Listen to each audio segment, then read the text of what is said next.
Well, hello there. Thanks for popping by. We're here in store for a 6 hour extravaganza of Crimson Desert. Get my headphones on. And as you can see, I have Unka out. I don't know that I'll have Unka out the whole time. Probably not. But yesterday was a lot of fun. It was my second day of being at 2K resolution, like a 1440p delivery to Rumble at 20,000 video bitrate. And by all accounts, that looked great, which made me super happy. So shout out to Ashelon for helping me with that. Ash, let me type your name. Let me type your name. Oh man, I better be spelling it right. I'm going to be so embarrassed. But that's the guy. You should totally follow him. He's a great member of the streaming community here on Rumble, and I'm also on 3 other streams. I'm on Kick, Twitch, and YouTube Live, and it's been fun streaming to all 4 at once. So far, I'm having the most fun on Rumble, I suppose. Lots of great back and forth, a lot of banter. Sometimes it even gets a little bit philosophical or even a little political, which I mostly try to steer away from, but because I just like to stay focused and positive on having fun and having chill vibes. But I mean, whatever comes calling, I'm likely to answer just for fun. I enjoy the challenge. I enjoy the chat, and I'm here in Southern Vietnam. I play games while I stream online, and basically just use it as a way to hang out with y'all and talk about stuff. So if there's something on your mind, just reach out to me. I'll try to pay attention to my chats, and if it's interesting and you want, I'll just literally stop. We'll just surf the internet for a little while and, toss some chat back and forth. I'm easy. Otherwise, we're going to be focusing on taking down the Flying Fortress today in Crimson Desert. That's on the main quest line near the end. I now have a rideable dragon, which has been great. I actually knocked out a world boss with the dragon. I was just zipping around it and hitting it with fireballs and burning it, singeing it real good. So that's fun. Had a really good time with that yesterday. Managed to get a couple more mounts as well. I got a tiger mount, which was amazing. So now I have a lion and a tiger and a bear. Oh my. I got an ibex as well. They got big old horns. So if you look at my snapshot today, that's an ibex. Oh, and I tried to catch a legendary fish. I tried. I did not catch one yesterday, but today maybe I catch a legendary fish. Also, let me take a swig of my coffee because it's one of my first swigs of the day. Oh, again, I'm on the other side of the planet from a lot of y'all. I'm in southern Vietnam. I've been here for a few years. I love it here. I'm from the States originally, from Minnesota. Minnesota, hey.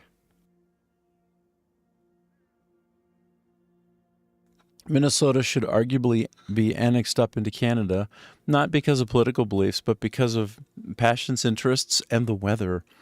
The main state sport there, I would argue, is hockey.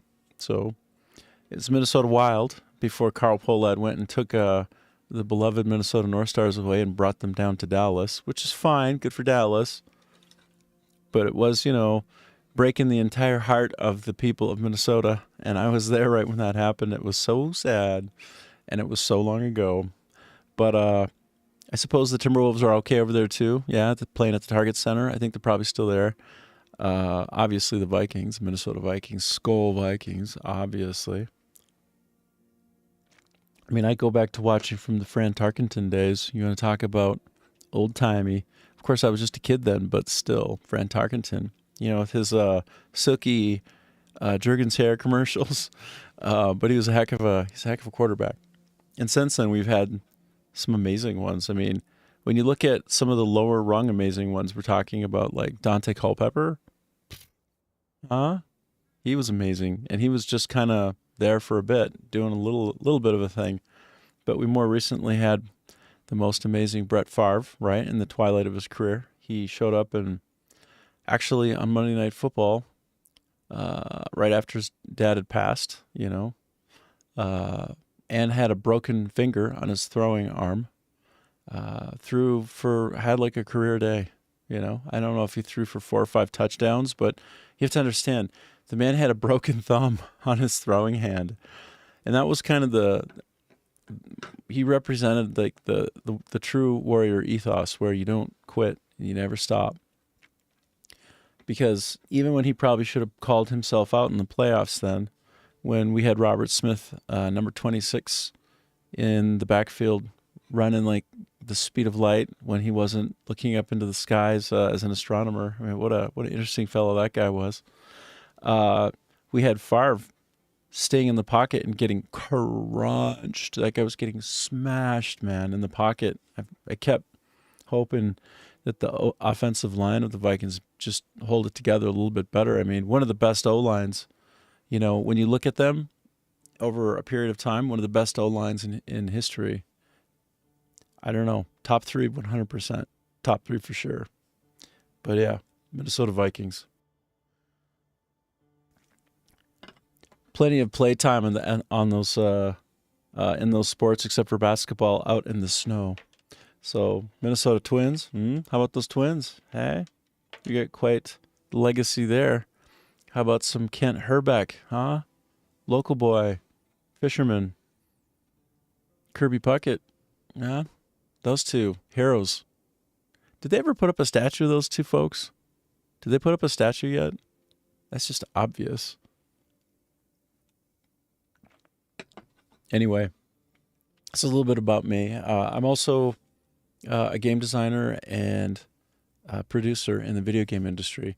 Currently, the video game industry is going through some real trouble spot. In the past couple of years, over 33% of the industry has been laid off, and then at different points picked back up. And there is now in the industry among the publishers, which is where most people work, right? They work because these gigantic publishers like Electronic Arts and Take-Two and all these big, huge, mega employers that are publicly traded, they have a responsibility to the investors that they turn a profit, and not just that they break even and do a good job, right?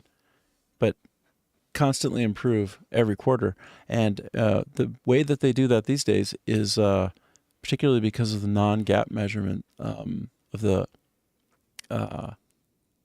financials that are used when reporting to the public and the shareholders. Basically, you balance the books very effectively by just firing people or laying them off, or they're at will, so you send them on their way, however you want to put it.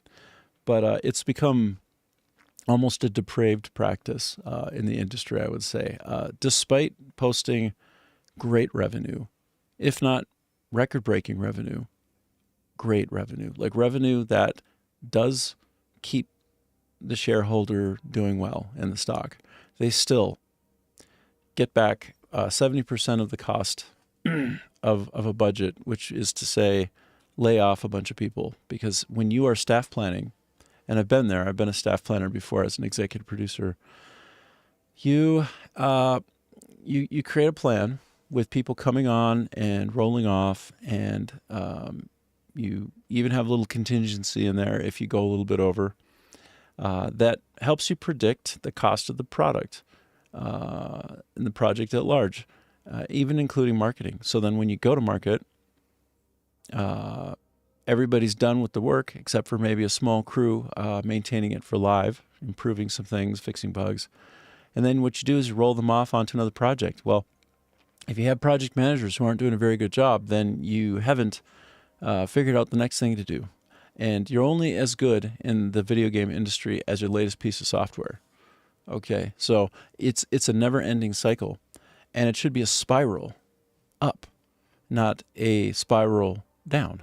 And the way that we see in the industry people handling the staff planning is that they just, throw a bunch of people away. And it does, I think, some really bad damage to the DNA of companies.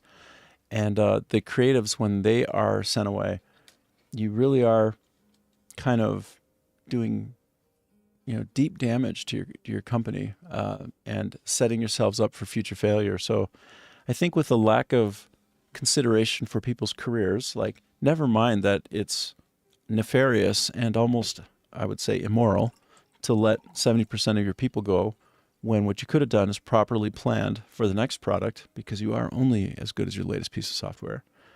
Then I think what you have is a clear indication of a large swath of people that are responsible for financials being very bad at their job in the gaming industry. They're very poor planning. I don't know, they might be good planners, but then they aren't very persuasive, so they're unable to convince the C-suite or the surrounding leadership to maintain the presence of people on a product. Perhaps throttle their pay for a little bit and give everybody a strategic month or two off, right? There are lots of ways to balance a book rather than just gutting the staff plan. If you plan well, and if you are persuasive, and you can get the next thing in a kind of sawtooth fashion or in an overlapping fashion set into place so that you can roll people from one project that's cycling down off onto another one that's cycling up, well, then you're just doing your job. And those people doing that job tend to get paid more. And a lot of them, I think, I've noticed in the industry, and this is a generalization, but do not particularly like games that much, right? They're getting paid to manage a project. And what comes along with that is often a bit of an apathy, a disconnection from both the people and the product, and they'll be the ones who often go home early, don't really speak up when there's a matter of passion that involves people coming together and generating consensus. They're just sort of like the typical agile manifesto stakeholder who's not supposed to get in the way of the creative and let other people own the product. And when you have a disconnection like that, I'm sorry, but when you have a disconnection like that from your team, you care less about them, and you care less about the product, and you perform more poorly. And I think that for whatever reason, some of the folks who come in having a kind of financial education, a financial background, right, into the industry, maybe they are settling. Maybe they didn't get into a more prominent position at a higher paying job. And they do mind the financials, and they do obsess about those, and that is their bottom line. And they aren't as interested in bleeding for a product and making gamers feel something special that can only be delivered from a brilliantly executed creative product. Maybe they don't care as much. So I think that there's a bit of a gap for whatever reason. It can be a selection bias into the industry, or it can be people who have sort of a quantitative numeracy, like financial acumen, but then lack people skills.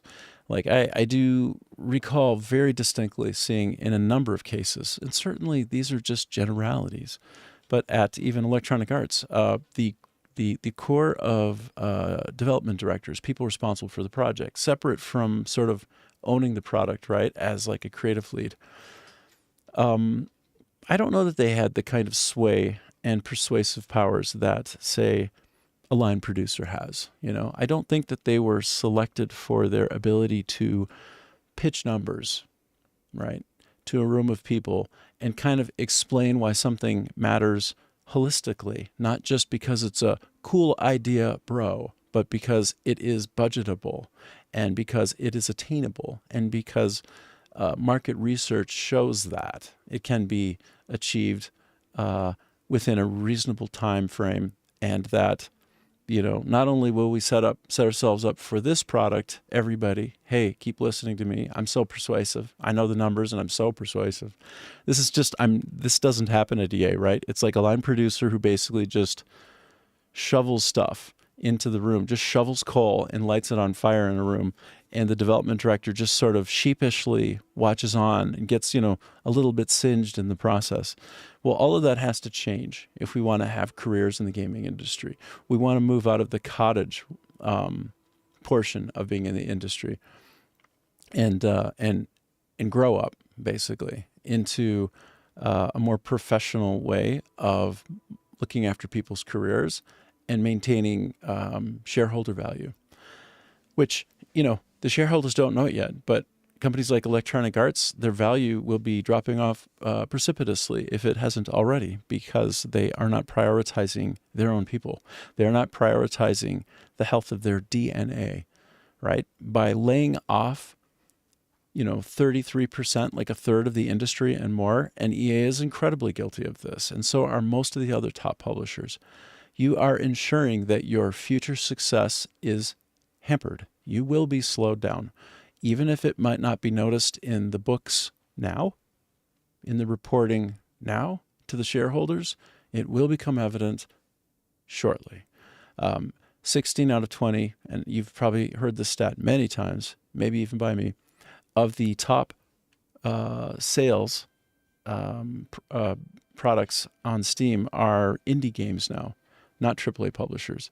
That means small groups of people who basically are probably on the spectrum, because in order to get something done of a large magnitude with a small number of people, you have to be very special, right? And what comes along for the ride with being special is being on the spectrum, usually. Creatives are almost universally a bit strange, right? By definition, but also in outcome. But after a while, if you get laid off the third time, you start talking with your buddies, right? And you're playing your D&D or whatever it is that you're doing, right? Because you're different. And y'all hatch up an idea to try to start your own thing. And you decide, well, what do we got to lose? We're just going to get let go right at the end of yet another green Metacritic, wildly successful product, right? Like, we bleed on the battlefield and nobody comes to pick us up after we win the war. Nobody cares. Nobody looks after us, right? That is the way it's been going for career folks in the gaming industry of late. And I'm certainly one of them, right? And so what you see now are the people falling away and becoming free swords all over the place. And, frankly, good for the industry. And it's a pleasure for me to see this happen, because if you don't look after people, then you don't deserve to be an entity. You don't deserve to be a corporation. All you do is care about the numbers, and you treat humans as squishy artillery that you fire and forget. That you fire, lay off, and forget. Then your days are numbered. And I'll be joyfully, blissfully watching you fall. And you will. Like a flying fortress. This is a transition. Today I'll be trying to take out the flying fortress in Crimson Desert. So as you see me taking it down, you can just imagine that I'm an indie company going up against, say, a big old monolith like Electronic Arts or Activision, okay? You can pretend that I'm an indie taking down that flying fortress, okay? And then, watch me soar. So a lot of yesterday, actually, before I got raided and kind of just started running around like a maniac showing people cool stuff, I was collecting a bunch of food, preparing to go up against this flying fortress, because I didn't want to, yet again, for like the second or third boss in a row, have almost no food.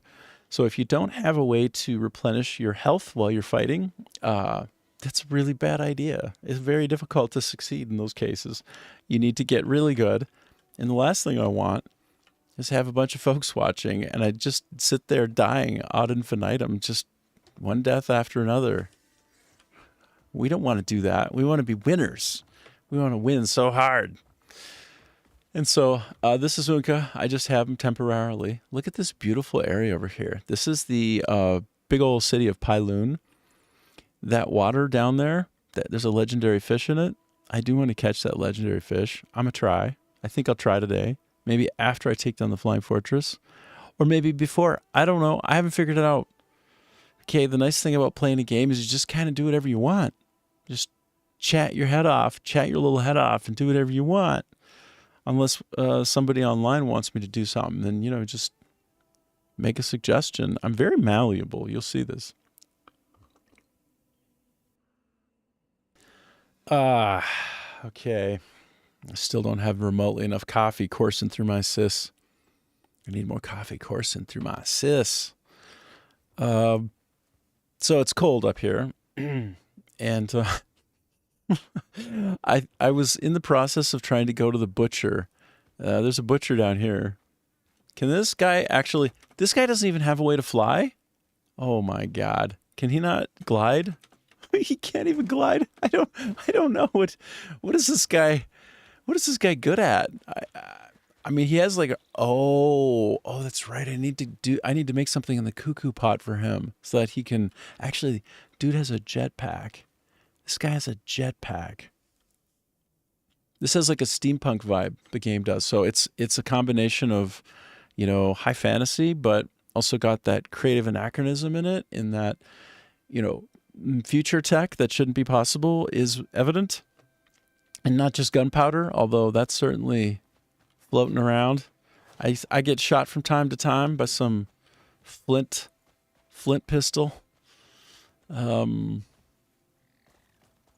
Anyway, I've got Unka right now. Unka's the leader of the Greymanes. Cliff is not the leader. Cliff is the hero. That happens like that in real life a lot on teams. You have like kind of the one that everybody knows is a hero. It's like without this person, like this dog ain't hunting. But then you have the hero who's like, well, without this hero to capture the ethos and what we stand for and sort of rally behind the war banner of, then it's also going to be a hopeless battle. So you see that in gaming a lot too. I mean, in gaming development, you find an engineer or some other kind of person, and they really capture the soul of the team, and they represent, making the impossible happen. And then you just have the standard leader. Really good teams separate those things out well. Is this girl? Can she? I want to buy some of your meat. Don't mind if I do. Okay. Yeah. Now I remember. I know you will. I always sharpen her blades for my return. She loves playing with knives. How about butchers who like playing with knives? Feels like a match made in heaven. Huspia? Is that what he said? Is he talking about horse breeds? Unimpressed by the Huspia horse breed? Whoa, look at this. Look at this. Look at this poor packed up ox. Oh my God. He's all like, It's just like, somebody get me out of this life.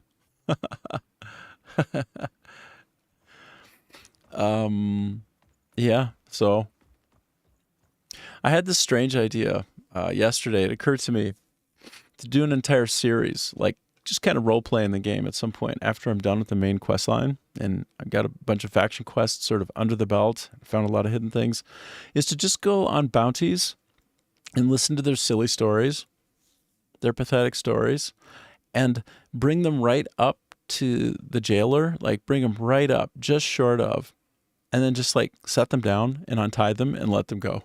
It just like basically have a long set of me beating them up, tying them, throwing them over my shoulder, getting on my horse, getting one step away from the jailer, setting them down, untying them, and just letting them run away. Would that be entertaining or incredibly stupid? I wonder. Yesterday off stream, I was trying to actually capture something like that. I thought this could be funny content. And I picked up a guy he was like a chronic drunk, right? So just an absolute raging alcoholic. And he kept telling me like, just listen, hear me out, okay? All I ever did was just steal to just drink a little bit because I love drinking, okay? I'm sorry, but I just, you want to go to the bar with me? He kept saying, want to go to the bar? How about instead of the jail, let's go to the bar. It'd be great. And then he's saying, like, I just can't wait till I get out. And after I get out, I'm going to go to the bar and have a drink. I'm just like, oh my God. So then it occurred to me like, okay, I could actually have fun with this stupid thing. I could listen to them when appropriate and then just sort of be persuaded. I could decide as a character in the game to be persuaded. And then when I'm persuaded, then I just untie them and let them go. And then maybe what I do is I actually like bring the guy who's a drunk to the bar where he says, this is where I want to go. And then I like untie him there and give him a drink. And I think in the game it's low key possible. So I don't know. I'm just trying to come up with things that would be sort of funny to do while I'm just chatting and sort of like half paying attention. It's the challenge of having engaging chats, which I have had like this last week or so. Invariably, somebody comes on and we start getting into really interesting conversation, which is really kind of the whole point of the thing for me. And so I want to be doing something that I can kind of automate in my mind as I put my attention on the chat at the same time. So that's kind of where I'm going with all my thinking. Oh, hey, Scotha, how you doing? How's your run up to the embargo being lifted for the next game you're working on? How's your video work coming? Assassin's Creed. Black Flag Resynced, I believe. I hope it's going well for you over there. You uploaded around midnight, so you did it. Wait, is the embargo lifted? Or you have it uploaded and ready to flip into public when it's time? Got you. Yeah. Okay, yeah, you're pro like that. You know, lately I get so excited when I'm finally done with something that I've been working on in DaVinci Resolve that I will just stop,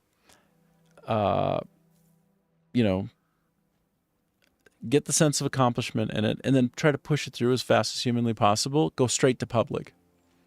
Like, go straight to public. Like, don't do a draft. Don't do private. Just, like, caption it and everything, right? Do all of, like, the work to maximize potential for views and make sure it's got good quality. But, dude, I keep telling myself, right when I go live, I'll have a video that I worked on the previous night, and I won't have published it.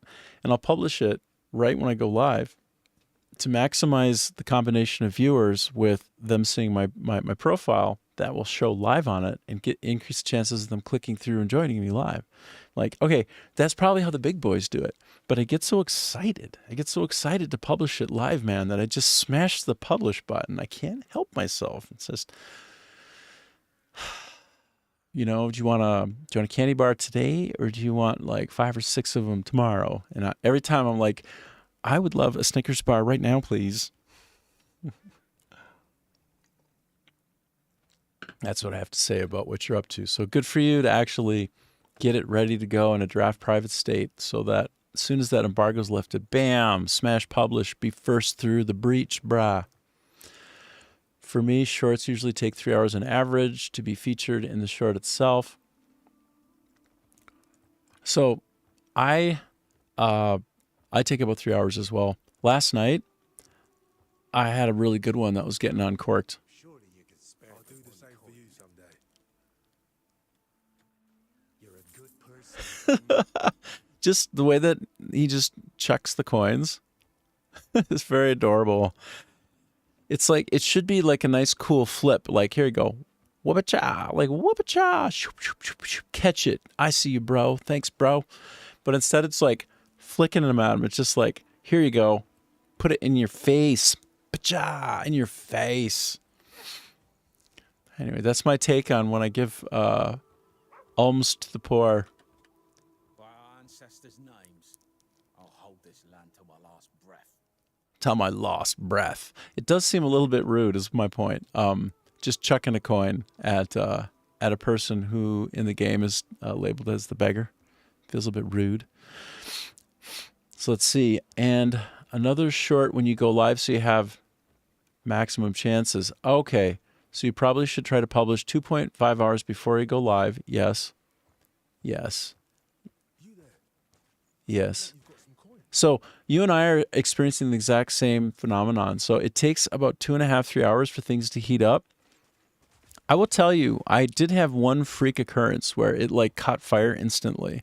Like when I published and I was just like, and then I brushed my teeth and I'm turning in and I just, check looking at my stats before I go to sleep.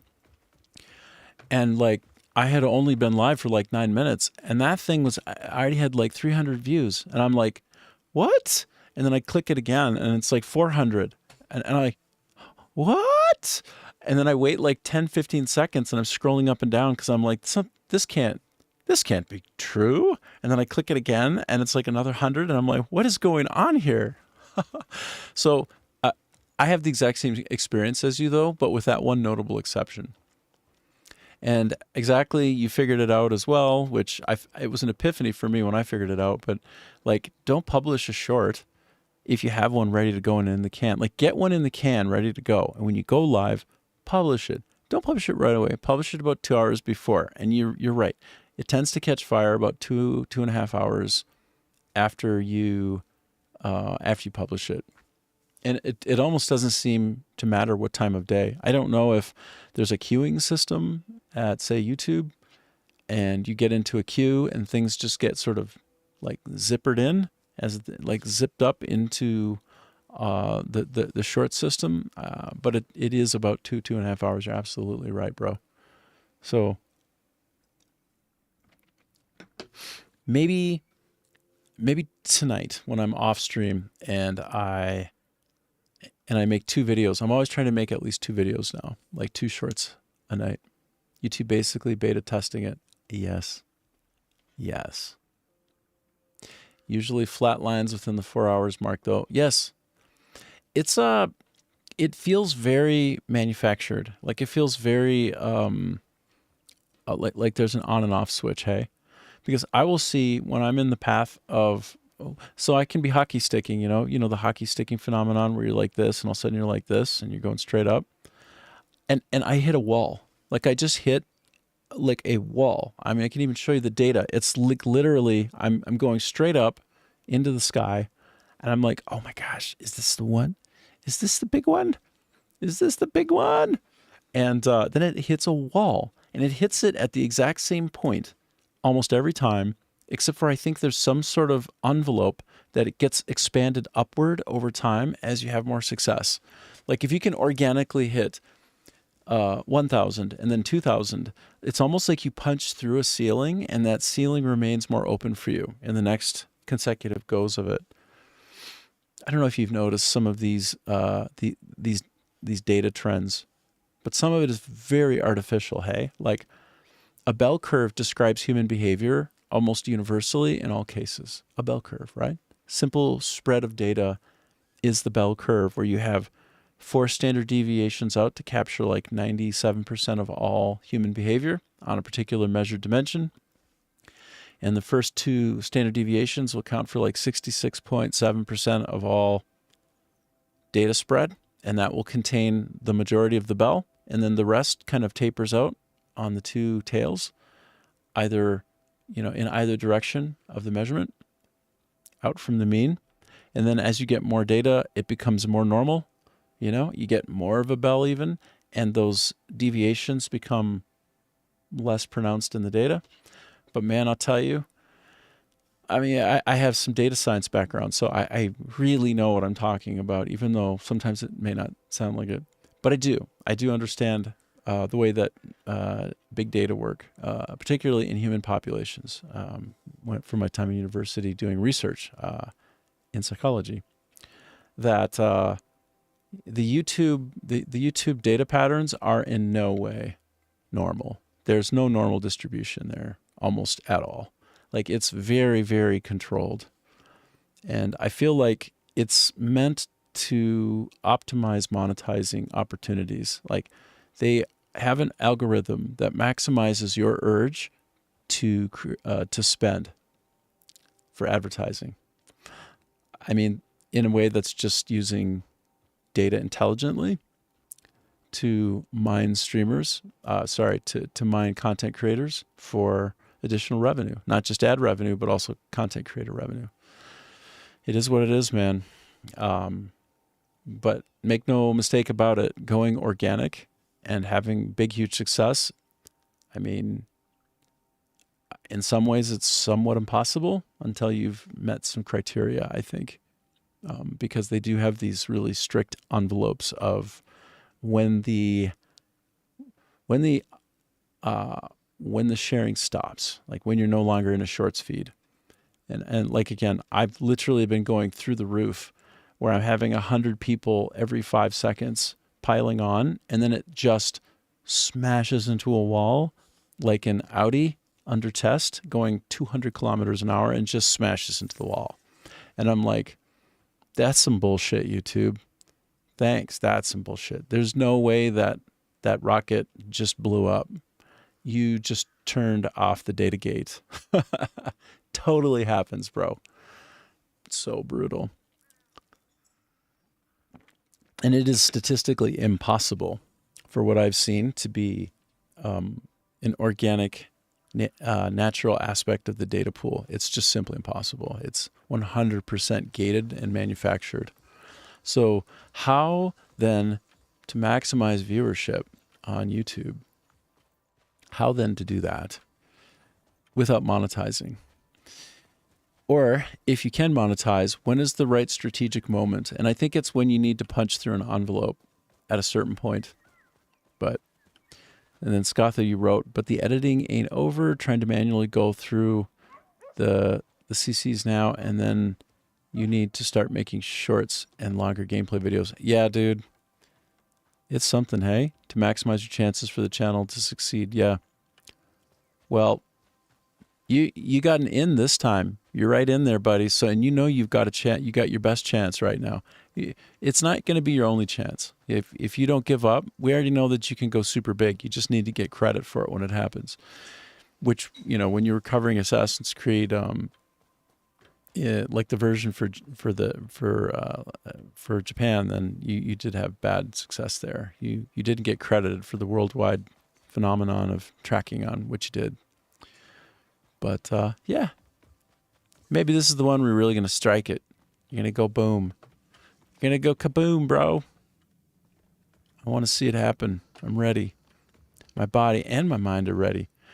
Oh my gosh, where am I? And what is this?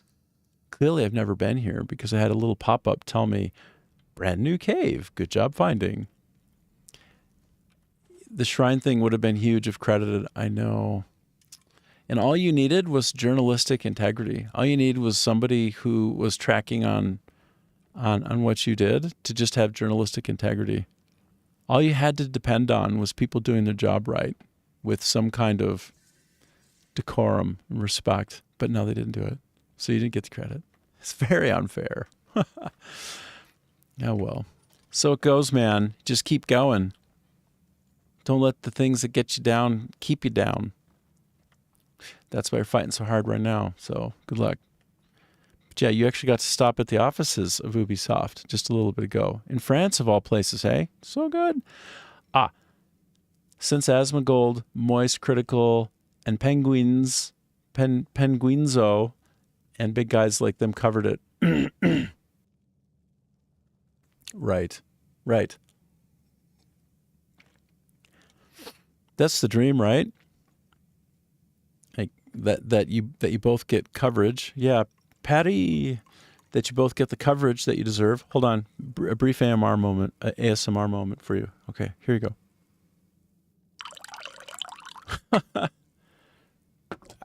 Every time I do it, in order to make the sound come out nice on the mic, I have to splash, and it gets on my face almost every time. And I try to be cool about it and just like let it sit on there. But I'm like, okay, this time I'm sorry, but I'm going to try and take the caffeine off my face. It's just ridiculous. The visibility from huge creators can make or break it. Yeah, right, dude.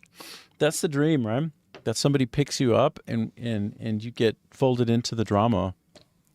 You know, like if Asmongold were to cover that the way that he did for you, but actually credit you and maybe even, you know, have a quick chat with you. Like that would be, wouldn't that be the right thing? Honestly, that would be the right thing. If Mr. Beast would promote you, for example, it would be easy 100,000 subs. I know.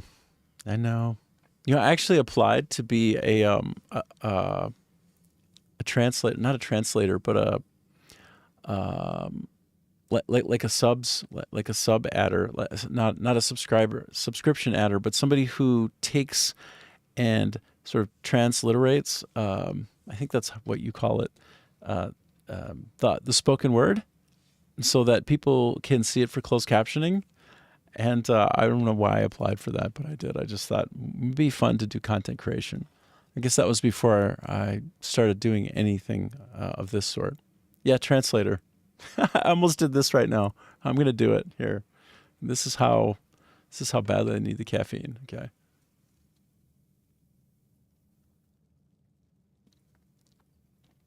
Oh, yeah.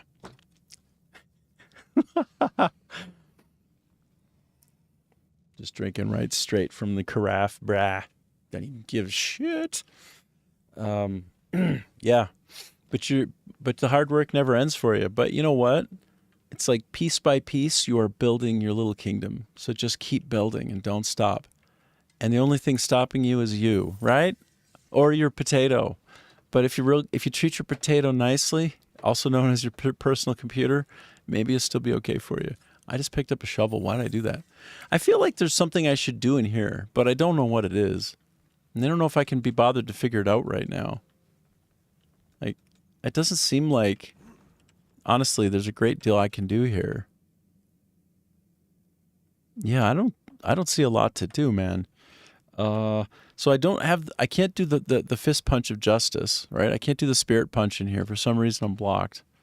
Which that's curious. No, that feels curious. I guess I can hold this up and look around a little bit. So I guess I'm gonna walk out of here, and I don't even know why I came in here in the first place. It's just I was on a little chant rant, a little chanty rant, chanting, and now I'll just check for any kind of cool thing here. Yeah. Translator, but for closed captioning. Transliterate. Okay, I got you.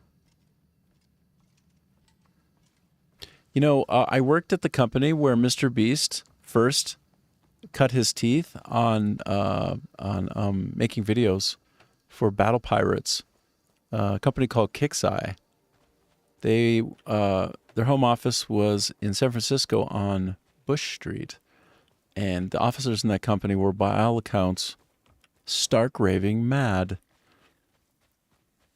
They all carried around guns, and they had security with guns. And to be fair, I do think that they received numerous death threats. And I don't completely understand that whole picture there, but I know that they would go on retreats. They would go on summer retreats to the desert and do things like bring automatic rifles and even RPGs. I believe even RPGs. Don't hold me to it. But, like everybody would talk about these things in the company. And then I had a couple people higher up actually validate them and say, yeah, I was there. It's real. But like out in the desert, have some kind of vehicle, like some big old truck or something out there. And then you approach it inside a helicopter. These are the officers in the company. All right. A Kixeye, the ones who made War Commander and Battle Pirates. And they would chopper on over with automatic rifles in hand. And again, I think even some kind of rocket launcher, and they would just blow that shit up in the desert. And that would be them having a good time. And then at any general moment, and I don't even know if it was legal. Like, I don't know if carrying, I don't know the conditions for carrying, but the office of the company would walk around packing heat, bro. Like packing heat under their clothing, or sometimes just straight up holstered, like giving no fucks. Crazy. I mean, you want to talk about a kind of hardcore, intense company to work at? Well, that would be Kixeye. And there were hard liquor bars on every single floor, and even more than that, I think in every corner of every floor, on the Bush Street building, in the flagship office, in the home office. But you know what? Darn if they weren't ultra talented group of folks. And if they weren't also so passionate and also so good at their jobs, right? You can say what you will about Kixeye, but I sense have worked with a number of people who had worked for them, and to a person, all brilliant, like all just superstars. So that's what I can tell you about that place. What a weird place that one was, hey? But Mr. Beast first gained prominence, and if you look for his earliest stuff, it was him covering Battle Pirates, which I actually shepherded for a while as a lead designer. Not while he was working on it, long after, when it was more in maintenance mode and weren't even putting ad spend on it anymore. So it was no longer doing anything other than sort of organic monetizing. Yeah. Anyway. Stories from the game industry, stories from the past. That's when I was stateside, living either in Canada or in the US. Now I'm in southern Vietnam, in the mountains where the ozone layer is so thin and the elevation is so high that you need to wear long sleeve shirts and protect your face, or you will get sunburnt in 1 loose hour of the day. You stink of trouble. Ask a question. Ask if you can ask me a question, bro. Yes, I am half orc, half human. If that's what you were asking, half orc, half human. Look at this guy's mug. Look at this guy. Look at that dude. I had him riding on an ibex yesterday. I'm going to pop him back on this ibex. And I couldn't determine which was more feral looking, the ibex or the rider. Like, who is more savage looking? The animal or the rider? I honestly can't tell. It's a tie. It's a total tie. Rider, yeah. I think advantage for savage goes to the rider. Like, he just looks like... And he is badass, don't get me wrong. He's half orc. I really have to go to the Clendon workshop in the game and get his rocket pack, because he's running around without a rocket pack. I have to throw some ingredients into the cuckoo pot, and then he can ride around in his rocket like so much superstar. Let me actually check. Let me just double check that like, what if I have it and I didn't bother equipping it ever? Wouldn't that be so stupid? It could be really stupid that I just literally never equipped the thing. I don't know where I'd even look to see. It's like he's got this deal right here, which is, he's got this rocket, hand cannon, literally actual hand cannon. And let's see, what else does this guy have? What else is going on with him? Okay, I don't see. No. What is that? Golden Stars component? Oh my goodness. Surely I can use that for something awesome at some point. There's just too much game, man. I don't know half the time what to do next because there's 1,000 things that I can do. And I honestly don't have any clue. Right now I'm just trying to see, does this dude have a rocket pack, yes or no? Does he have a rocket pack? I don't even know. But I don't think so. Okay. So if I go to the vendor in Clendon, in fact, let me hop over there real quick. I'm curious now. Just a little bit curious. Look up Clendon. K for Clendon. That's the Clendon that we all know and love so hard. Go there.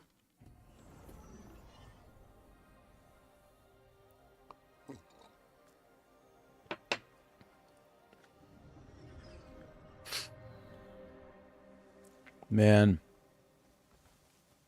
Do we know the latest on Elon Musk's Starship going up?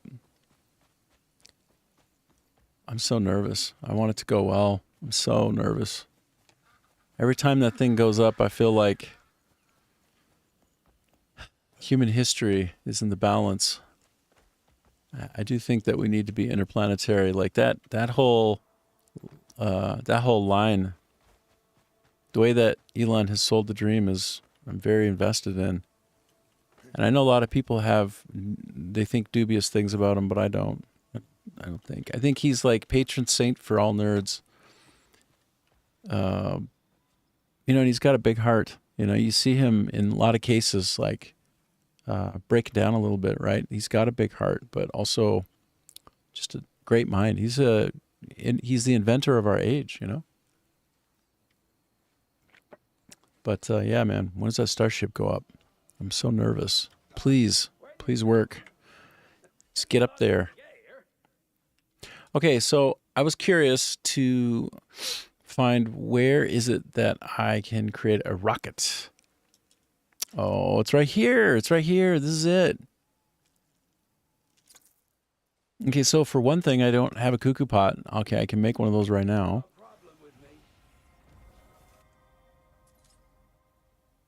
Okay, and then what's next? So there's something here. What do I, apparently to get to this point, not enough materials. Cuckoo pack 1. Oh, this is going to be a cuckoo pack right here. I don't even know how I do a cuckoo pack. I don't even know.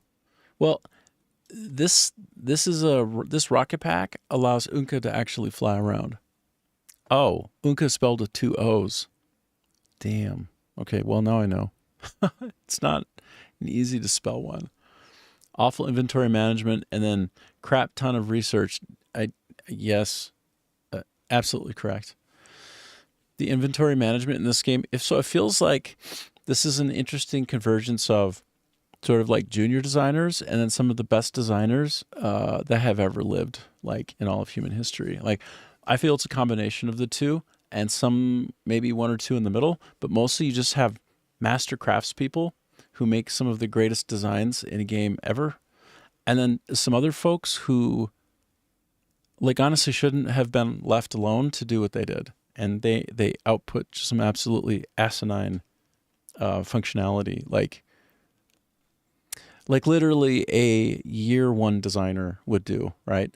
Like, eventually you get to the point where you begin creating interfaces that are built for just the right purpose, instead of trying to create a Swiss Army knife, which has many different connections and components and ways of using and doing anything.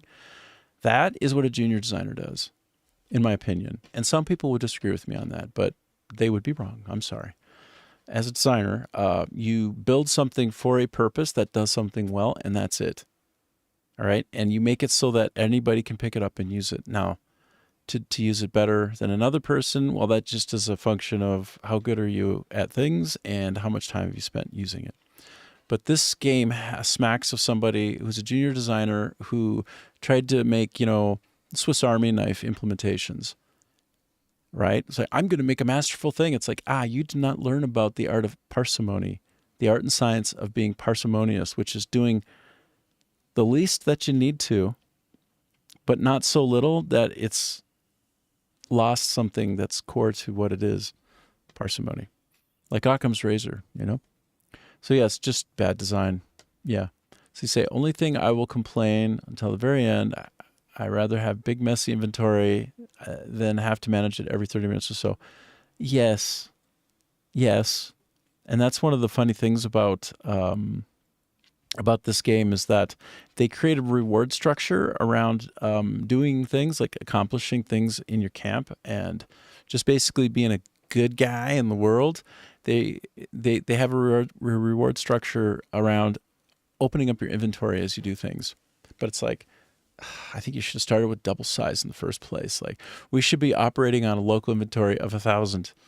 But a lot of what they created as a reward system was based around containers to hold things and having them fit more over time. So I guess you are right, but they decided to make that more of like a progression system and reward, like an incentive system for you. But it's tough, though, because it means at the beginning when you're collecting things and you don't really want to focus on noodling around in a user interface, that you get hit with a wall and you have to manage it anyway. And last I checked, managing inventory is not very much fun, right? I mean, there are actually some games where you play an inventory management game, but this is not that one. It's not fun like one of those. Like the whole Backpack Warrior or whatever, I forget the name of it, but it's a really cool idea. It's like Tetrising your backpack so that you can fit the most stuff in there is really kind of cool idea. But yeah, well, you know what? Can't get enough coffee this morning. Well, it's not really morning for me, and Scotha, you say, but most of us, I feel, don't want it or don't care. That's right, buddy. So it's interesting. there are two camps of design. And again, I've been in the industry, so Electronic Arts, Take Two Interactive. Like, I really get it, and I've been responsible for user interfaces, game modes, a little bit of everything online, and a couple of camps around this area. Do I make a game that makes me happy, or do I make a game that makes a certain kind of demographic happy? Do I apply standards to what we are doing that are consistently in favor of an overall goal that I have, or do I just sort of please myself? And again, I see that junior designers tend to be more selfish because, and then they think about what do they want, and they feel very entitled, right? Like a designer who's new to the process on a game team will want to both prove themselves, overextend into areas that aren't theirs so they can distract from their own work because it's very stressful and scary to own design. And so you muck around in other people's work when you're a junior designer, and you basically get in the way like a fool. That junior designers almost universally do this, right? And I mean, would even be talking about myself, but I hit the ground running as a designer. I didn't actually have that problem. I kept myself in my own swim lane, but that's honestly, it's rare. And maybe I just got lucky because I'm a people pleaser. And I don't want to overextend myself into someone else's lane. So I wouldn't swim other people's races. But junior designers will invariably try to swim other people's races and even like nitpick and be annoying, right? Meanwhile, their own area is on fire, and they're like that. They're like that meme of the character sitting in the middle of a burning cabin and drinking coffee, saying, "It's fine."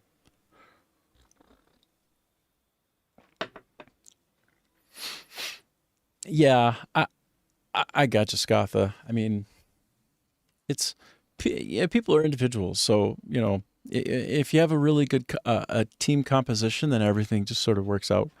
Especially if people can be honest and authentic, which is often the case in the gaming industry. You wanna work on a high performing special team and really feel deeply appreciated and have a lot of agency. Well, often the game industry is the place for you. So often.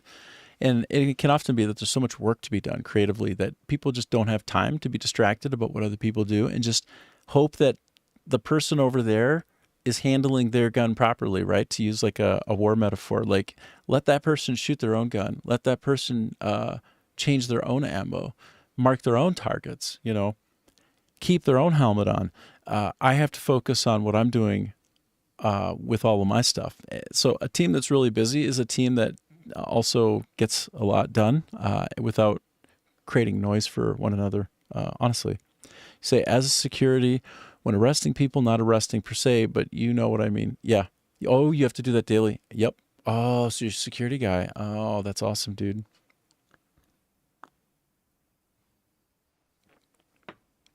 Yeah. Good for you. So you're protective. You're a very protective person. You're a protector by nature. I'm sure you're part of the family dynamic in a really good way as well with your wife, and you have a kid, right? You got a couple, one or two. I think you have two. But yeah, some kind of conversation about user interface and how the only thing to explain some of this crazy interface is basically a junior designer in the early days. And then it does have that bolted on feel, like people swooped in to try to help him. It's like, okay, your weapon is jammed again, bro. You keep jamming your weapon. Okay, you need to keep your powder dry. And like come in, and you can tell like they tried to help make it better and fix it. But like whoever owned this initially, this often happens in the gaming industry, right? The most coveted position will often be gameplay, even though it requires some of the least skill, like to know what good looks like and what good feels like, versus come up with a system that's intricately designed and works properly. Like the former is easier than the latter, right? And so, but a lot of people on design teams in the production family want to get into owning the gameplay itself.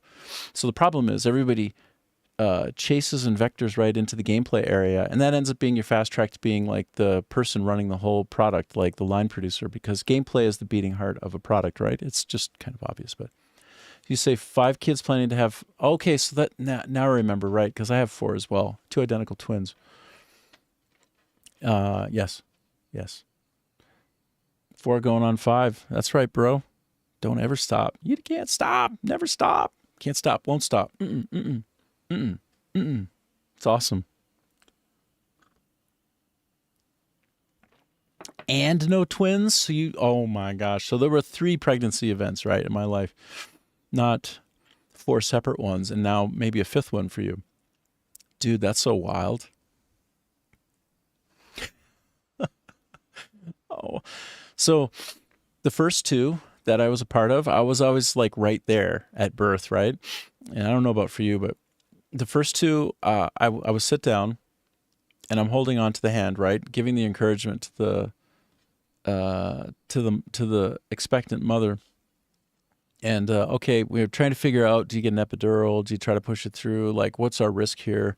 How's the monitoring of the baby going? You know, and did your water break? All of this stuff, and sometimes it could go for a long, long time. All natural births, by the way, no cesarean, which is like quite a credit, really, I think, to the mother.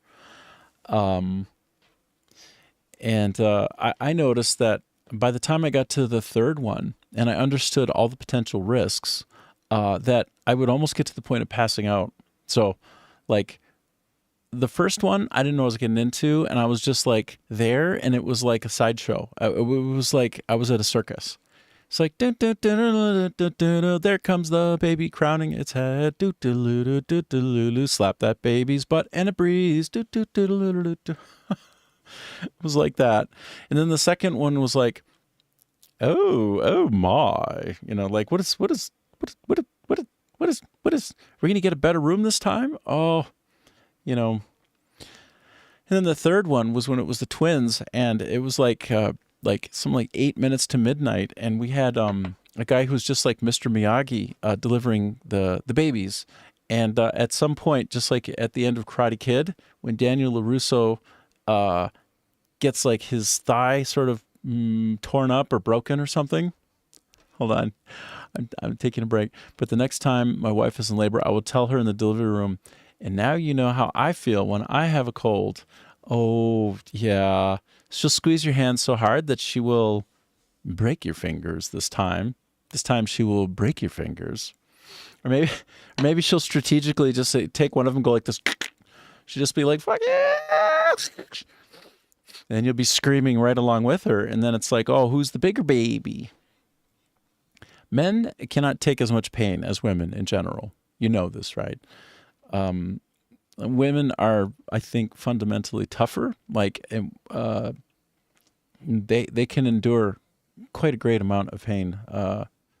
It's just the nature of the thing. Man flu is the real thing. You know it? Oh, I mean, my God, dude. You know, when you realize that all of these 1,000 problems that you have are meaningless when you don't have your health, then there's just like one problem, which is staying alive, feeling like you can get up and live a life. That's when life gets simpler. It's like all of these problems that we manufacture and worry about, and there are some, right? Like taxes are a problem, death and taxes, right? You can't really escape those.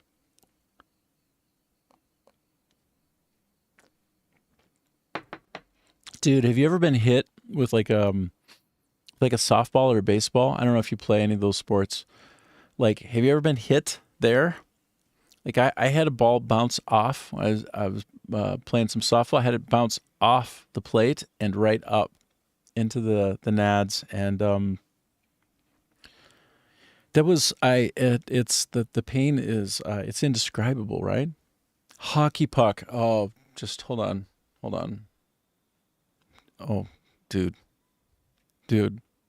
fuck that noise. For people who don't know what a hockey puck feels like, it's solid rubber. It's heavy, and they call it the biscuit, but it's no biscuit. If you haven't picked up a hockey puck before, pick one up.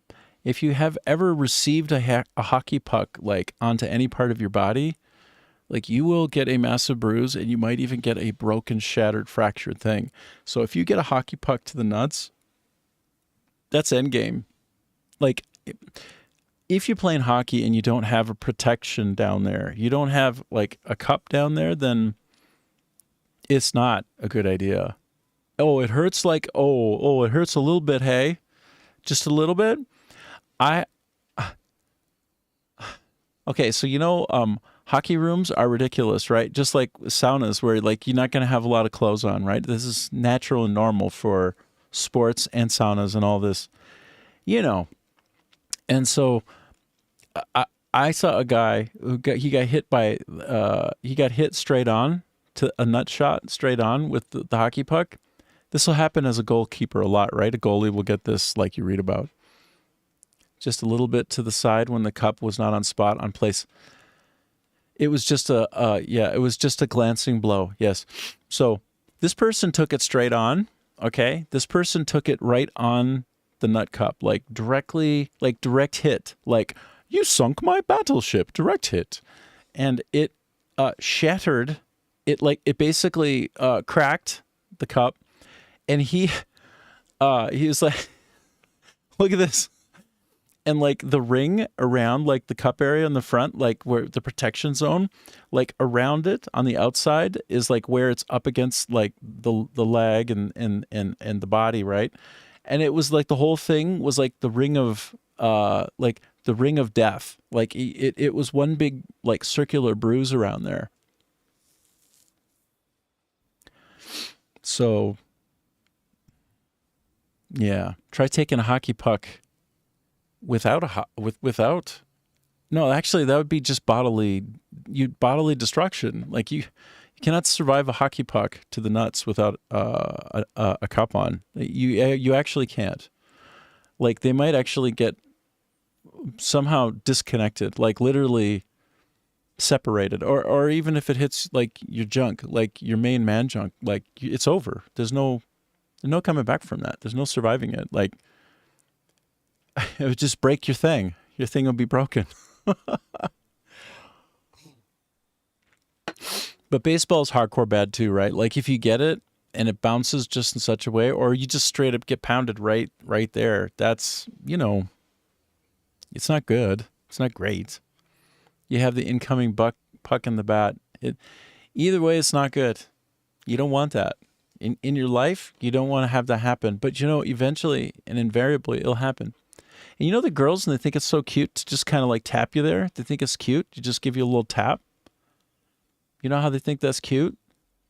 And then it's like 1,000, 2 1,000, 3 1, and right at about 3, you feel like you're going to spontaneously vomit. Like you feel like throwing up in real time, And it comes slow, right? Even if it's just a flick, if it's not a hard one, it's like 1,000, 2 1,000. And you can tell that that the wave of pain is about to come. And in about 3 seconds through about 8 to 12 seconds, you feel like you are dying. The downward hit is awful. Yeah. Anyway, you're preaching to the converted, brah.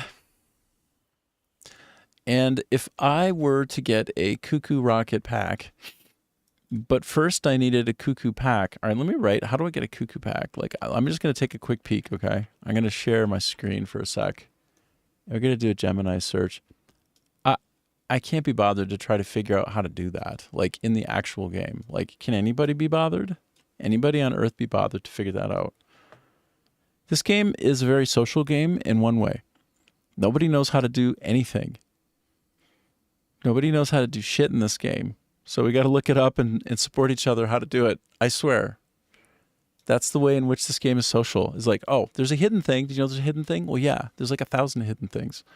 But it's like, oh, there's also a hidden thing in the user interface. Like, how do I discard something? Just some like obvious thing that it should be obvious, but it isn't. With a kick from down to up, there is still room. Yep. Room. Yeah. Down to up. Oh my God. From down to up, it can go a bit, but if it's from its high to low, it's already hanging, and there's not a lot more stretch left, right? Yeah. So I took Taekwondo, and I got to, I guess, purple belt, which isn't saying much necessarily. It can be saying a lot depending upon the dojo. My sensei was Mr. Harrington, very cool guy. But yeah, you take some hits, so you get some kicks down and up, and yeah, catch every so often you get the swipe. You still need to wear some kind of protection, but especially when you're fighting. But you have a black belt. Nice. What's your which martial art, bro? It's legit.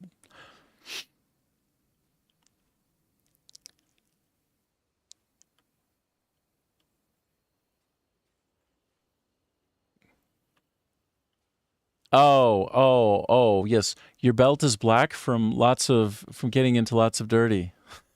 Yeah. Well, I don't know. For a while, yeah, jokey jokey, I got you. For a while, my stepdad, who was a bodybuilder, like a championship bodybuilder, like one of these big guys, right? But small. Like he was like my height. Like I'm like 5'9" on the best day, and he was like 5'8" or something like this. But he was really big, like in his frame and everything, and like very strong guy. But so he was a bodybuilder, and when I was a teenager or like a really young preteen, I wanted to kind of be like him, right? I was getting to know him, and I'm like, oh, bodybuilder, okay. So he gets me the weight set and with the bench press and all this, and 5'9" is like, yeah, that's basically right. Yeah, not so tall, but I was strong. Like I had the high school bench press record, you know. I could do the record for. I did it 17 times in a row. So I didn't even have like my single best rep. I just went under the thing and went boom, boom, boom, 17 times, and that was the record. These kids were just kids back then, but I had that strength from my dad, right? Like they found that genetics do pass through to the child based upon things that you've done before having the child. It is actually a fascinating thing. But yeah, in order to wean myself off of bodybuilding, because I did that for a while, and I got to the point where my bench press was I was pushing so much weight that my chest plate right here, my sternum, it would crack. Like it would make creaking sounds at the bottom as I pushed up. And I'm like, I'm not built for this. Like my bones are pretty small, right? Which sucks. Because almost all the Browns in my family have super big bones, like really big bone guys. But I have celiac, so I think it kind of like leached all of the nutrition from my body, and it meant smaller bones. I don't know. I don't make these rules up, but it is what it is. And so I had to like get away from bodybuilding because like my bones are creaking. Once I got up from a squat, and I had passed out. I had passed out in the middle of the squat, but my body still performed, right? Like my brain switched off. And so, and it was a lot of weight. Like we're talking like 5 or 6 45-pounders on an Olympic 45-pound bar, like on either side, like 4 45s here, 4 45s there, then like a 25 plate and a 10 and a 5 and whatever else. Clamping it on, it's almost to the very edge, and the thing's bending like this, right? And I'm not doing 1 or 2 reps, and I was doing it just like my dad, which is you get your butt down to the floor, bro. Like you don't go halfsies. You don't go parallel to the floor. You drop down, and then you come back up like a freaking legend, and you don't bounce. You do it slow, under control. And so like I'm coming down low, and I come back up, and I just lose consciousness, apparently, because I wake up in the middle of huffing and puffing, walking back and forth, and everybody's looking at me, like in the gym. I'm walking back and forth, back and forth, back and forth, and I'm just like, and I just like gain consciousness, and I'm like, what just happened? Like where was I? And I didn't even remember what I was doing, like squatting. So like I like blew a gasket in my brain or something. So I was like so Conor McGregor's like, what is he, like 6'2" or something? I was like 5 or 10 pounds heavier than him, and I was like ultra lean. Like I was cut like him when he was at his best, at 5, 10 pounds above his weight, and he's like 6'1". So that just to give you a sense of how big I was just like, I was a pretty big dude. Never touched steroids, nothing. Like I just built to pack muscle on, a lot of red muscle fiber, just like got it from my dad, right? I didn't get much from my dad, but I got that. But I had to like make my exit is my big long random point. Because my bones couldn't handle that kind of weight. Like I was literally foobarring my body, ruining it beyond all belief. So I was like, okay, I have to stop this. And so then I just went on, instead of doing these crazy weights that were making my bones creak, to just doing some martial arts instead, which is super fun. Yeah. Anyway, a bit of a digression. I may be known to digress from time to time about this or that kind of thing. We were going to ask about a cuckoo pack because I don't know how the hell to get one of these.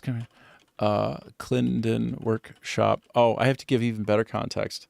I noticed they just did an art up on Gemini and a new branding. They call it Gemini Flash. How about just make it suck less? Because I can't believe how badly it hallucinates. Yesterday, I asked how to freeze on a particular video track in DaVinci Resolve. And I said, hey, I just want to take a particular track out of, I had 5 or 6 tracks in play at once, not including audio.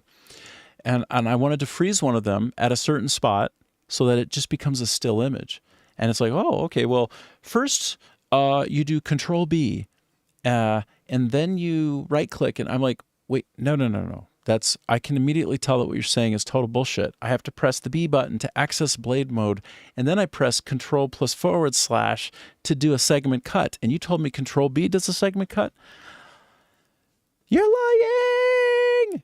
And of course he was lying. He's like, oh yeah, you're right. I'm sorry for hallucinating. I'm like, that's not hallucination. You're just making shit up. Do the research and then reply to me. I think I'm getting the laziest, most punk ass Flash like Gemini version now. I don't know if it's because I'm asking a game and it deprioritizes me. I don't quite understand why I'm getting the dumbest LLM of all time, but I sit here and have these arguments with the LLM lately, and I'm like, are you just recursively eating your own tail? Is this, are you retraining on your own stupidity? Because it's this race to fully stupid now in the LLMs. They're worse than they were years ago, in my opinion. They're much worse now. They are shittier than ever, except for math, which I've noticed they can do some math really well now. And to the point where when I'm trying to play around with trying to get at, well, let's discuss the nature of pi and the 3.14 into ad infinitum that never resolves itself.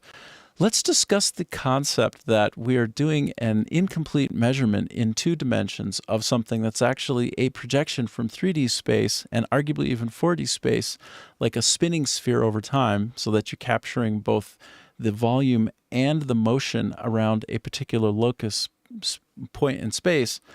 And I throw all this shit out there, right? This kind of heavy physics stuff, and it'll come right back, and it'll be like, all right, so, and I'm like, no, but you're not considering that Euler angles are using one imaginary number, and blah blah blah. Like, oh, that's absolutely right. And then we're going back and forth, and I'm like, Jesus, this is like I have a top academician over here discussing with me how to try to represent pi as a reflection from higher dimensions, and I'm like this. And then I ask it a question about a cuckoo pack, and it can't tell me shit. So I'm like, I think it's not allocating as much effort based upon some sort of hidden variable, which is does this question matter very much? And it's if it's Crimson Desert, the question doesn't matter very much. So it's almost like I need to say something like, I'm writing a critical paper that's going to change the nature of the universe, and I'm making a video of it in DaVinci Resolve, carriage return, type the question. And then it's it'll allocate more effort or something. I don't know. Honestly, I feel like there's some hidden variable like that going on lately, because God help me to get some help from something from Gemini about something that's sort of trivial. Good luck with that. But then have some kind of weird conversation about extended space and Euler angles with a W coming off an XYZ in volume space, and trying to figure out protractor concepts in space-time, and then express that mathematically. Yeah, it could do that pretty well now. And I'm like, how the hell can it do that so well? But then it can't just tell me about the freaking cuckoo pack. Bruh. I think some of it's garbage in, garbage out. So it can only give as good information as it could based upon what goes in. So do high powered concepts go into Crimson Desert, like from people who are like contributing to journal articles. Sorry, not journal articles, contributing to like reviews and, you know, Reddit threads. Well, probably not as much. So garbage in, garbage out is probably the real answer. Anyway, let's see if I can actually type something here of some note. Cuckoo Pack, Clinton Workshop. Where do I get the requirements for this, and are there mission prereqs? I don't know. So that my Unka character can get the rocket pack and not fall to his death every time. I don't know. Let's see what comes back.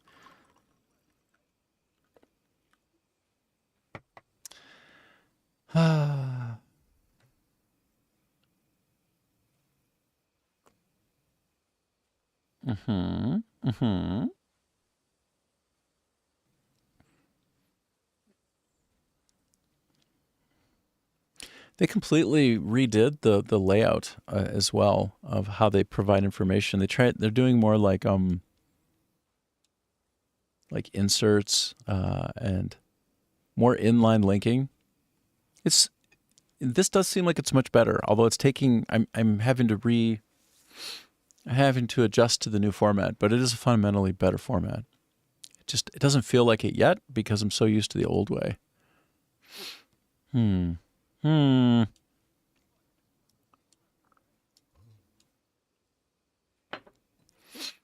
Yes, I've done all that. Yes. Interact with the mysterious iron pot inside the... Yes. Wait. Peddler's pack. Mysterious iron pot. This is where what is he talking about? Standard pack won't let you fly yet. I don't even have a standard pack. I don't even know what you're talking about, bruh. Okay. 8. All right, well, I've done that. I'm on 11, so it unlocks. Okay. Oh, my goodness. Oh, shit. Examine on the letter, hey? Okay, so this part I don't think I've done yet.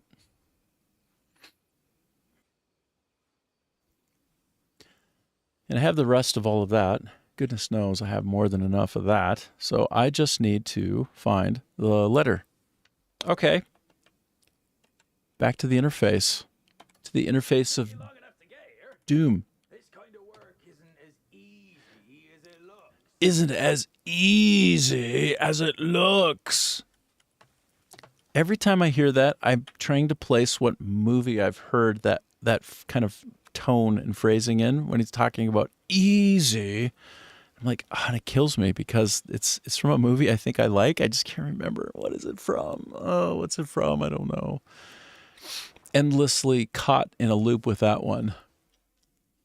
I actually looked it up on YouTube once, and I asked Google Gemini, and it didn't understand what I was asking for. Oh, so you're roughly 5'7", and you're still in your bulking phase. Yeah, you have big bones though. You're lucky, dude. Like I saw that you got those. You got the Finnish bones. You got the Vikings blood running through you. So been on that for a few years now, playing the long game. Yeah. But you know what they say? Men, but women too, frankly, who keep muscle mass on, like from your age onward into your 30s, your 40s, your 50s, or 60s. If you never stop working out and lifting weight, doing resistance training, if you never stop, your body will slow down in the aging process to a wild degree, and you'll live a lot longer, and all of your systems will be much healthier. More fat than muscle. Yeah. No, you're like an endomorph. That's just your genetics, bro. That's your biology. Don't even worry about that. Just keep lifting the weights and staying strong, because that's the number one way to live for so long. Muscle on upper body. Yeah. Well, my grandfather on my stepdad's side, he I told a story earlier. Legs are like two cannons, though. Yeah. That'll happen. That'll happen. If I had to pick, okay. Well, first of all, yes, my grandfather, he would be chopping down trees, like big trees, in his 80s, right? Just felling trees, doing like sawmill shit, building houses, lifting heavy ass shit, in the garage, like all the time, right? Super strong, but kept active his whole life. And so he lived to be over 100. And I think very largely in part due to resistance training. Men, but women too, frankly, but men need to have resistance training. Lift weights your whole life. Never stop. Never stop. Engage the fast twitch muscles of your body. Never, ever quit. And you'll age slower for sure. But yeah, if I had to pick the king of all exercises, for me, it's going to be the squat, because it engages your entire body, but also like the engine, the true power of your body, it comes from the ground, through your legs, up through your calves, into your quads, up into your hips. Like even a punch, it comes from the ground, right? And it goes through your legs. So if you have a strong base, then the rest of you is strong. Like martial arts as well, you have to have a good base, right? You have to have a really good stance, like so that you can come and go in and out of like your base stance. So it requires like good power in the legs. So yeah, good for you. If I had to pick anything to be strong in, it would be the legs. Always the legs, hey? Always the legs. So yeah, good. That's good. Everything else can just follow in line. All right, I'm trying to find this letter. There's some letter somewhere. Azarians? Oh, I better look at this. Looks like I better read this thing. There's actually knowledge I can get from this action. Okay, I read the letter, yeah. Tristan, enamored with gold. I can't be bothered to read that right now. I have other things to read. Apparently there's some letter somewhere, if I didn't throw it, that gives me some cuckoo pot thing. I need some kind of cuckoo pot thing. It's probably not in here. I can't help but smile when huge guys with chicken legs are... Dude, the most embarrassing thing that you can be as a man is just have an upper body and no legs. To have like the little pin, the little twigs for legs is the worst thing. And I don't know, did nobody get with them and explain to them how silly they look? You just get some big delts and some big biceps, and you don't hardly even have triceps. Although no, you'll probably have triceps too, because you can't get your delts going, like your shoulders going, without activating your triceps too. You really can't. But it is so crazy when you see the guys who and all right, so dude, this one right here, this. This right here, when people walk around like this and they try to flare the lats out in the back, they're like walking like this. You know what I mean? Like, because their back is so big and so strong that they got that Cobra V, bro. They're like the Cobra V, like, yeah, I walk like this. That's some hilarious shit. My dad was a champion bodybuilder, okay? Like, he was right up there on stage with some of the top legends in bodybuilding. Like, he wasn't up there with Arnold, but he was up there with the tier right below Arnold. Like, he was right there with some of the biggest guys at the state level. He was Mr. Minnesota one year. And he went to several sort of like national level competitions and did reasonably well in his shorter weight class. His smaller weight class. But that dude didn't walk around like that. Like, my dad walked around and he was like a normal guy, and he'd wear loose fit clothing as well. He's not trying to show anything off. He's just trying to, be like an actual bodybuilding legend, but not trying to like, appeal to people and like project power. He was just, being unassuming and humble with it. So like when you see people walking around and they don't have any legs, right? Like no calves, no quads, no nothing. Yeah, comfortable over style always. But it's like, who are you trying to please, right? Like who are you trying to impress? Like, just, you should be trying to get a little bit better for yourself every day, right? Like you got your own kind of challenge there, and you want to like get ever healthier and stronger for yourself, right? You just want to get better. You want a better version of you every day, not for somebody to see you and think, oh, he's so strong. But it's like an IQ test, bro. When you see somebody who's super strong, like in the upper body, but like they don't have any legs, like, I mean, unless there's a problem, right? Like sometimes some people are in wheelchairs, right? And then they can't work their legs out. Like, God bless them. And I don't mean any shade on that dimension. I just mean if you have a choice and you neglect your legs and you walk around and you think like you're the man, it's just like, so it's like you did not pass the IQ test. I don't even think women think that looks good. Like, I don't think women think that looks good either. Like women like good tree trunk legs. Like, yeah, paralyzed is a whole different topic. I don't even know why I went there, but I just thought maybe I would be a little more expansive in my thinking and be reasonable about it. Anyway. Anywho, I am trying my best to figure out how to get the rocket pack for this guy. I got randomized on it, and I'm checking if there's something from Gemnir's assistant that I haven't read yet. I really don't know. Like, are these bounties? What are these? I don't know what these are. What are these? I don't. And these are wanteds. Okay. And then, these are like tomes, things to read. Can this be it? Balanced is the best way. Arms back. Yeah. Totally.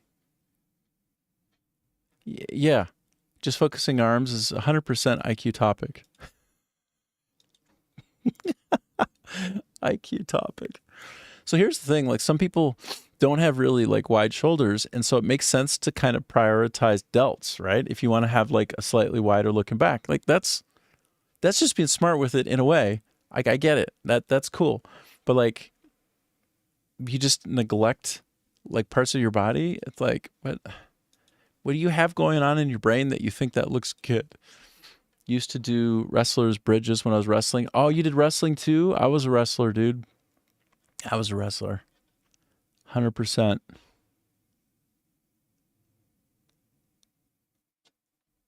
Very cool. Yeah. Trying to make the weight, going into the sauna, and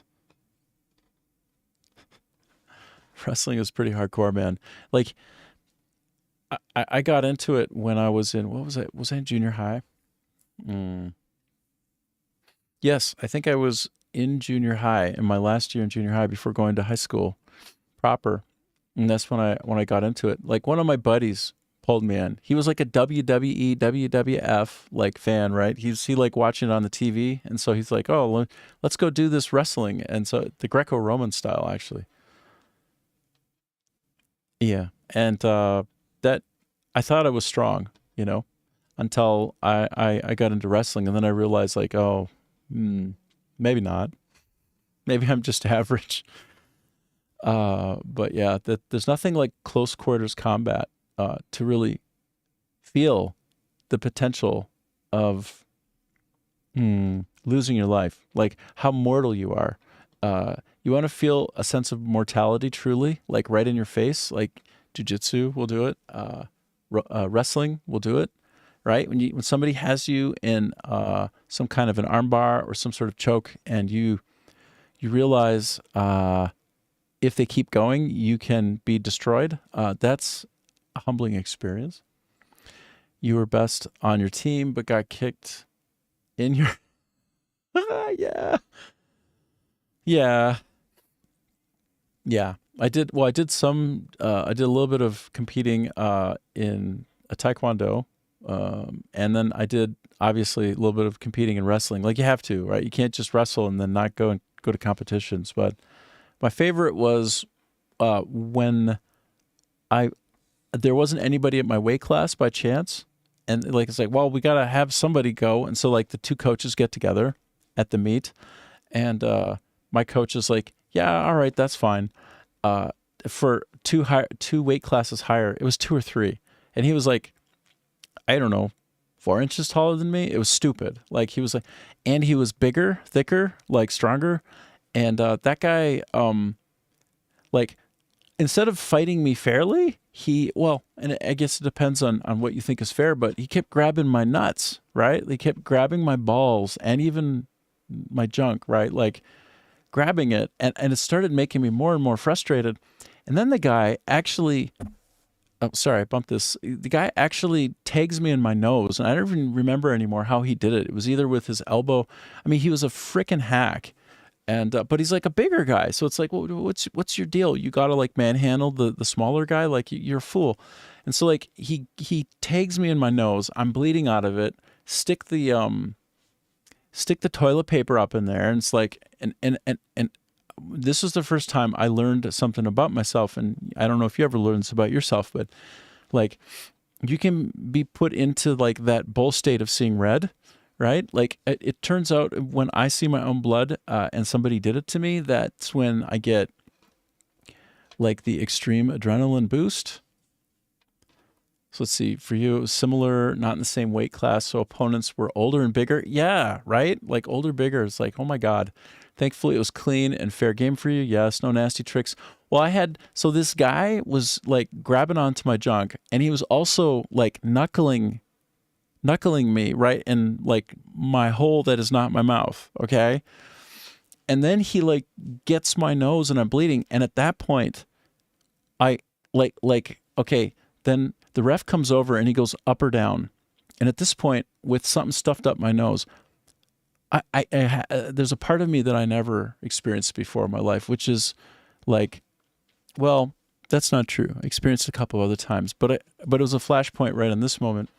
And I point down, and I get down, and I come up, and I grab this guy's arms, and I just start throwing him around like a rag doll.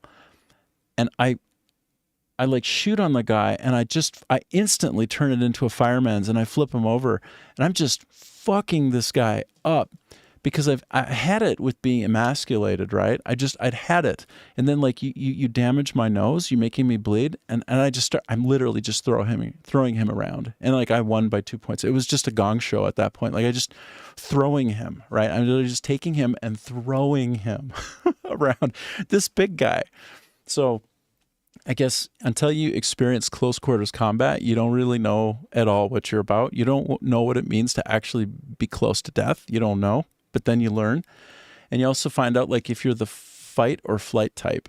And some people are flight, and that's 100% valid and smart and fine. I'm the fight type. Like I will always turn and face, and I will always walk into it. Like I've never not, but that was a really strong inflection point that really showed me like, okay, well, if the world's going to be super unfair and punish me, and it's not right, well, then I'm going to fight back. Here comes.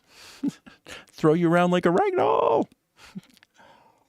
Or little war stories. Men have their little war stories.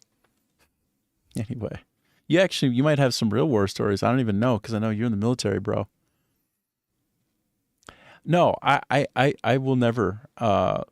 Only other times have been when literally I was encircled by people, right? And like that whole high school bully fight thing, right? Where like you get trapped in by people who form a circle around you.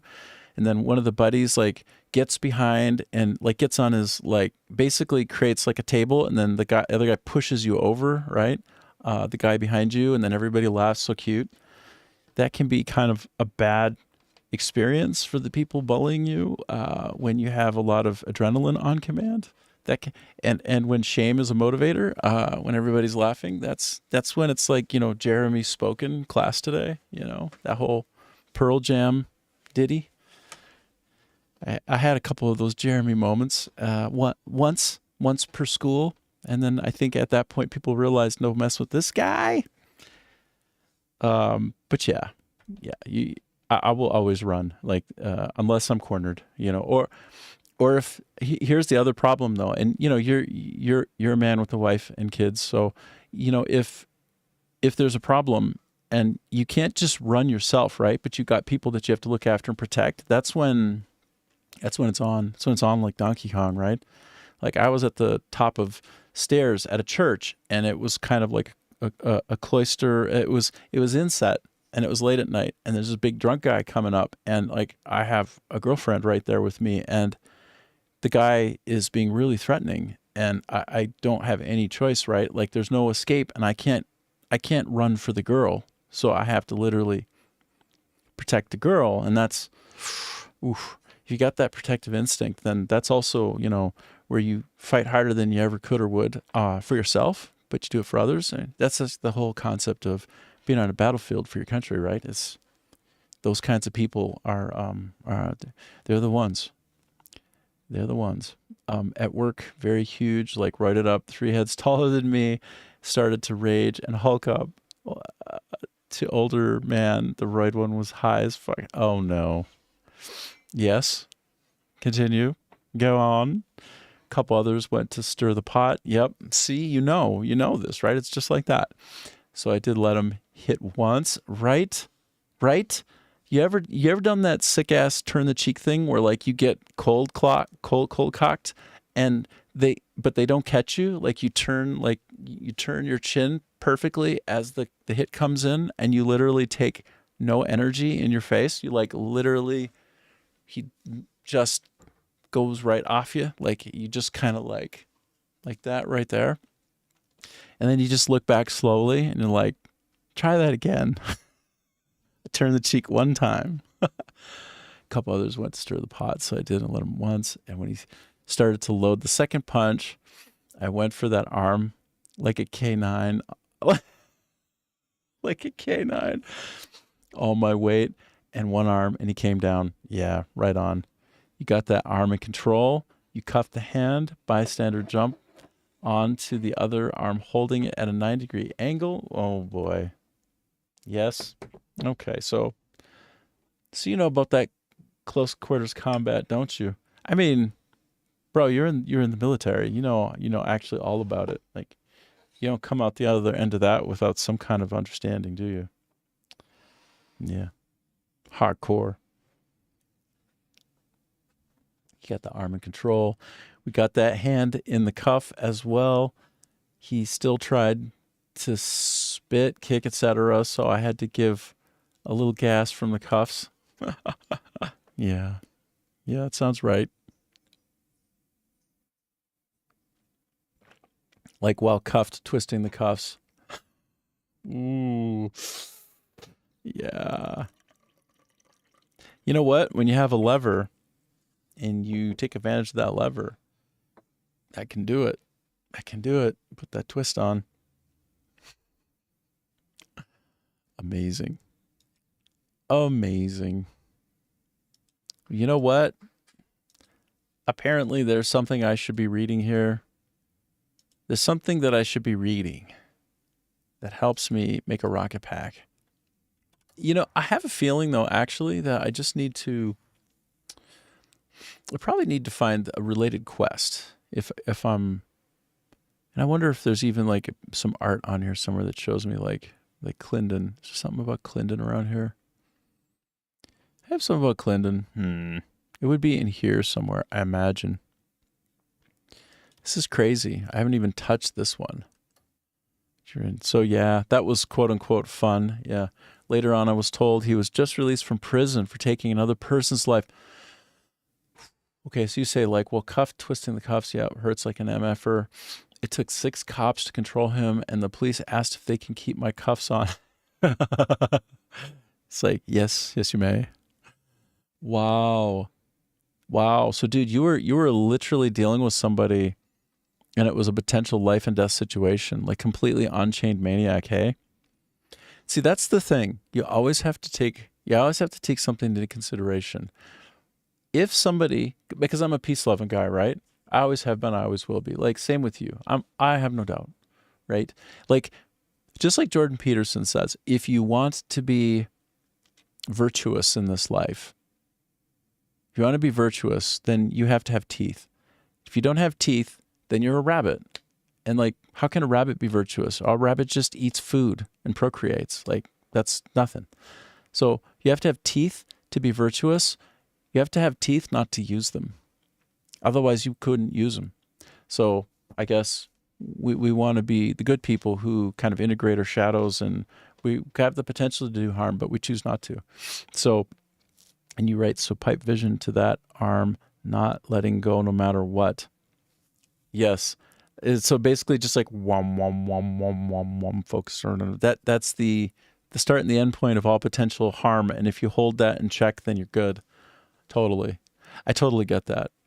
It's funny the way human perception works. Sometimes, the reality of the situation is like literally a sight line that's like a piped sight line right into something. And that's the only reality there is. Everything else is just holding guard, holding state, and nothing else matters. Really. That is the totality of existence in that moment, is that arm.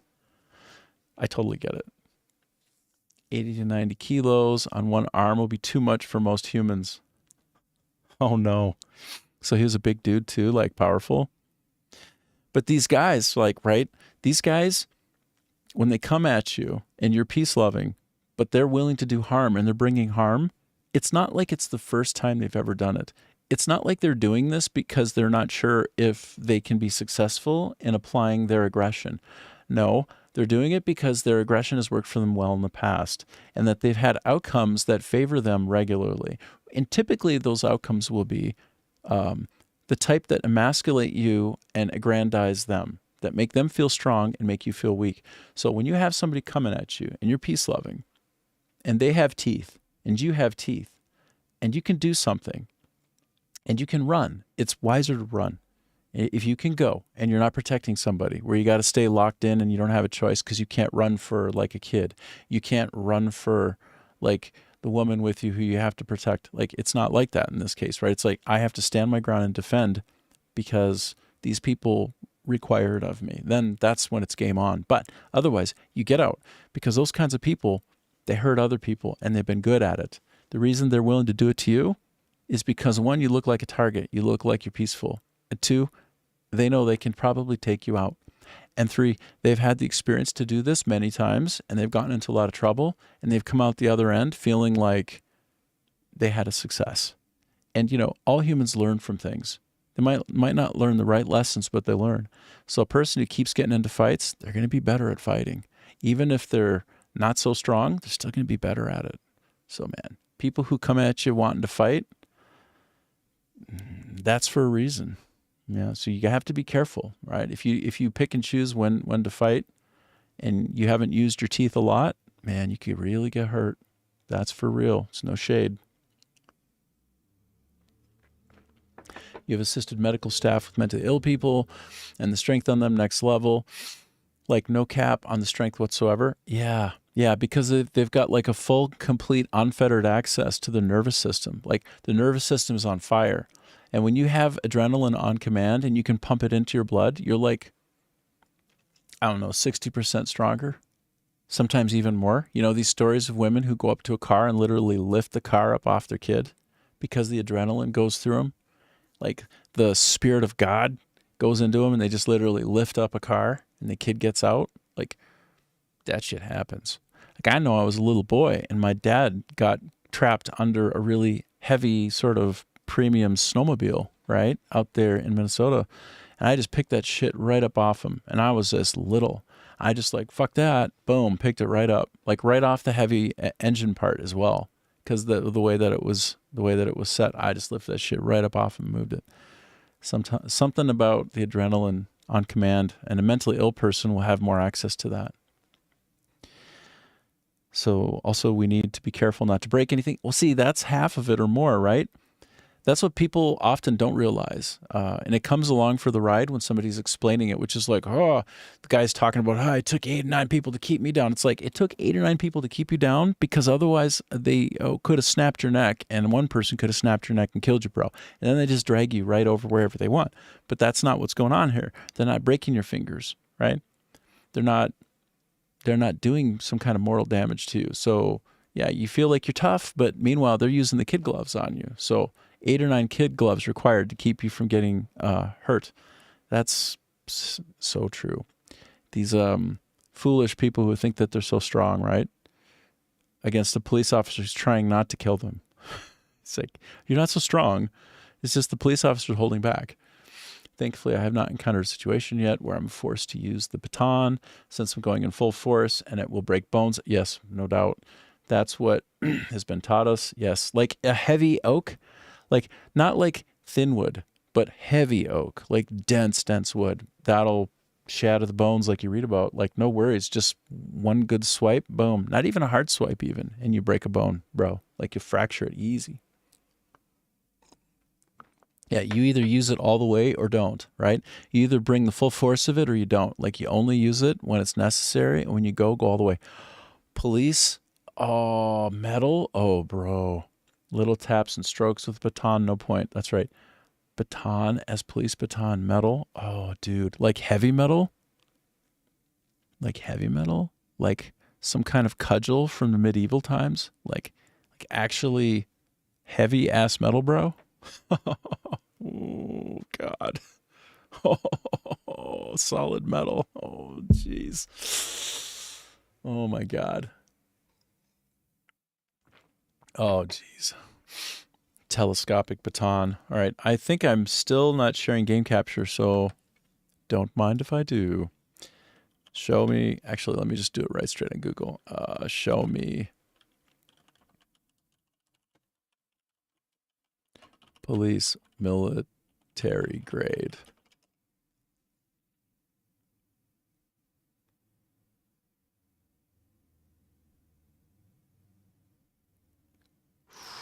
It's very tempting to watch those videos, but I can't know for sure. Right, one of these guys, right? And heavy. How heavy, I wonder?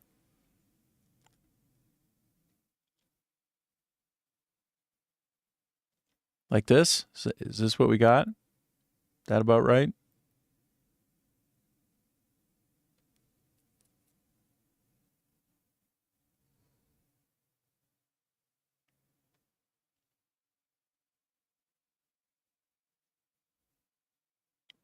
I feel like I would flip that around and use it as a baseball bat in the other direction. Like hit him with the handle edge. The handle end.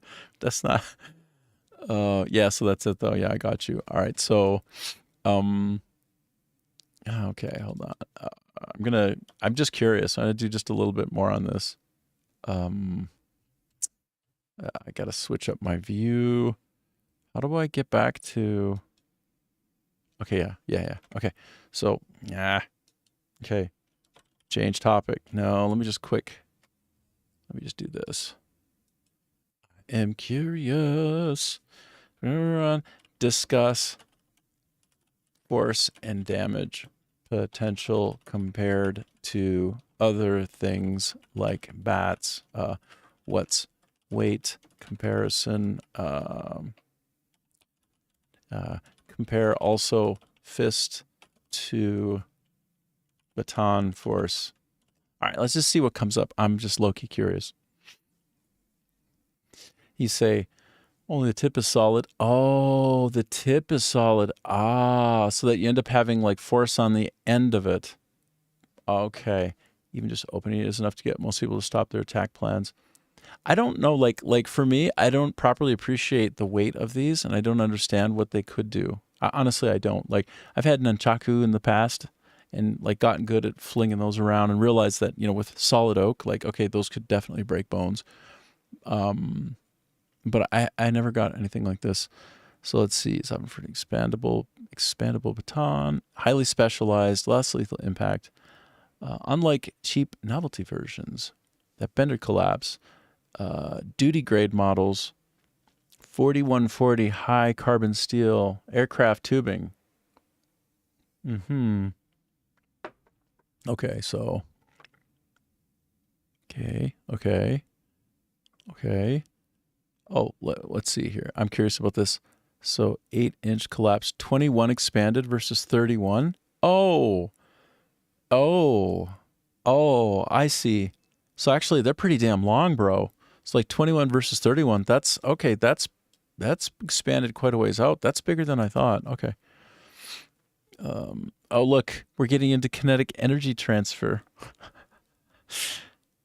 Velocity squared, increasing the speed of your swing generates significantly more kinetic energy. Right. right. Delivers heavy blunt, like a steel whip. Oh, neuromuscular dysfunction, temporary paralysis of the struck limb. Oh, dang. Easily fractures smaller bones, and split skin on impact. Whoa. Okay. Human fist is comprised of 27 small bones. It does not compress, transferring. Okay, right. Transferring 100% of its kinetic energy, right? 4 parts: handle, 2 rods, and the tip. Yeah.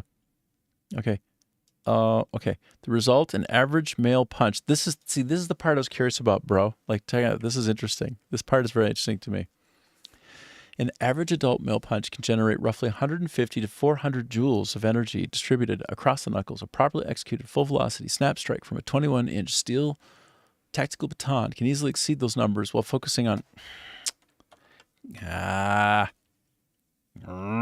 No. Give me an actual estimate. 150 to 400 joules for fist. Then what about for tactical baton? Also explain the weight balance of them, like where weight exists the most. Id est, i.e. the tip of it. Okay, let's see if I can get some slightly better answer. Okay. To get straight to the numbers, a full velocity swing from a tactical steel baton delivers 80 to 140 joules. And then for fist, okay, so that's like less, but sounds surprising compared to, it highlights a crucial physics distinction, the differences between total kinetic energy, moving mass, and impact pressure, how that energy is concentrated. So, they're going to give me more hardcore math. So look at the tactical baton delivers less kinetic energy, but the impact surface is smaller, so we know that it's going to be more concentrated. And darn it, this is like, come on, man. Give me my information. Show me the damage potential. Energy transfer dispersed, absorbed by the hand and targets fat muscle. Okay. Energy transfer, instead of dispersed immediate, 100% of the energy dumps instantly into a single point, right? Yeah. So the material elasticity and the nature of energy dispersal is what makes, and the impact surface area. Yes, of course. Think of it as like a car versus a bullet. Yep, I got you. Yeah. Of course. I knew this. I wanted it to give me like some numbers, I want numbers. If a manufacturer puts too much weight at the very top of a telescoping baton, then you get friction lock failure. Wait, extreme momentum would wedge the friction cones so tightly together that you would need a hammer to close the baton after a single strike.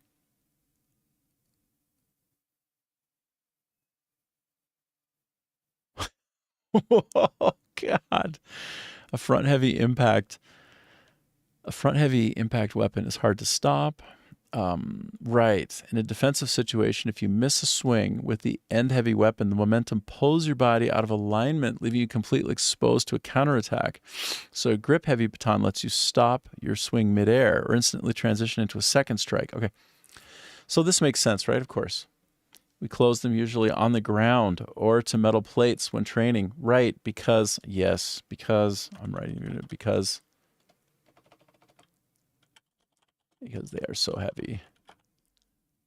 Because they are so top heavy that they get, that's interesting. They get friction lock failure. Huh. That's cool. Oh, shoot. I sent it to everything all at once. Whoops. I got to get better at that. I think all I had to do is just send it to just YouTube. All I have to do is just click buttons. Oops.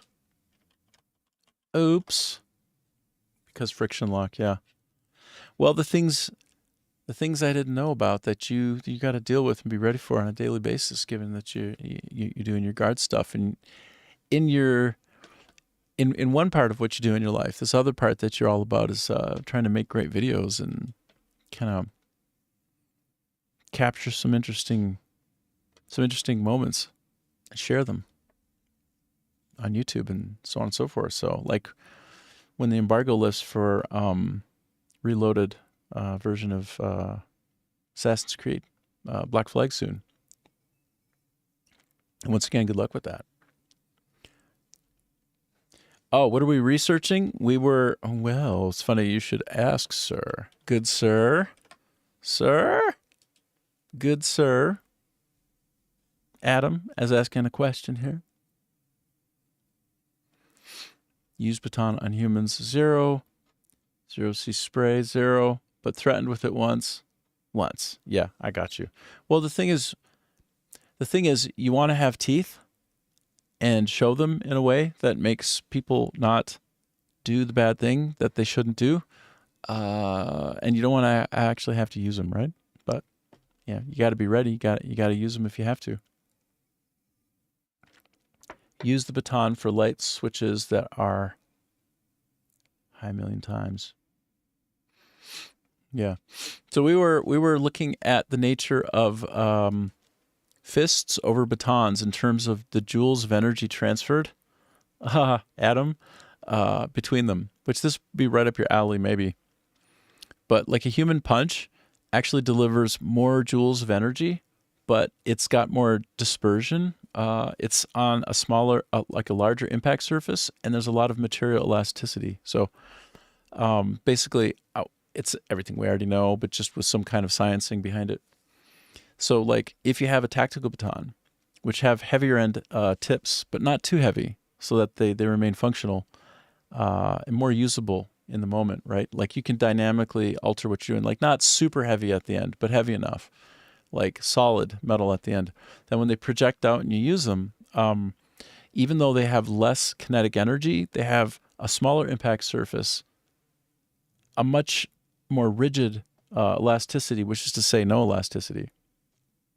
And okay, you say, here's another parameter. There will be more force the closer to the tip you go. Right, because of the nature of force along a line at a terminal point of impact, like the way in which a motorcycle, when you're driving it, keeps itself upright because of the centrifugal force. Like basically, the greater force on the end of the thing being swung, the transfer goes more out to that point. So it's a smaller point.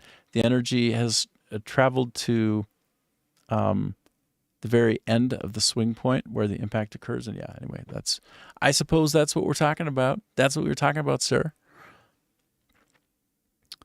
And what's interesting is in terms of practical application of a decent tactical baton, you don't want to have them be so heavy at the end that after you use it, it can't be closed up again. Like it can't be undone.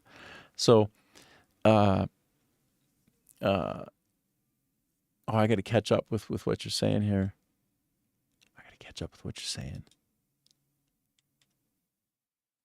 So Scatha wrote, use the baton on human, right? Use baton for lights. Yeah. Cracked ice from license plate and tires multiple times. Yeah, sure. Utility tool for the win. You can look at how to, on videos on batons to get better understanding. Yeah. Basically, if they're really heavy at the end and you generate a lot of force on impact, they'll like lock in so hard that you need a hammer. You got to hit them on the end with the hammer to get them to collapse back down after having been projected out. But the way that Scatha does it is he just basically points it down at the concrete and like bangs it to like get it to push back in. Because opening it is a scary factor to anyone with a brain. Well, the thing is, I hate to admit it, but I always thought the batons were not that impressive. Like I didn't understand the physics. I didn't understand what they're actually all about. And, you know, I've never actually used one. So I can't, I think you would run into people who don't actually appreciate them. But they appreciate them once they get hit by them. And like literally their limb goes numb and can't use it. They'll appreciate it then. So yeah, that's what we were talking about, brah. Let me switch over to the game capture view. I'm gonna on open can be hidden in the hand. Oh my god, because opening it is a scary factor in the brain, and on open can be hidden in the hand. Then boom, upward opening is scary. Battle ready. Yep. Right. Right. So basically, you can even avoid telegraphing the telescoping baton until it's time to use it, because when it is time to use it, if it is time, and to your point, Scotha, like hopefully it's never time. Collapsible batons are illegal in some state cities. Well, that should show you right there how dangerous they are, right? Hitting is the last option, of course, yes. Like, and you yourself have said the only time that would ever get used is when you use it with the maximum force. And the maximum force means obviously breaking through the skin, but breaking bones, fractures, dislocations, serious damage like ligament damage, all the things, right? But you will only use them when necessary. Illegal here as well. Okay, well, that's when you know that they're pretty hardcore, right? When somebody who doesn't know how to use them or might use them indiscriminately, it's so bad that they make them illegal. Yep, well, there you have it.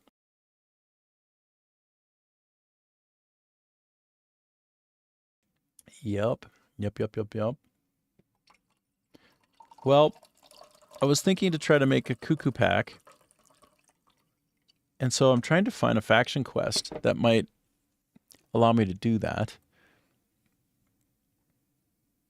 And the more I look, the more confused I get, and the harder it is to find what I'm trying to get to. I have a feeling I'm just going to be out of luck on this one for now. And honestly, what do I really need to have Unka with a rocket pack for? I mean, I'm just a little bit into him at the moment. Like, I realize he's got this freaking crazy cloak. Like, look at that cloak, bro. Look at that. Like, what? That be an animal. That's an animal skin for real, for real. Just strapped it around. Well, they are the Greymanes, right? And it's supposed to be that they're kind of like emblematic of wolves and all this. So anyway, yeah. I was going to go to one more place. I'm going to go to a couple more places, actually. I wanted to find one more town to buy supplies from. One more town of some size. Some meat vendor. And I'm going to make a bunch of cookable food. Oh, and Scott, you're saying, let's see. Unless police, security, or otherwise permitted, right? Otherwise, then projecting batons are illegal, right? Right. Also, frequent training is a must, or you can't carry them, right? So you actually have to be prepared to use it in a way that's skillful and can be applied in the safest possible way, right? Like if there's an innocent person around, right, and you're just swinging around like a maniac because you haven't got any practice, well, you're going to hurt the innocent person, right? So yeah, I get it. And then Scotty, you're right. There are approved areas where we need to hit like big muscles, then forbidden areas and gray areas. Right. But if you aim for big muscle target moves and you hit them in forbidden place, then it's their fault. Yep. Then we get into those debates where like some athletes are really good at making it look like it was an accident, but it wasn't. Like you look at NBA stars, they do that, like they do that hack and slash business, like, and they try to make it look like an accident. Or even NFL football, right? They'll be like, "Oh, I wasn't trying to go for the helmet." It's like, yeah, you got the helmet though. I wasn't trying. Like you aim for the arm but hit the neck. Yeah, that would be verboten. That'd be a bad time. That'd be a real bad time. Nobody wants any of that action. I'm trying to find, I guess I should just go find a slightly bigger city. Like Dewhaven Keep. Have I been there lately? Maybe not. I'll head there. I have decided to spend less time in the pause menu while we talk. So if I'm a little bit slower to respond to you, I apologize. Scotha, he has an incoming. He's saying probably case by case in court, but on default, if you aim and hit almost landed, it's impossible to stop at that point. Okay, so they are heavy enough at the end. And Adam's that right there with you. They are heavy enough at the tip that you might have a hard time slowing down when you're in the middle of the swing. So then if it happens, right? Yeah, I suppose so, right? I mean, you're not trying to do a love tap, are you? Oh my goodness. Oh my goodness. I need to actually mark Dewhaven so I can get there. Again, I'm going here and I'm getting supplies because I'm going to try to take down the Sky Fortress today. And that would be like, oh my God, this guy can't jump. He can't fly yet because he doesn't have a stupid rocket pack, bro. I got to switch to someone else. Gur-arg. Gur-arg. All right, come on back, Cliff. Come on, buddy. Join me. Let's go. Wait a minute. Where? I still don't understand the nature of being brought to this place or another. I can't figure. I can never figure out. Okay, so if I just let go, will I go to him? Okay, there it worked. I gotta get better at having my companions along. I do a very poor job on average of managing them. Okay, so I'm here, and where's here? I don't even know. What is Cliff doing over here? Oh, he's getting some rosemary. Is that rosemary not accessible? Just give me that rosemary. Come on. Come on. Oh my God, I can't get it. Anyway, enough of that. Where am I? Oh, that's where I am? Dude, I need to get closer. I'm too far away. I'm going to go up there because it's a high point and I'll just fly down. No mid-air stop, but close to the target. Probably not full stop, so there's that. Hitting through, right? You have to hit through a target if you want to actually do proper kinetic energy. Through as in hitting like it will slice and dice. Yeah. And then Adam writes, I don't know. I feel like resisting the police should typically be a fatal decision. I mean, listen, we're a nation. Whatever country you're in, you should be a nation of laws, right? And if the law bringers insist that you do something, are you not supposed to do what they say? You say only in the U.S. Let's see, what else do you write here, Adam? There's all these stories about self-defense being criminalized in the U.S., and I find it really tiresome, yes. If I have to beat someone with a baton, I shouldn't have to worry about approved beating zones. Well, I mean, we're a nation of laws, right? And it's meant to be a way. It's meant to be that we can live good lives in relative peace. And so, when the people who are responsible for ensuring the peace are telling you to do something, you really should do it, shouldn't you? You really should do it. I mean, I've had a couple of unexpected run-ins myself. Well, maybe just one. And, they tell me to do something. I do it. Like, I'm not here to get hurt for some dumb reason. I'm not here to, like, fight the man. I'm just here to try to have a good life. And so, yeah, if a lawbringer wants me to do something, I'm going to do it. What do you want me to do? How high do you want me to jump, sir? What would you like me to do, officer? And by the way, officers, they got a lot of stress, right? They got to deal with getting called constantly to domestic disturbances and stuff. It's not easy being a lawbringer, man. Not easy.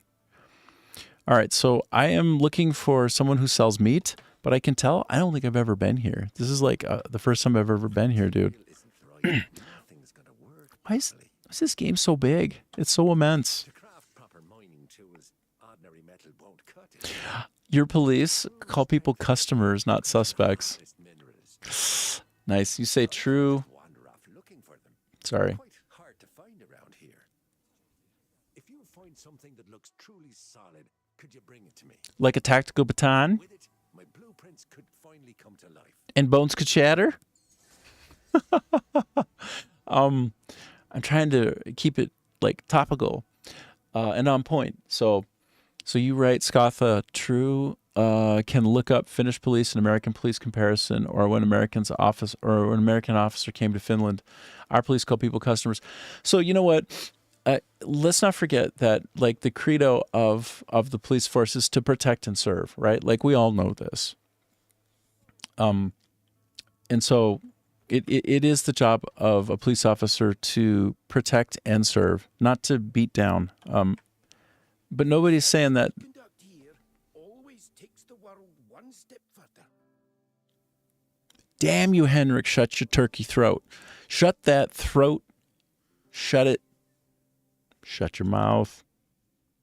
Okay, so yet I have still more stuff that I can learn. I cannot believe it. Like, what? Look at all this crap that I have to learn here.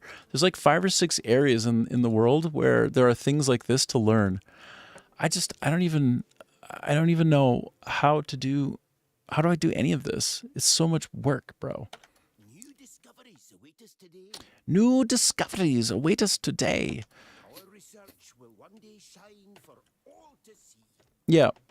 And so what you're saying, Scatha, is reasonable. And I know that Adam will find it reasonable too, right? Like, there is this period of time where, see, here's the problem in the States as I see it. This is oh my God, who just, what? I didn't do it. Chill. Put away your pole axe, your pole arm, rather. Okay, yeah, we're fine. I didn't do it. What did that look like? I did. I wasn't even near it. There's this issue, in my opinion, in the States where there's so much polarized political fervor. There's so much distrust. There's so much us versus them. There's so much who are you and who are you, and are you like me or are you unlike me? Are you my friend or are you my enemy? There's not this sense of unity, right? And so it's like, in that context, Adam will rightly feel like, what are we going to do? Like, what are we going to do about this? Like, people can't just come up on the law and make a problem. Like, it's not okay. Like, whoever the elected people are in government, like, it's a country, indivisible under God, one nation, indivisible under God, e pluribus unum, from one many. And so the fundamental thinking that Adam has here is not wrong. It's just a point of view. And so I will defend his point of view on that, in that regard. And he's got strong feelings. But I think what's lacking right now in the States is people listening to each other and assuming, like, that the other side, while different, has fundamental things in common. That's like the big issue, Matt. And so, you know, there'll always be some kind of body cam footage that is, you know, that looks a certain way. And as I climb to the top and wonder about if there's anything down there. By the way, with the pirate hat, you want to look and see if it glows hot white. If it glows hot white, the feather there, that means there's something hidden. I'm curious about Adam and Scatha having a conversation. So Adam, bear in mind that Scatha is, you know, a family man. He has a military history. He's in security. And so he fundamentally is on the side of keeping peace and justice. And so he's not a person who would disagree with you in principle, but he might not go as far because he has not been in an environment that's so politically divided and so, like, aggressive, each side, one to the other. And that's the issue. Like, everybody needs to get back in the States, in my opinion, in the United States of America, needs to get back to being united. Right now, it's the divided states of America. Right now, it doesn't even look like what the founding principles want it to be, right? Everybody is fighting with each other. But how about y'all settle down a little bit and listen to each other? Like, everybody has some commonality that you can gather around and get closer together into the middle. Like, y'all keep getting polarized to one side or the other. You're doing it wrong, bro. Like, you're doing it wrong. Like, United States of America, come together, e pluribus unum. And yes, it's a country under God, one nation under God, right? And there's certain principles that are held as self-evident, but that means that everybody needs to show a little bit of respect for their fellow countrymen. So look at this. So Scotta says, mandatory military, sure. All men have to serve. That's why Finland has almost 1 million soldiers in the reserve, all ready to go. Yep. Well, that compulsory sign-up is something that also happens in the States to a degree. Yeah, I don't think you're disagreeing with anyone either. But like those strong examples of body cam footage, like you're always going to see people doing something right or wrong in the moment. But in general, right, I think we all just want to try to, most of us want to try to hold to the center, take turns listening to each other, get along, right? Don't fight. Don't fight if you don't have to, but fight if you have to, right? Defend. So anyway, there's definitely always an interesting room for discussion here. As I play Crimson Desert, I have been looking for more butchers. I'm looking for butchers who are selling meat, and the butchers are almost invariably these really cute green-haired girls, well, kind of like the Star Trek green-haired alien, except for they're orcs. Like they're invariably very buxom orcs with like very beautiful, and they're always playing around with knives. I don't know. Like I've been regularly trying to find the butchers in every major city because they never let me down. They're always cute. They always got the green skin. And they're always playing with knives, just like a dangerous girl, right? Some kind of dangerous girl. And they're always telling me to make sure that I eat meat. And I'm like, all right, you got me. You got me. Oh, look, it's a bounty. Somebody named Lilith, 60 silver. She's in her 40s. I'm going to have to take her out. Wait, but what has she done that's bad? Attempted arson? Oh, a firebug. Ooh. Oh, my. Firebug. I might have to bring that one to justice. I don't think I'll have a tactical baton, but I will use my fist, which we've learned today has a kinetic energy between 160 to 400 joules. It's been a very interesting stream so far with the randomizing that's happened. And I love when the stream gets randomized. It's the best part for me. I've got everything set what I done. I got everything set what I done. And what is it? What are you selling? Kind of. What are you selling, brah? Ooh, that's some juicy meat. Anytime I'm finding some good amount of health on food, then I'm snapping it up. Also, I always want some stamina stuff. No doubt about it. Okay, yeah, that was good. Yeah. No, goodbye. I'm interested in you shutting up. Shut your mouth. What's your deal, brah? Talk to me. What's going on?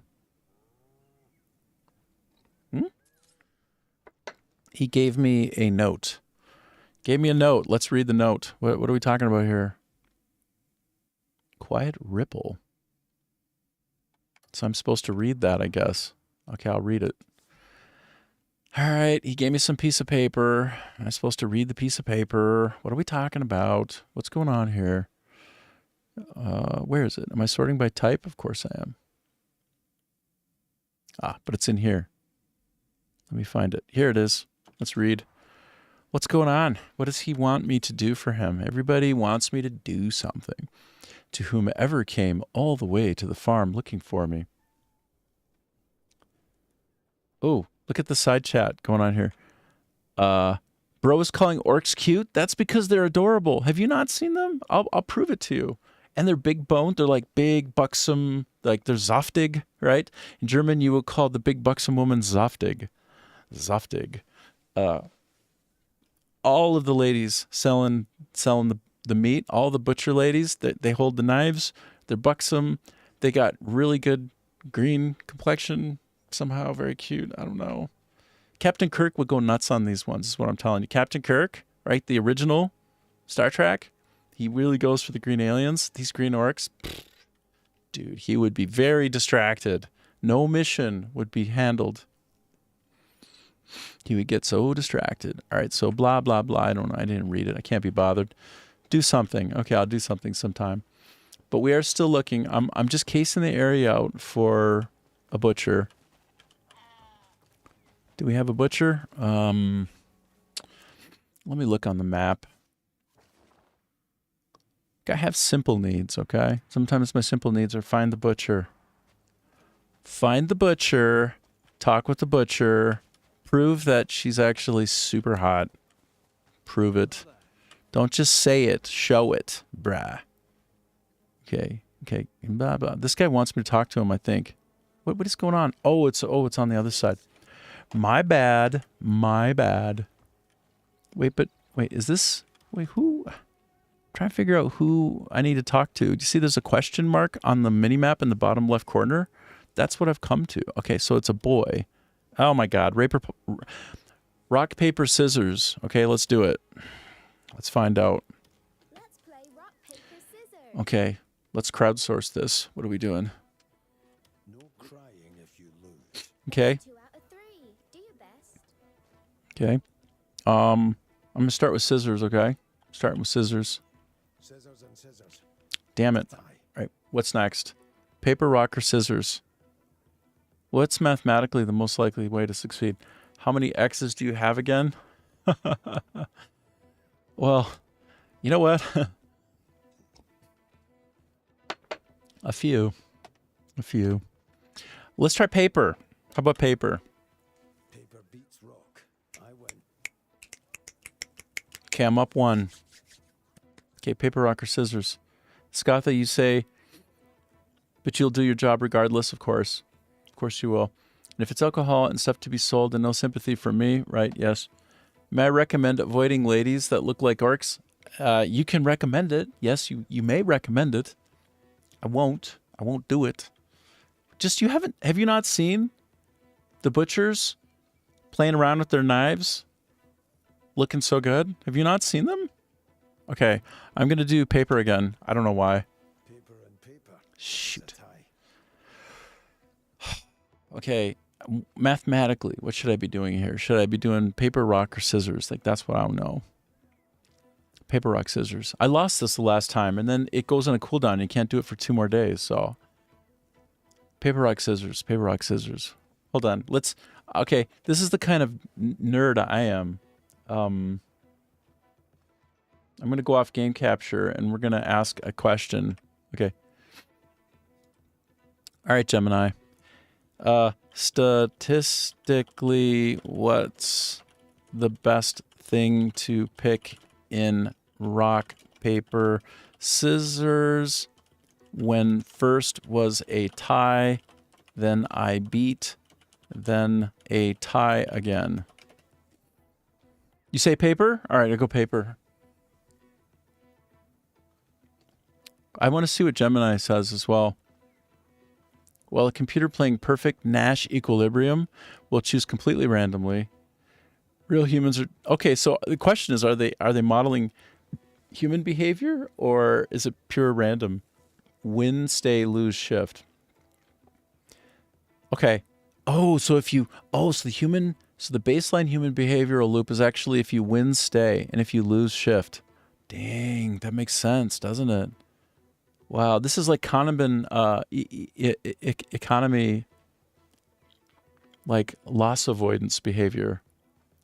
Like if you lose, shift. Don't do the same thing. You won with paper? All right, bro. Just, I'm going to ride paper or die, bro. Paper beats rock. I win. I won. Shit, I just did it. I won. I should get going now. See you again. Okay, well, Scatha, you were right. We'd have to do this like 1,000 more times to prove if it's actually true. But you were right in this one case, so good job. I haven't won that shit before. That's the first time I won it. So you suggested paper, I picked paper, we won. How do you feel? Do you feel like a winner? Now it's on a cooldown. It's on a cooldown for 23 hours, I see. Okay. Oh, sorry. I'm going to go over here now. All I want is to find a butcher. A hot a hot female orc with green skin, and then you're gonna see her and you'd be like, oh, well maybe orcs aren't the worst actually. And I'd be like, see, I told you. I told you. Next time you'll trust me when I tell you about the beautiful green orc lady. Up. Hold on. Wait for it. Wait. I have to stop my search and pick up this sealed abyss artifact. I'll take it. I'll take that shit. Visit all Greymane shrines. Okay, well, I'm 4 out of 12. I've only seen 4 out of 12 of the Greymane. Oh my god. Is this... Are you... You're not a hot orc lady. You're not even close to a hot orc lady. You have a beard. This sucks. This sucks rock. Yeah, I'll just buy up all of your stuff though because I'm trying to prepare for the big sky battle, brah. Hello, traveler. All right, well, you're supposed to... Yeah, could you be a beautiful female orc? No? Then leave me be. Okay, I looked at the area. There was no butcher. That sucked. My kingdom for a beautiful orc butcher lady. So I was here last time. I'll tell you what. We'll go here again. Where's the butchery? Let me find the butchery though. Okay. Oh, tavern. Actually, the tavern, the barkeeps are usually really cute too. Not the tanners. Trying. I'm looking. The butchery. All right. See, you think I'm out of my mind? You think I don't know what I'm talking about? I'm asking the AI to hallucinate always. May I recommend avoiding ladies that look like orcs? Yeah. All right. So no. No, you may not. So are the witches. Oh, the witches are a good time also. Yeah, I hear you. I hear you on that one. So far, and you know what? A little bit of woo, a little bit of witchy can be nice. Personally, I'm a bit burned by the woo and the witchiness. I've been there and I've done that. Trust me, it's not all that in a bag of chips. If you haven't had the witchy experience, it's great once, and then you kind of want to avoid it for the rest of your life. So if you haven't had the witchy experience, go get it. But you'll see, it's not really the thing that you're going to want to come back to. You want somebody who's rational. Okay, you want a rational human being to be your partner. Okay, sorry. Let me back out. You won't feel pressure. Everything here was still mooing this morning. So, Adam, she's not the worst, right? She's not the worst. The lighting isn't even that good. Okay, look. Just for me? That's what I'm talking about. Little girl, little orc girl. Okay, so I bought a... The sort of red you only see from the freshest meat. I'll set aside the best cuts for your next visit. Good. Now look at. She goes right back to cutting up her meat. Here, let me. I'm gonna turn on my lantern. I'm just gonna blast her. Like, huh? Let me try and get in. Let me get in a little bit closer. I can't. See how she's sharpening her blade? The ladies selling the meat are always sharpening up their stuff. They always seem a bit menacing. They're always stacked like you read about, bruh. I'm sorry, but she's not... Do you see what I mean now? Okay, first off, she's not human. Second, she's green. No. Like, are you saying, like... Are you giving me really good reasons to go for it? Because those sound like good reasons. Sound like great reasons to me, bro. Not human, check. Green, check. Like, that's almost checkmate right there. That's like 2-move checkmate. That's like mate in 2, bro. And then I can make her my mate. Like, all of that. Okay. These guys making merry, having a good time. Okay. I'm doing one thing on these streets right now, okay? I'm looking for somebody to throw some coin at. I want to just throw coins at beggars. In the game, they're called beggars, so I don't need to be canceled for calling people who don't have homes like beggars or something. Although, please do cancel me. I don't even care. But I'm looking for someone out here who I can throw a loose coin at. And it's really quite... Wait, why is he running? Is he afraid of the rain? Look, he's like, oh my God, the rain is so bad. I can't survive this. I don't... Yeah, it's something. It's something, all right. You know what? This rain is not working for me. So let me switch weapons real quick, okay? I'm going to make the rain go away. I'm going to make it not rain. Wait, where is my fan? Oh, it's my secondary weapon. I'll show you. You can whisk the rain away with this Eastern Witches fan. Watch this. And now, over the next 20 seconds or so, the sky will clear.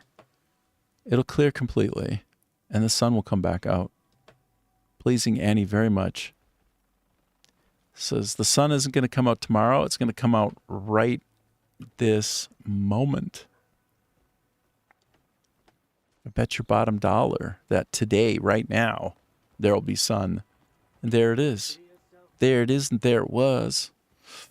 Okay, I am looking for a beggar, just to be clear. I found the butcher, good. I have enough meat to do what I gotta do. All right, I can do what I gotta do now. But now I need to find one loose beggar.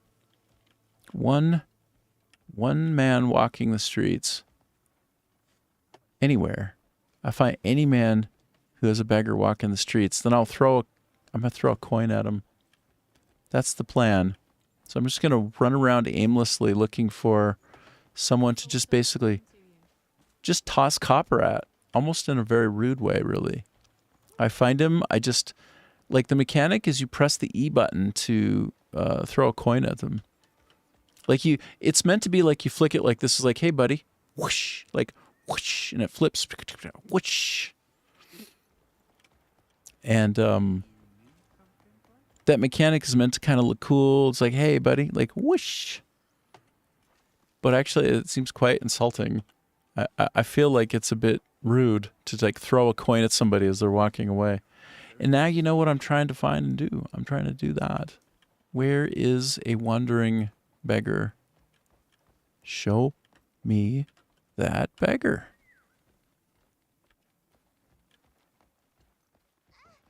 14.5 minutes out of 29.11 done with closed captions. Dyslexia doesn't help. Oh, you have dyslexia too, dude? The fan is so handy, Adam, I know. Dude, I have dyslexia. 100% dyslexic. But I got to the point, and it's very strange, where I can read just fine, but it's because I got good at reading like the symbols, like not the letters. Like I can't do it the normal way. So I don't know. I get my letters, like sometimes when I'm real tired and I'm writing, I like do my E backwards. Like I just straight up my E is backwards. But I think it can be great. Like dyslexia means that your brain is organized in a slightly different way. There are advantages, dude. I'm sure you know, since you got it, like me, like some of the advantages. I can write left-handed or right-handed. Like my brain is very strange, like it's balanced. I'm ambidextrous, right? And it's a property of having a brain with dyslexia, I think. So like I can write on a whiteboard cleaner and more legibly with my right hand, but I'm left-handed. I can throw a football, like an American football, great with my right hand, but I can pick up a spare when I'm bowling better with my left hand. I got more accuracy with the left. So I think like that's from having a brain that has things like dyslexia. It's cool. It's cool to have some disadvantages because everything is a trade-off in life, right? Everything is a trade-off. There might be a benefit to not having dyslexia, but there's probably some kind of benefit to having it. Like even people who lack a sense, like who might be blind, apparently their hearing is more specialized. Like the way that the brain handles the sonics of an environment is more specialized and becomes more meaningful and rich for a person who doesn't have sight. And it just kind of stands to reason, I suppose. What's it you're after? So, you know, dyslexia will slow you down sometimes, but it gives you benefits. And some of them might be subtle. Like, there's an outsized ratio of CEOs who have dyslexia. Like compared to the baseline of people in other professions at other levels, other stations in companies. So dyslexia is very common among CEOs. Like, why is that? Why the hell is that? How you explain it? If you don't believe me, look it up. It's statistically a fact. I don't know. But it is about trade-offs. As one thing is taken from you, something else is given to you. We can believe that. We can bank on that shit. All right, I'm going to get rid of some of this crap that I'm hanging on to because I'm nearly full up. Let me try to clear some space. And then I'm going to do a huge cookout. I'm going to go cook like crazy. You're kind of suspicious, Adam, about the number of people who claim to have dyslexia. Well, as a kid, I didn't have like a clear brain dominance. And my stepdad, he's a psychologist, child psychologist. So he was like, the teachers kept trying to teach me to write right-handed. And he's like, I think he's left-handed. So I ended up a bit ambidextrous because I don't think teachers will outright force you to be right-handed. In many cases, I think in many cases you yourself will just start doing a thing in a certain way. And then the teachers will reinforce that. But back when I was a kid, they did treat left-handedness as being sinister. In fact, the Latin word sinister is about being left-handed, I think. Something funny like that in terms of like the root of words. But anyway, they say that people who are left-brained are the only ones. No, people who are left-handed are the only ones in the right mind, because the right side of your brain handles the left side of your body. It's a weird crossing. Why that is, I really couldn't tell you. But why are you suspicious about that? Why are you suspicious, Adam, about people who claim to have dyslexia? Don't get me wrong. In general, people are probably over describing like their pathology and conditions. Everybody wants to fit into a category, right? You just watched the guy who got one-shotted by ayahuasca. Oh, damn. Talking about sinestra or whatever in Latin. Yeah. Wow. That's a mouthful, what you just put out there, bro. Oh, and I'm kind of interfering with the ability to see what you're writing with the stupid text in the bottom corner. You know what? Let me try something. You know what? I can do whatever I want in this life. Tell me what to do with my life. I'll put it over here for a minute. Let's see how it goes over here, hey? I just switched the text. The chat is now on the other side of the screen. There, it's down there. Is that better, bro? It's probably better now, but it's probably a lot worse when the map's down there. I don't know how to fix it. Dyslexia troubles in school. Also had a speech thing with R and S sounds. Totally. Mostly was taught out of those. R is weird sometimes, though. Really? How weird. Trying to trill my R's. Loads of people definitely don't love it. By the way, I also had, what is it called? Stuttering. I had epic levels of stuttering as a kid. So then, I will talk for 6 hours a day here. Like, what? What is that all about? Dyslexic, stutterer. I'll go ahead and stream 6 hours a day, 7 days a week. That makes sense. That makes all kinds of sense. Sure. But you know what does make sense? We as human beings make our weaknesses our strengths very often. Like my brother, may he rest in peace. He actually had a neurological issue where his fingers were constantly shaking, like this.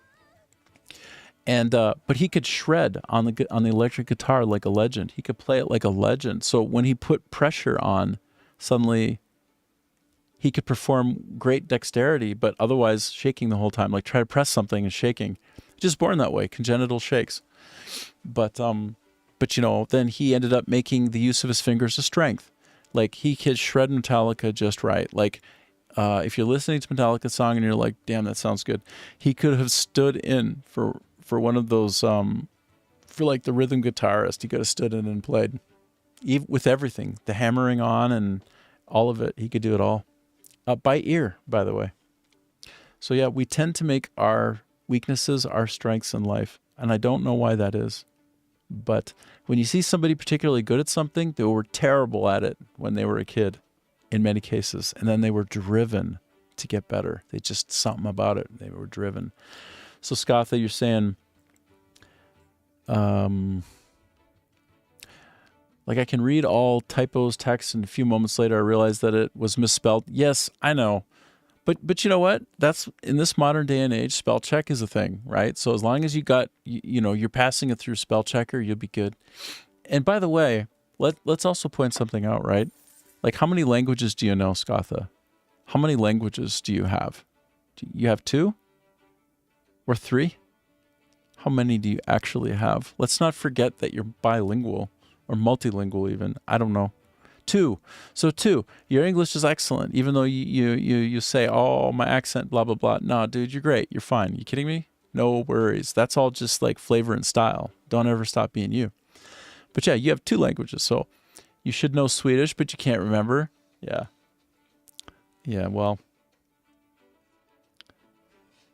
I think Finnish is a great language. And so, Adam, back to you. You just watched a guy. Yeah, okay, so I saw that. You say loads of people definitely don't have it. If it was as common as people claim, then we would never have created language this way. Well, I don't know. Could be. I don't, like, I know that we're in a bit of a culture of explain ourselves by what category we fit into. And if we can explain ourselves, everything gets better, but it doesn't. Like, we need to be less fragile as people in general. And we need to be more open to just being unique and being cool with that, right? We don't need to shoehorn ourselves into something. We can just be who we are. Like, enough of this oversimplification. And so you say, Adam, Scatha, is your accent like the hydraulic press guy? All right, so it's time to give some. Darn it, I got to get out of this music interface. I'll let you know what his accent is like. We'll go listen to a video of his. But I got to get out of this damn vendor music. Okay, I got to go hide somewhere where somebody won't walk by and say hi to me because it's annoying as hell. Okay, if I'm here, maybe we can get away with it. All right, you ready?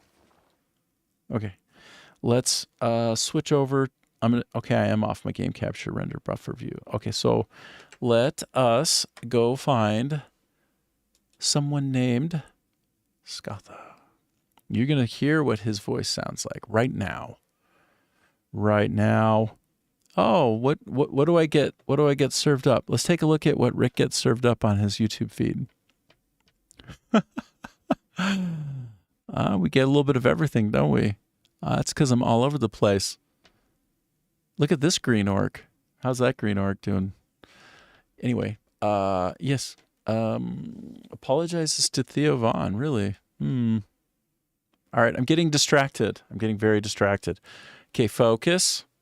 Let's go to Scatha. Oh, wait, no, I can just go right here. Okay, I got it. Subscribing to Scatha. This is Scatha. He's the guy behind a big international sensation around destroying Shinto shrines in Assassin's Creed. Like, he got worldwide renown for his, the phenomenon that he captured on video that was shared, but that he wasn't credited for, went all over the planet. So this guy, if he had been properly credited, by journalists, he would, like, he's got over 10,000 subscribers, but he'd probably have like 100,000, right? He would be super, super big, but he keep going, can't be stopped. He's been visiting Ubisoft in France, actually. So he's like legit. He's a big deal. And you want to hear what he sounds like? All right. You want to hear what he sounds like? This is what he sounds like. What is your favorite season? Speak about a season. This. Gotta be Leave Her, Johnny. That's the man. Leave her, Johnny, leave her. Oh, leave her, Johnny, leave her. For the voyage is long and the winds don't blow, and it's time for us. Gotta say that number 1 is Drunken Sailor. This one for me, it just brought so many memories back from my childhood, and it's just such a great pirate song. And what would you do with a Drunken Sailor? I mean, Leave her, Johnny. Yeah, they're legendary. yeah, I found out recently. I think that that's about a ship. It's not about. I thought it was about a girl. Yeah, loving it too. Maybe. But I think it's actually about a ship, which makes complete sense to really the setting. But it's a great Yeah, chunk. like a sunken ship, Yeah, sinking ship. yeah, yeah. Situation Yeah, at the end where yeah. But they're all great, and I love the sea shanties. It's amazing how they became kind of such a phenomenon. Such a kind of like a great thing for the fans, but for themselves. And but Leave It Johnny, I would say, is probably my. Yeah, that is up there for me. That's Ron the Sailor. Yeah, but I would say that's in the top five. Yeah, Yeah, it's like I also like I grew up in Wales, and they used to sing that in Wales. yeah. Yeah. She rises early in the morning. What will we do with the drunken sailor? What will we do with the drunken? What is your favorite season thing? Speaking about a season, this. It's gotta be Leave Her Johnny. Leave her, Johnny, leave her. So there you go. Oh, leave her, Johnny. And maybe we'll have one more here.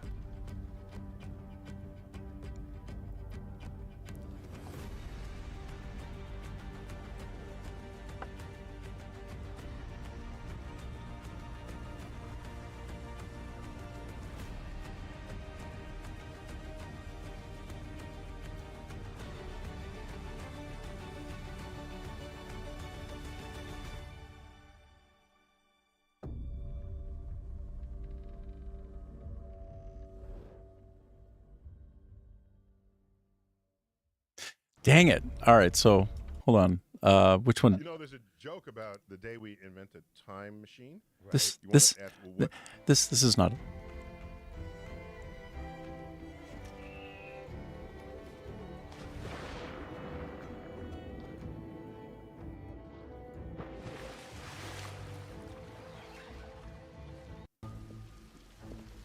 How about this one?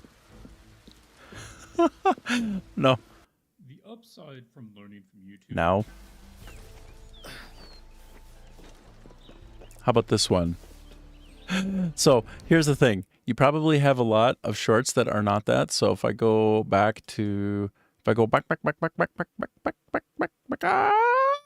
about somewhere over here? By the way, I have like a desktop decibel relationship between my voice and what I'm sharing so that it's more equalized because I have a UMC 22 sound card that runs a little bit quieter. So I try to match the typical audio levels between what's on my desktop and my voice so that they're balanced.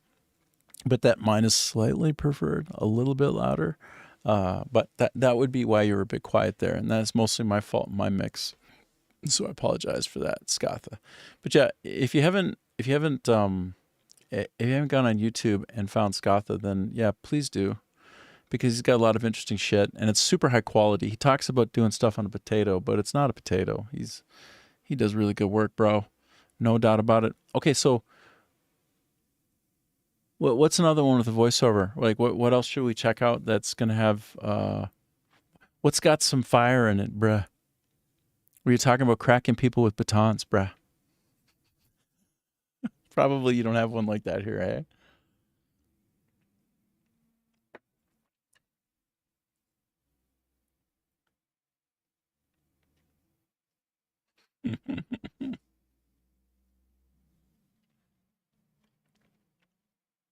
Hmm. Oh, this you. How about this one? This is you just put this one out, so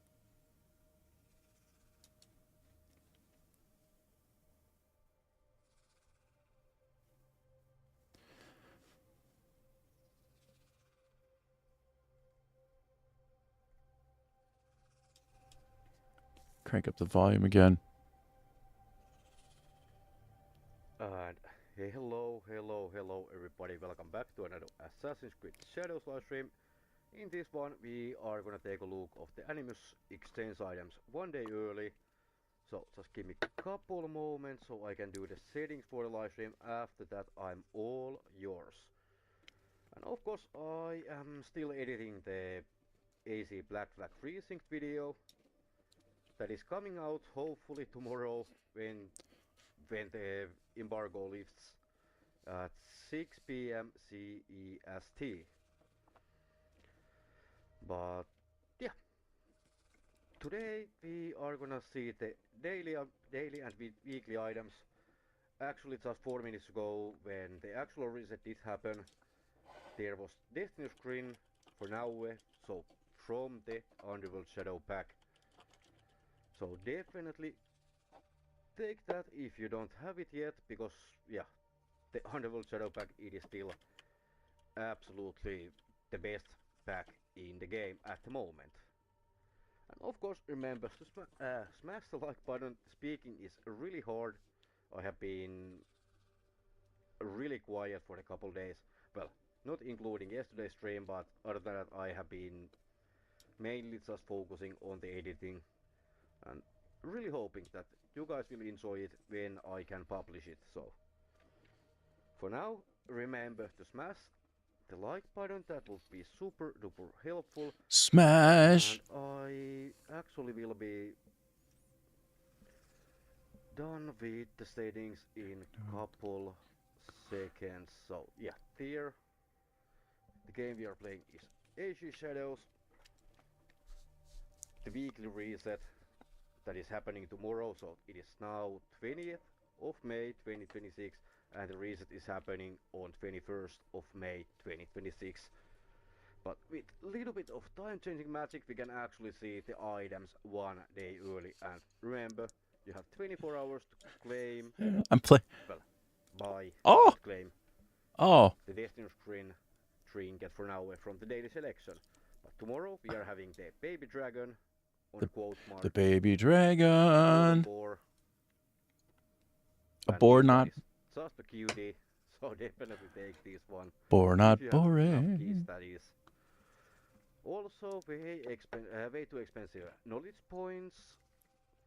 And on the weeklies tomorrow, Crow head ropes of the Summit Spirit for Yasuke, plus 15% critical chance per 25% health missing. Also overgrown skin for a hideout. Kinda expensive, but it is actually pretty nice looking in my opinion. For now, a Typhoon Dragon headpiece stagger all nearby enemies on weak point attacks. Can be actually pretty good for crowd controlling, in my opinion. And last but not least, Hato Teppo for Yasuke, plus 50% chance that bullets are not consumed, and that is actually pretty good engraving overall. Yeah, that's 50-50 if the bullets are consumed or not. I mean, it is a solid perk all in all. And of course tomorrow we go are live. gonna do some Animus Anomalies. Go live tomorrow. So from the projects. Damn. I'm playing a mini game. 5 new anomalies. Well, actually, let's take a look. My mini game. My minigame is trying to keep like the chat visible on the screen. Like since I started moving it around for fun, I'm like, okay, keep it readable every chance. Place the chat. It's like my minigame. It's so stupid. All right, so I got you on that. But you got his voice, so now you know. Now you know. Okay. Fully accepting and appreciating any and all randomizing. Did you get out there and practice more with your English longbow, Adam, by the way? Did you get out there? Did you do it? And we did look, okay, so we looked at the beautiful orc lady. We're done with that. I haven't been to this area. Please, indulge me to clear out yet another question mark, please. Please allow me to do this. I have to do this, okay? It's well, why don't you just shut your mouth? Not nice? I'll show you not nice, bruh. I'm going to generate... I wonder if you can have such a high bounty. Yeah, you could have such a high bounty that you just never, ever can pay it off, and you're a villain everywhere forever. I could be that guy. I could turn into that guy. Whoa. Look at this goofball. Wow. Slow cooked meat turns tender as butter and smells good. Is that right? Thanks for sharing, bro. Simmer and the flavor runs deep and hearty. Have you ever just run into a guy like this? He just like, Boil up some meat for a broth. just, Rich and white as cream. he's just obsessed as hell with cooking meat. He's obsessed as hell. He's just walking around talking with anybody who'll listen about delicious meat. And that guy's obsessed with mushrooms. Jeez, you guys are a little weird here, okay? In this particular part of town, you're kind of weird. You're talking to me about all of your favorite meats and mushrooms, like, bro, chill, bruh. Okay, I'm gonna go try to find somebody. Find me somebody to. No. Is this where it is? I gotta look down on my mini map. There's somebody I can ask a question to. Oh, sure. Whoop-a-cha! I throw that coin right at you, brah. Whoop-a-cha! How about you? Whoop-a-cha! Take it. But anyway, where's the question mark? There's like somebody to talk to about something on the mini map. Oh, this is it. Oh, okay. Edgar. I'll talk with you about something. Can we talk? The air is tense, but what else? Oh my gosh, I'm trying to talk with this guy again, and he won't free himself up. Yeah. I'm trying to talk with this guy over here, but like I learned something about him. I learned his name, but then there's nothing more I can do. All right, whatever. All right, I resolved one question mark. I got another question mark to resolve. Oh my God. Am I going to have an infinite number of, whoops, wait. When you have question marks in your life and you want a little more knowledge, a little more certainty in your day, then that's what's going on here right now. Somebody back behind? Oh, it's a shady guy. I'm not here for small talk. I'm here to do dirty deeds. Done the cheap, dirty deeds. Done the cheap. Yeah, I'm trying. I'm waiting for you. Go on. I want to actually interact with you. The transitions between chatting and interfacing with NPCs is agonizingly slow sometimes. No idle chatter. Okay. Is there anything here that I want so much? Ooh, Wound of Darkness, bro. Bro, that's too expensive. I can't even. Oh, look, it's a football helmet. The hell? What the hell is going on here? If I want to do some footballing, what the hell? Oh, this guy has like all kinds of cool. Ooh, damn. Ooh, these look pretty good. If I want to role play Raiden, if I want to get into my electricity phase, I think that looks positively awful. This cloth armor is just like, is that some kind of rose brooch? What? I want to gain trust with this guy and buy that. This terrible looking. It's terrible looking. All right, so I have chat like right straight in the middle of the screen. I'm going to leave it there for a while and see how it goes. It'd be so annoying.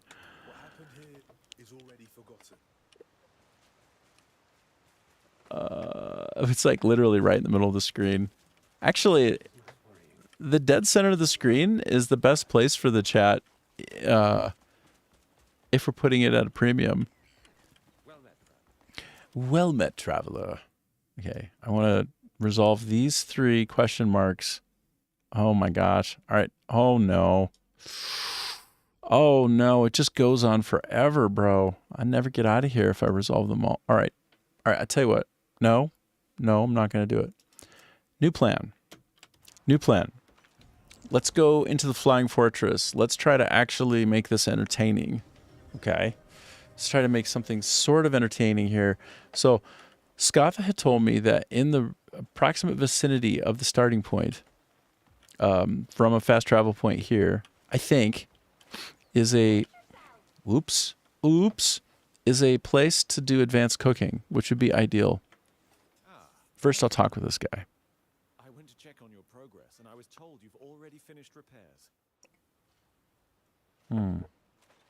The servants are once again safe from the elements. My thanks for seeing to it with such speed. For LARPing combat, totally. Yes. Yes, no doubt. No doubt, Adam. What do you think about that position for the text? It's pretty front and center, hey? If you want to buy one in real life, search Wolfrib Beherthelm. Wolfrib Beherthelm. Look at this. Look at the puppy that was just laying there. It was adorable. You're an adorable fella. Yeah. Yeah. Yeah. I don't think any of these are actually going to be places for me to do expanded cooking. I'm stuck on a grave. It's the worst thing, is to be stuck on a grave. I just heard a cuckoo sound. A lot of birds around here, and a lot of floating steampunk vibey machines. Wow, with really weird rotating copter bits at the top. Like little rotating spirals. I don't know if they're physically a reasonable way to catch wind. Anyway, I found exactly what Scatha had pointed out to me earlier, which is there is a place I can do advanced cooking in right over here. You were absolutely right, sir. This might not have been the place you were guiding me to, but it's got what I need. It's got everything I need. It's got the special cooking tool. Oh, okay, hold on. Hold on, you maniac. Hold on, Adam, you maniac. All right, try it again. Do that thing again, which you just did. Do it one more time, bro. Send that emoji one more time. Please. I'm asking you to defile this stream one more time. Defile it one more time, brah. Adam, give me that nasty emoji one more time. All right, here it comes. All right, here it comes. Pay attention, everybody. Watch the stream. Pay attention. Watch. Watch. Believe in yourself. God, where's it coming? Believe in yourself. Okay? Believe that anything can happen in this life. Compliments of Adam Meisner, you sick bastard. Okay, I'm going to put this back down in the corner. Special pot. Diak? It's an emotic. Oh, it's an emoticon? Oh, I see. I think maybe I put my chat up here. How about I put my chat here for a minute? Because I think crap's in the way too much over there. So I put it right here, okay? A zoom. Am I a zoomer? I don't know. Probably. Okay, I have a lot of meat. And I can do a lot of cooking. So what we're trying to do is get ready for the Flying Fortress. All right, I think it's the final big battle in the main quest line of this game. It's what I said I'd do. It's like, can I actually do the thing that I said I would do? Oh, let's find out about my opportunities for the cooking. Oh, damn, that's a lot of health, bro. In fact, I'd rather do this because I can get more mileage out of my food. I'm going to go one step down. You know, you're absolutely right, Scatha. Orc ladies. Okay, next time I'm near an orc lady, you have my encouragement, even though I shouldn't give it to you, to do more of the defiling of the stream. As you wish, as you choose. Get me canceled, brah. Get me canceled so hard. Force my hand on being Rumble exclusive. Then I'll just switch to 4K. Because it's 2K on Rumble right now. Like, we're crushing it on Rumble. even though the thing that I'm doing on stream is super boring and we're not getting a lot of people in because of it. But we're going to get dragons, okay? We're going to get dragons on the screen. We're going to get flying fortresses on the screen. We're going to make this so hot and so exciting right after I finish cooking, which is the most boring part of the entire game. No question is the most boring thing you can do. It's this damn cooking. It's just agony, bro. Agony. Agony. But we got to do it. Psycho drinks soup through his face mask. Oh, yeah, of course. Yep. That's because he doesn't want to catch the COVID. Do you remember back during the COVID times when people would like have their mask on and then they pull it down and take a bite of food and they put the mask back on, like while they're out in public? It's like, meanwhile, these masks and the particulate size of COVID itself, there was zero protection, like zero protection.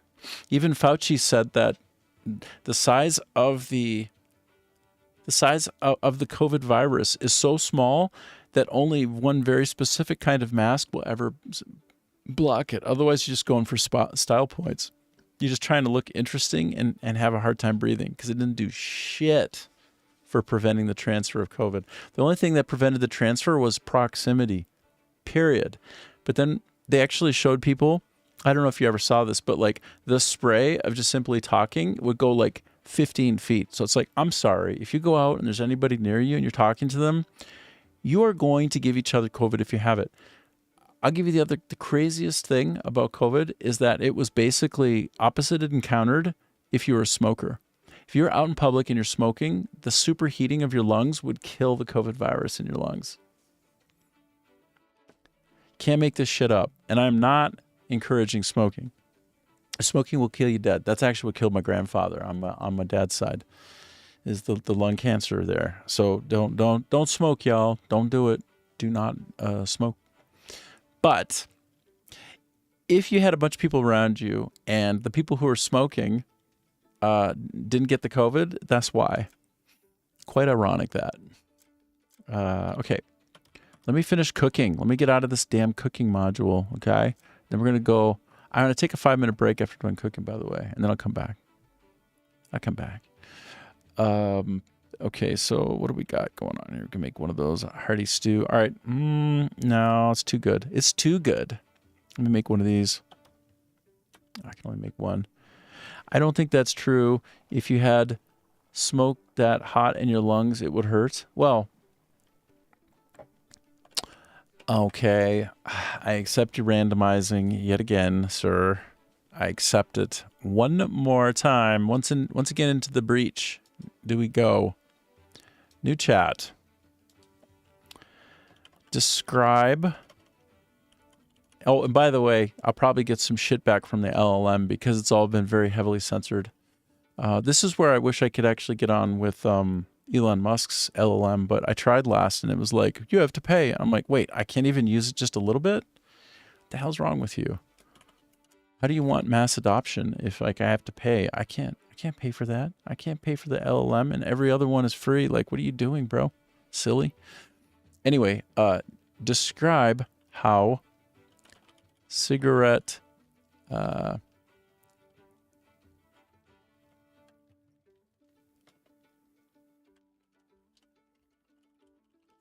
an ironic counter to getting COVID.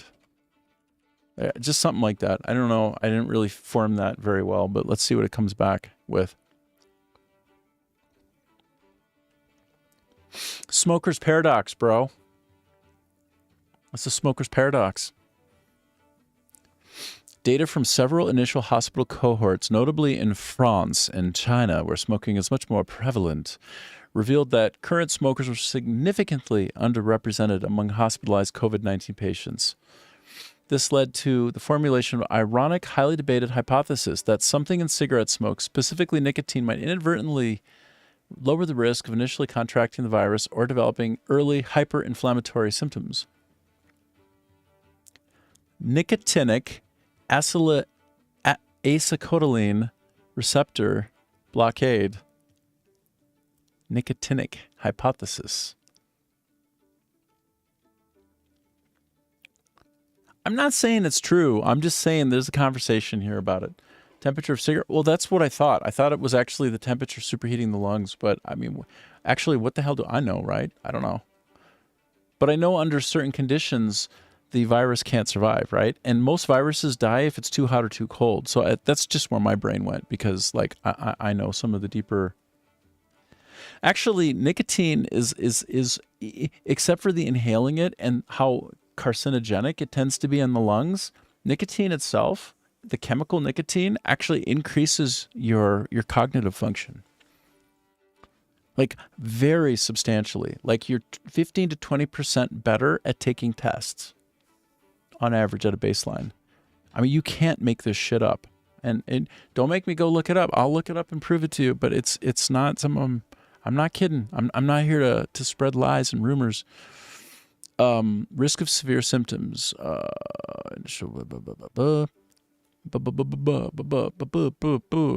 Now, chronic smoking is going to be like its own bad comorbidity, right? Let's not be stupid about that. But nicotine pouches, yeah. I mean, it's very addictive. That's the fundamental problem. But you know what? So is caffeine. Caffeine is as addictive as nicotine and harder to quit in some cases. Not kidding. Like, well, actually, that might not be true. Nicotine is really addictive. I wouldn't recommend it. I'm just saying, if you were to use it, it would increase your test taking ability on average in a really substantial manner. It like powers up your brain. It's a neurotropic that is substantially effective in speeding up your brain, and actually without increasing error rates.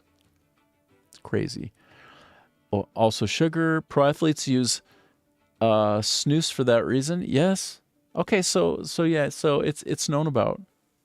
So nicotine was good during COVID. I mean, maybe, right? So let's take a look. Subsequent large-scale Mendelian randomization studies largely debunked the paradox. Well, no, that's not good enough. No, that's not good enough. This has a political agenda behind it. I know all about snus, bro. Do you know? My grandfather would call that shit snus because he's Finnish. Like nuska.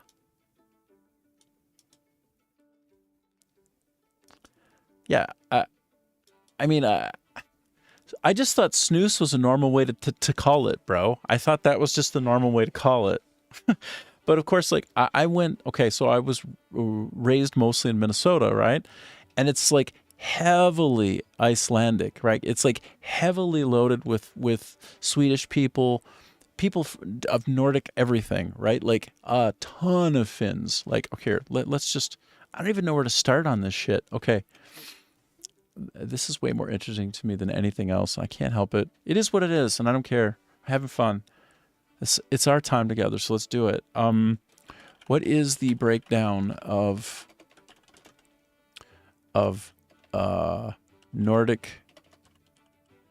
folks in Minnesota, including especially Finnish folks? I'm like not using question marks anymore. I've given up on proper punctuation in this life. I don't even know why I uppercased that shit. It's hilarious. Why I camel cased it. Mixed. Let's find out. And then I want to ask about snus. Snus, if you snooze, you lose. Minnesota is home to the densest concentration of Nordic and Scandinavian ancestry in the United States, with roughly 1.6 million residents identifying with Nordic roots, while German ancestry is technically the largest single ethnic group in the state. Sure, ja, das ist sehr schön.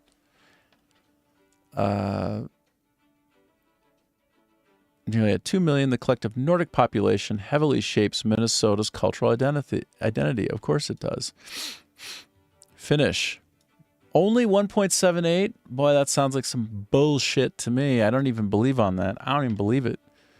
But yeah, there you have it. So that's approximately the breakdown of the U.S. State of Minnesota. but this is the highest concentration of all the states, and I kind of knew this. It gets very cold in Minnesota, hey? It gets very cold. Prince used to say, the singer, the artist formerly known as Prince, that the cold of Minnesota keeps the good people in and the bad people out, which maybe something to that. I don't know.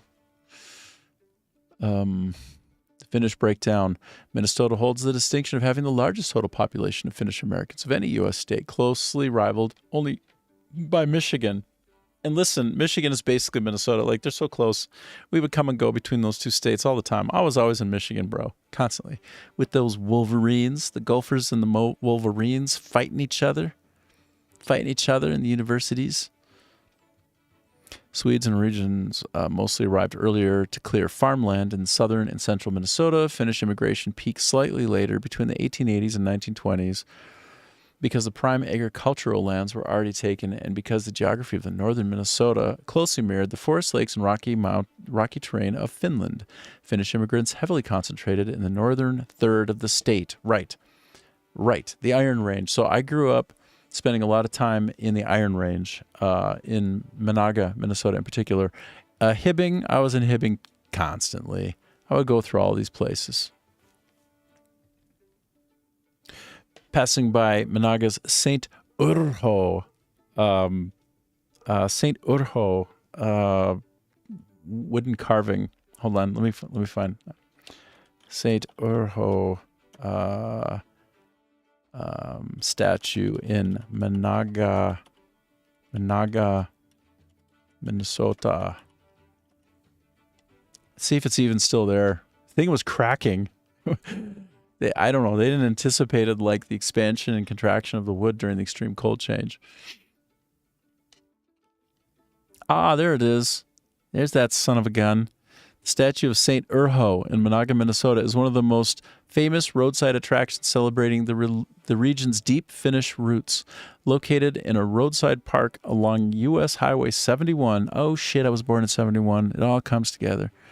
At the south end of town, it pays tribute to a completely fictional, tongue-in-cheek folklore hero created by Finnish Americans. The monument stands 12 feet tall. I literally, yes, in 1982, I remember when it was there, and then I remember right before it was there, because I was born in 71. So I was 11, and we drove by it, and I was like, oh, look at that shit. Say what? Say what? Cast the frogs out of Finland, bro. Feature grasshoppers. Okay, so let's take a quick peek at this silly thing. There you go.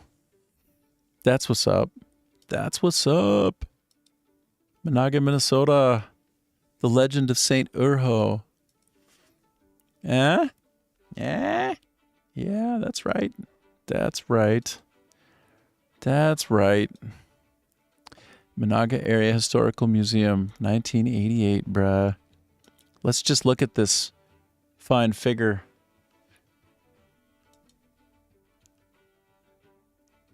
I probably know these people. I just like, it's a very, very small town. It's a very small town of good folks, and it's just right out there in the middle of nowhere, bro. It's ridiculous. So, there you go. That's your daily dip of Minnesota references and kind of funny, strange, completely non-topical things about Crimson Desert. So that's what you get. I'm gonna take a 5-minute break. I take a 5-minute bio break, and I'll be right back. Okay, I'll be back, and then we're gonna finish cooking, and then we're gonna go do the fortress. Maybe, like, will we? Can we? I don't know. We'll try. Maybe. Give me a minute. I'll be back. I'll put up a timer.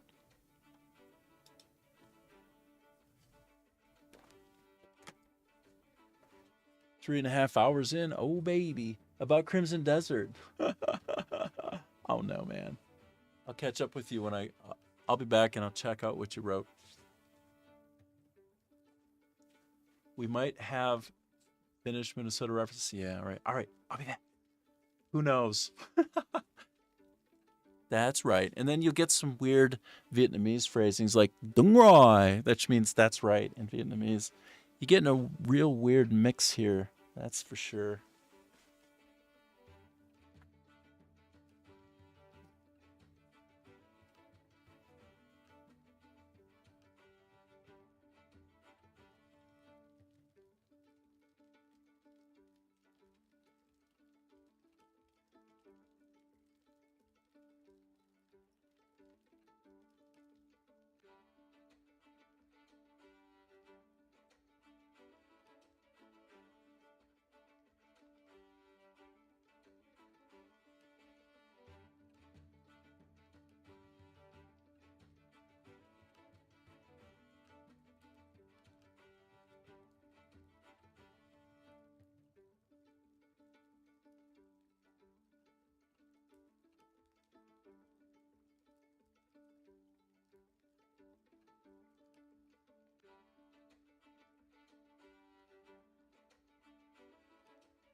All right. Alrighty.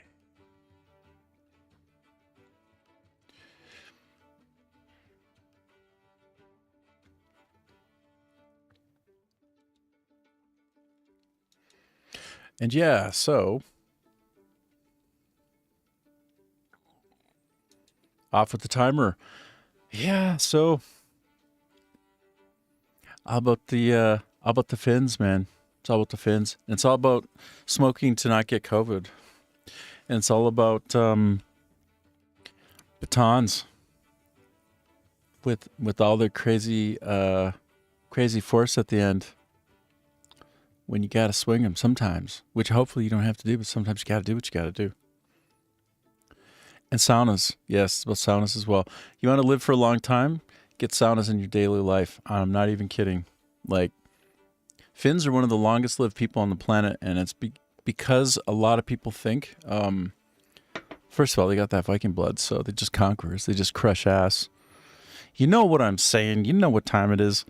I have just a little bit of that in me. My mom is partly Finnish, so I don't know if I'm like, I don't know if I'm 10% Finnish or whatever, but I'm 10% awesome.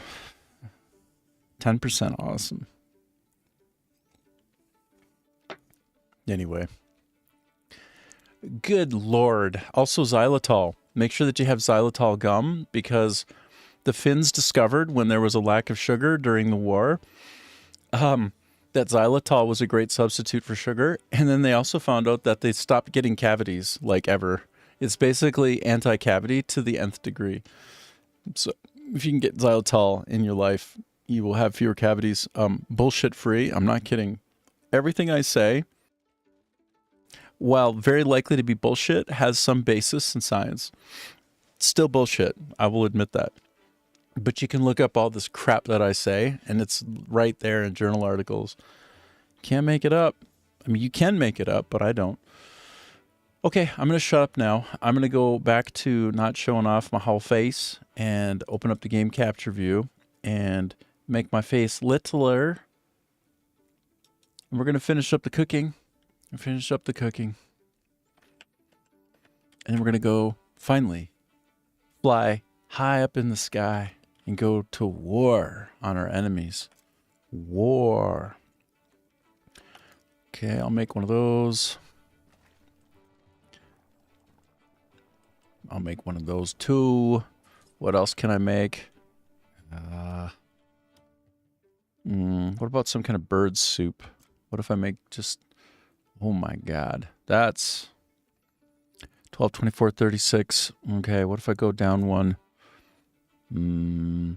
8, 16, 24, 32. Yeah, that feels right. Feels right. Oh no, I'm gated by another ingredient. Grr-arg. Grr-arg-arg-arg. Dum dum dum dum dum dum dum. Okay, what about... No, maybe, no, that's...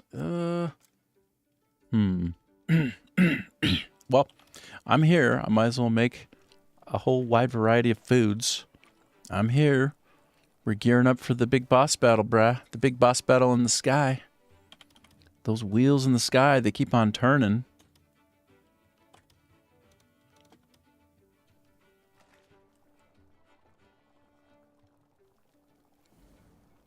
I don't know where I'll be tomorrow. Should go for more copyright strikes, but just playing Journey in the background. And you'll know what the hell I'm referring to if you don't already. And if you do, good on ya. And if you don't, that's okay.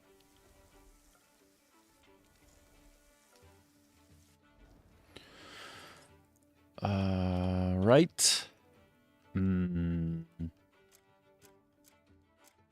Cooking all the little bits and bobs here and there. Getting ready for the big boss battle. I should almost not heal the first time, and I should intentionally take an L just to feel like what's going on up in the air. I think it's up in the air. I'm making a lot of speculating here, but I think I have to fight in the air. Like with the dragon. The dragon. What's my limiting factor? Just that meat? Ah, gee whiz. I feel like maybe I made the wrong stuff first, but that's okay. I feel like I just went on so much of a meat hunt as to be insane how much meat I got. And now I feel like still limited. I don't know. Man, I'm just going to be smashing the food wheel. I won't lie.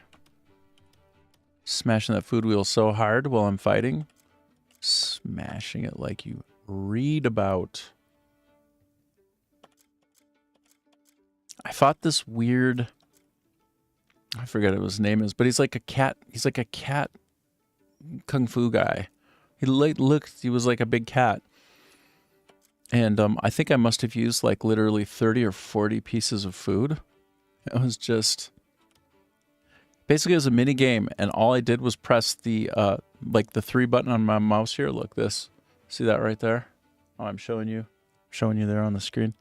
That's got side buttons, and like I map all kinds of keyboard keys onto it. And the food wheel, normally you access the food wheel and you apply it with the F3 button or else the upper, like the tilde key. They used to be one and the same button on the F3, and that was when we all realized that like the designers must only play with game pads, like game controllers, because there's no conceivable way to be in a battle and to reach up and press F3 without like losing your anchor of your fingers on WASD. And that's just like, there's no way that you could have a normal fighting mechanic by putting a core feature of like powering up your HP while you're fighting, just like in Elden Ring, right? Just like in Demon Souls or Dark Souls. All of those games, you're constantly like pounding health to stay alive between hits. Like that's normal for this particular genre type. It's normal. And they put maximum stretch on the fingers so much so absurd that either you have to be like a Nephilim, like where you're like 8 feet tall and you got hands of Shaquille O'Neal, like literally twice as big as mine, twice as long, like some kind of freaking alien from another planet, or they just never used a controller. Like it was just like insane. And they didn't even allow for remapping of keys on day one. Pearl Abyss didn't for this game. Just so weird, the decision that they made there. So completely silly and disconnected from how to actually play with a mouse and keyboard, as to make it sort of like screamingly obvious they only used gamepads in the office, like screamingly obvious. Unless, again, in this Pearl Abyss team out of South Korea are like the Nephilim. Like spindly alien fingers. They're not from this timeline, this reality, this planet. I'm like, I don't know how you guys could have built a core mechanic that involved F3. Most especially here, sorry, and this is my last point. If you look at my keyboard, down in one corner, you have the control key. Visualize the control key. You access that with your pinky, okay? Control key is how you put up a shield. So when you're defensive and you're about to die and you're trying to absorb a hit, and like instead of taking HP damage, you take stamina reduction. In other words, core gameplay mechanic in a boss fight, you will be using your pinky to hold down the control key. Full stop. Like, no question.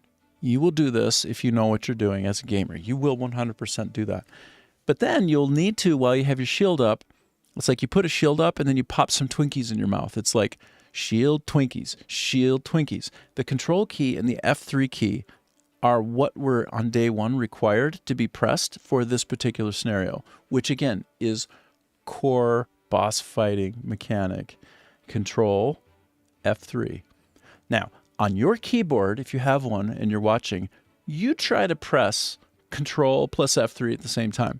Now remember, you have to hold Control down because that's your shield to protect damage, and then you throw the Twinkies in your mouth, right? You like Twinkie, Twinkie, Twinkie, shield, Twinkie, Twinkie, Twinkie. Try that on the keyboard and tell me that the Pearl Abyss team did not just use controllers exclusively, gamepads. Because there's no fucking way that you can actually play the game properly with that much finger stretch. All right? And I don't have little tiny fingers. They're not big fingers, but they're not little. They're not baby fingers. I mean, maybe by some people's standards, they're baby fingers, but like they're fingers. They work. Like I have a pinky and I have a pointer. And the fact that I have to do this, like I can't, it's literally not possible to stretch them that far. Like I'm trying to show you on camera, like the degree of stretch needed you'd have to be Paganini, which he had like hyper articulated fingers. he had like extra joints that humans aren't even born with. He played like, look up Paganini. He's so interesting. But it was an adaptive genetic defect. Anyway, you'd need to be him or a Nephilim or frankly an alien from another planet or just to use a controller, a gamepad. I was just like, okay, somebody over there on the design team needed to own the design for keyboard and mouse and maintain it and make sure that it's good and fun. They didn't have a single soul doing that, I wouldn't think. Just silly. Or if they did, the person didn't have a voice. It was like that whole meek shall inherit the earth, except for like that's not ever how it works. The meek never inherit the earth, sorry. Anyway, but I digress. I digress quite a bit. I'm known to do that from time to time. So let's finish up cooking, shall we? Ooh. Field grill cooking is where it's at for me right now. I can only make one of them, though. It's like kimbap, which is what you call like sushi roll type things in Vietnam. Kimbap. Kimbap. I think that's just actually Hàn Quốc, Người Hàn Quốc from Nuuk, which is South Korea. I'm just throwing it back over to South Korea's side, the Pearl Abyss team. Let's see. I think maybe I've made enough food to survive some amount of trauma and drama. Gotta make a couple of those. I went to like 4 different cities to acquire all the food stuff that I need because I refused, even though Scotha suggested, and I should have, to steal everything in sight and then just pay the bounty and then be more quickly ready to go from that. Probably. I like to do things the hard way often enough, so I guess that's on me. All right, so 640. All right, we'll make one of those. I make little one-offs. Oh, man. I thought I had gotten a lot of meat from the meat lady, but apparently that meat goes by pretty quick. Meat disappears fast, y'all. 448. Okay, well. Let me at least make it worth it if I can. 12, 24, 38, 30. I'm looking at the materials on the right side, trying to choose the one that gives me the most food for the value. That's like the mini game here is like trying to budget out your resources properly to maximize the quality of the food that you get with the quantity that you need. So that's what it is.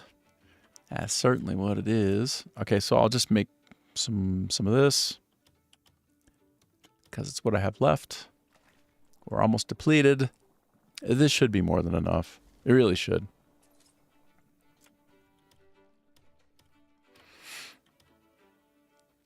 Pickled vegetables, huh? Well, what if I switch out 38? Oh, this is all about spirit stuff, huh? I don't find that I layer in spirit unless it's just like a secondary on things. It doesn't feel like it's worth it to me most of the time. Yeah, let's make some of these. Why not? Why not? Then I get a little bit of health, but I get some spirit as well. And sometimes that spirit comes in real handy when you're trying to do your punch, super punch.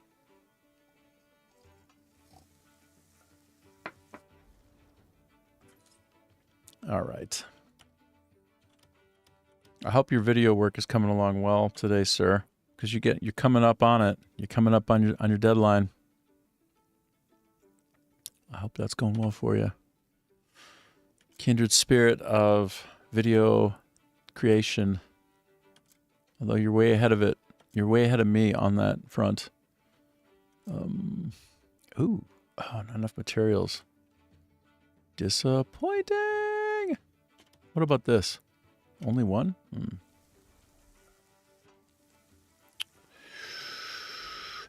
Okay.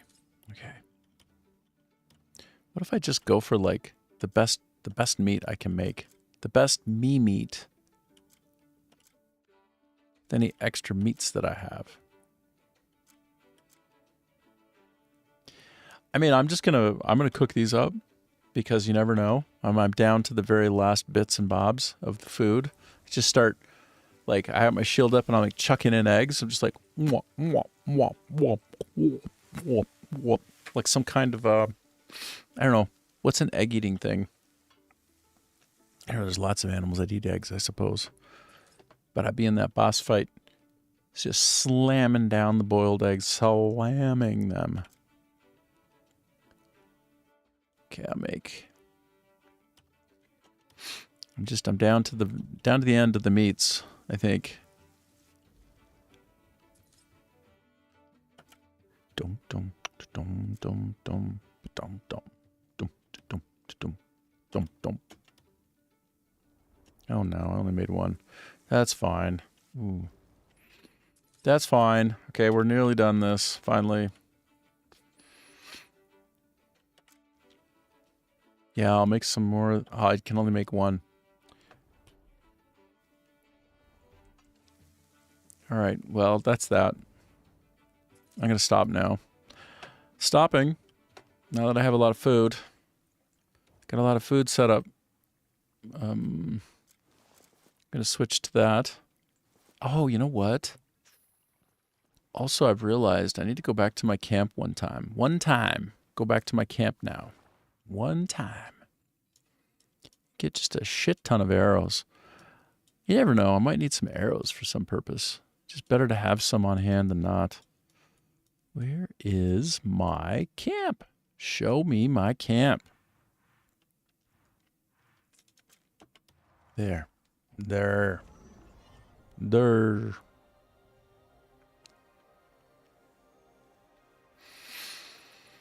Okay, we're about to amp it up. We're about to just mainline that quest. We're about to go hard into it. Finally and gloriously, we will be bastards against the Empire and win. I was about to ask you when you... Yeah, you're about to ask me something. I can't be bothered to listen. So is there anything else to do construction-wise here? It's always important to check. In terms of the min-maxing of the game. You got a bunch of folks that you can throw out on dispatch missions. They'll actually go out into the world and do things out there. You can find them. You can find where they'll be on the map and just go watch them construct something, for instance. But I'm actually looking for construction opportunities while I'm at it. Actually. It might be all out. Oh, there's one. There we go. There it is. There it is. And there it will have been. Smack, smack, smack. Oh, I have so many people freed up now. Oh, my goodness. Oh, wow, wow. Oh, wow, wow. Okay, there. Dispatch. Go. It's a one and doneer. I'm looking for one and dones. I'm going to go to the very bottom and work my way up from there.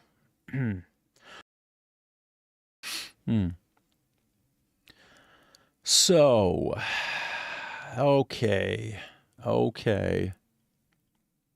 There's a lot of people to fight, and a lot of people in this world to fight. Ooh, the Odek. Hell yeah. 8. I think I have enough to throw some bodies at the project. Heck yeah, I got exactly 8. Feels good when the numbers are perfect. You know how good that feels? Do you have any idea? I don't have anybody just sitting around here doing nothing. They're all out on dispatch assignment.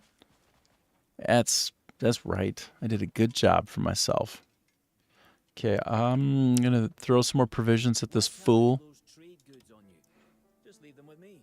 Yeah, whatever, bruh. Whatever, bruh.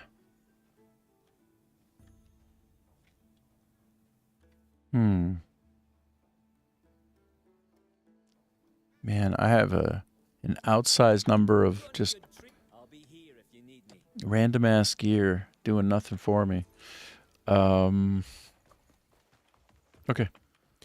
Okay. Actually. I'm gonna take a little rest here. take a rest. And it's 6:20 in the morning. Ah, shoot. That's unfortunate. I was hoping we'd be on the other side of the day. I'll just take I'll take a quick snoozer, and then we're going to go fly into the sky, I think. I mean, honestly, we're going to go back to my house first, to be honest. I'm going to take these damn potatoes as well. This is an ADHD simulator. I've said that many times. This game is the most ludicrously distracting experience that you could ever have because it's such a large open world with so many things to do that you just constantly find yourself randomized. If you can get from one place to another with an intent without stopping, I don't know, like it has to be like just 100 meters away. Like there's no, I can't explain to you just how easy it is to get distracted by the world in this game. So, but this is me in a good preparation phase, okay? I just threw a bare gallbladder into there. This is exactly the right kind of thing to do before you go out on adventuring, okay? You gotta stow all of your extra crap. Okay, and I have a lot of extra crap. Man, I've been out there adventuring, you know that? You know, I've been out there in the world making shit happen. That's why I have so much stuff like that, okay? Unka, don't get any ideas, brah. I invited you to my house just accidentally.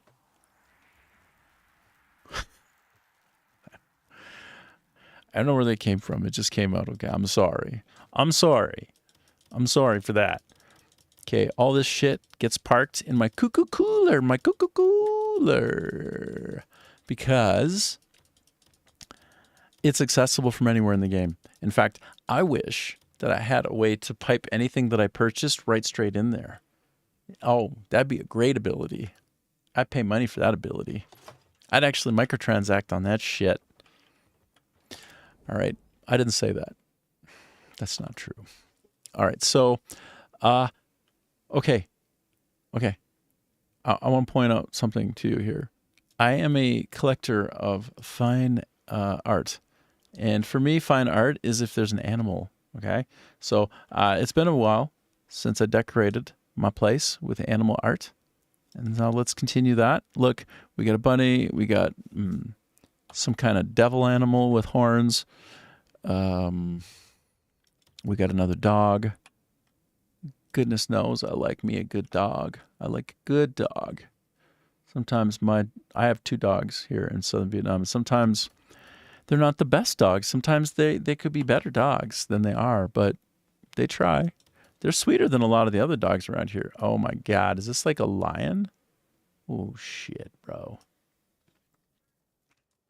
I'm gonna put it, where am I gonna put it? I'm just gonna be all stylish with it. Is that stylish? Yeah, that is a lion. Looks more like a liger.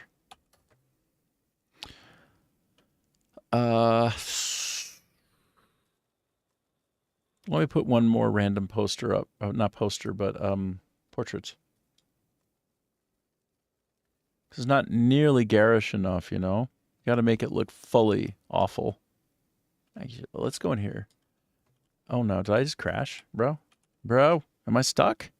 Oh my God, what? Okay, there. So this is like the place I come to read when I have some spare time. And I like to look at this creepy guy. He's like absolutely a shit show of a man wearing a nice blouse. He's wearing a nice blouse. Let's appreciate this man's blouse. Yep. 10 out of 10 blouse. Also, he has a lovely hat. All right, let me get the hell out of here. Enough of that. Enough of that silliness. Enough of that bullshit. Now, we take a moment and we think to ourselves, I'm going to be my best streamer now. I'm going to be the best streamer that I ever was.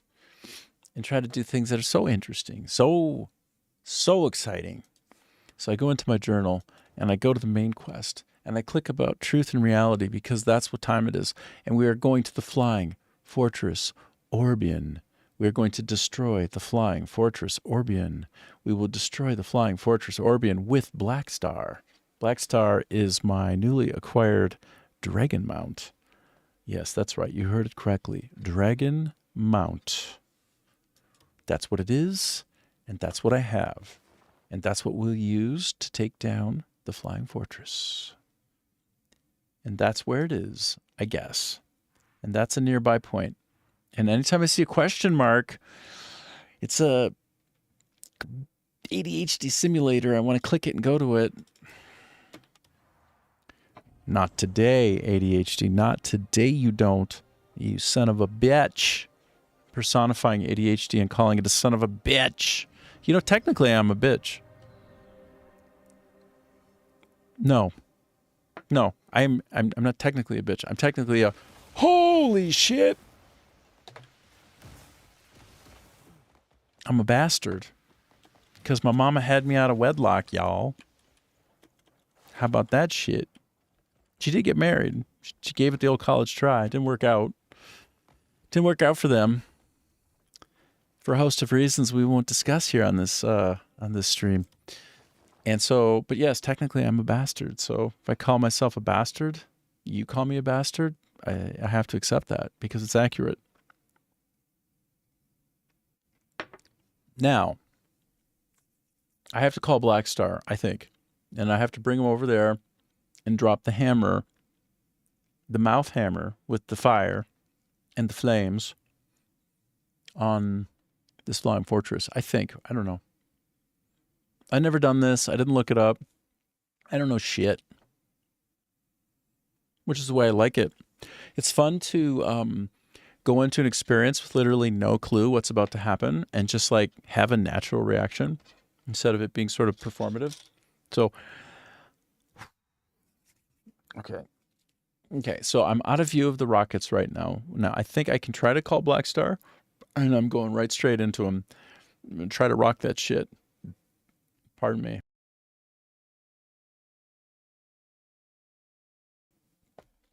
I don't know. We'll try. I believe I'm out of range of those damn rockets. Oh, there's Unka. All right, Unka, listen, buddy. You keep falling off of Blackstar when I get on him, and it makes me feel kind of bad. Like maybe you suck. Do you not know how to hold on? Like, yeah, it's a dragon. Don't be scared, though, bro. Yeah, I'm going to call him. I'm going to call the dragon. This guy's just going to freak the hell out. Are you ready? He'll freak the holy hell out. He'll try to get on, but then he'll fuck up, and it won't work. It won't go right for him. Whoop-a-cha! Okay, now look for Unka. Look, Unka will try to get on with me, and he's just going to fuck it up. Like look, see, there he is. Do you see him? Look, there he falls. He's like, "Whoa!" You jackass. All right.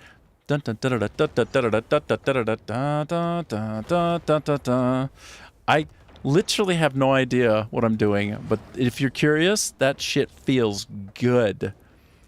If you're wondering how that feels, it's nice.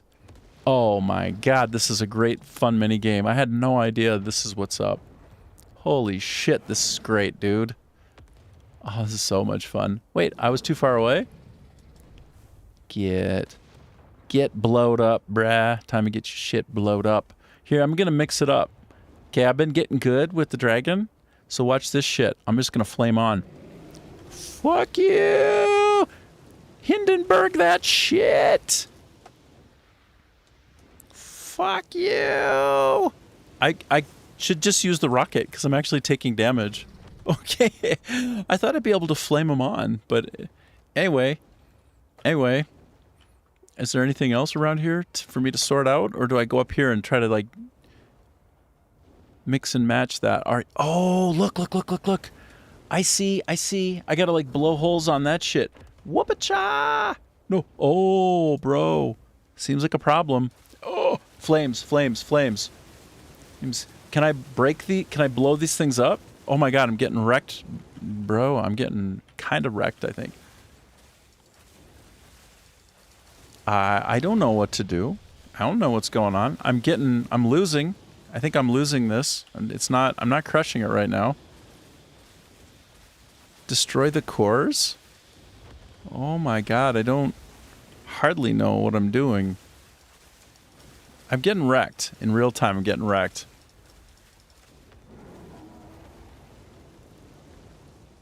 Okay, I have another idea. I'm going to try to get problem solving in this shit. I'm going to try to hop off and try to dismount. Oh, no, wait. I should aim first. Oh, yeah, dumbass. Try to aim, bruh. Okay, I did aiming. Maybe it's better. Oh, I'm getting wrecked. Okay, so do you see how when I press Q key, it gives me aiming ability. Oh, I'm so, like, out of stamina right now. It's not a good look for me, to be honest. Did I get it?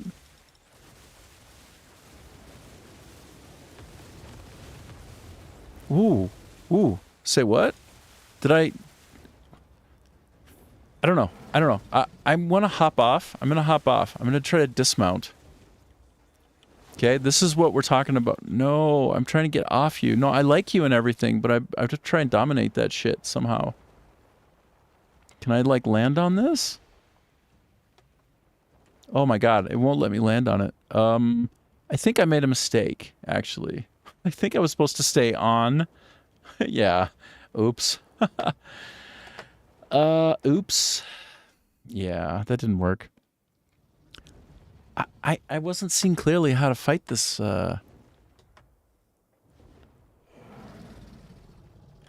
Okay, well, I can just kind of keep going. Okay, destroy the cores orbiting the flying fortress. Okay, I got you. I'm trying. Wow, I'm really running out of stamina a lot, hey? Like, all the time I'm running out of the stamina, bro.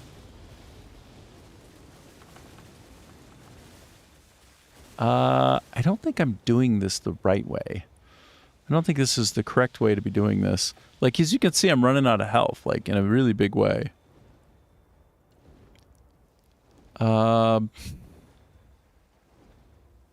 Is there...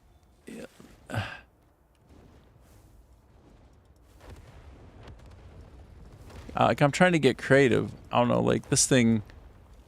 I suppose it's not what I should do. It's not what will work. Like, I think these are what I'm supposed to do. Oh, maybe I just start really low, because they can't hit me when I'm low, hey?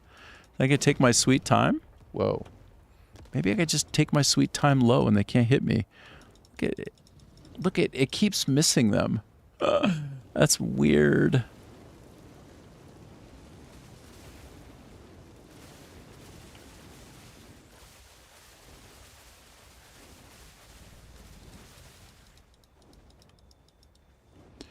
Let's see, so I can aim. I've got fireball.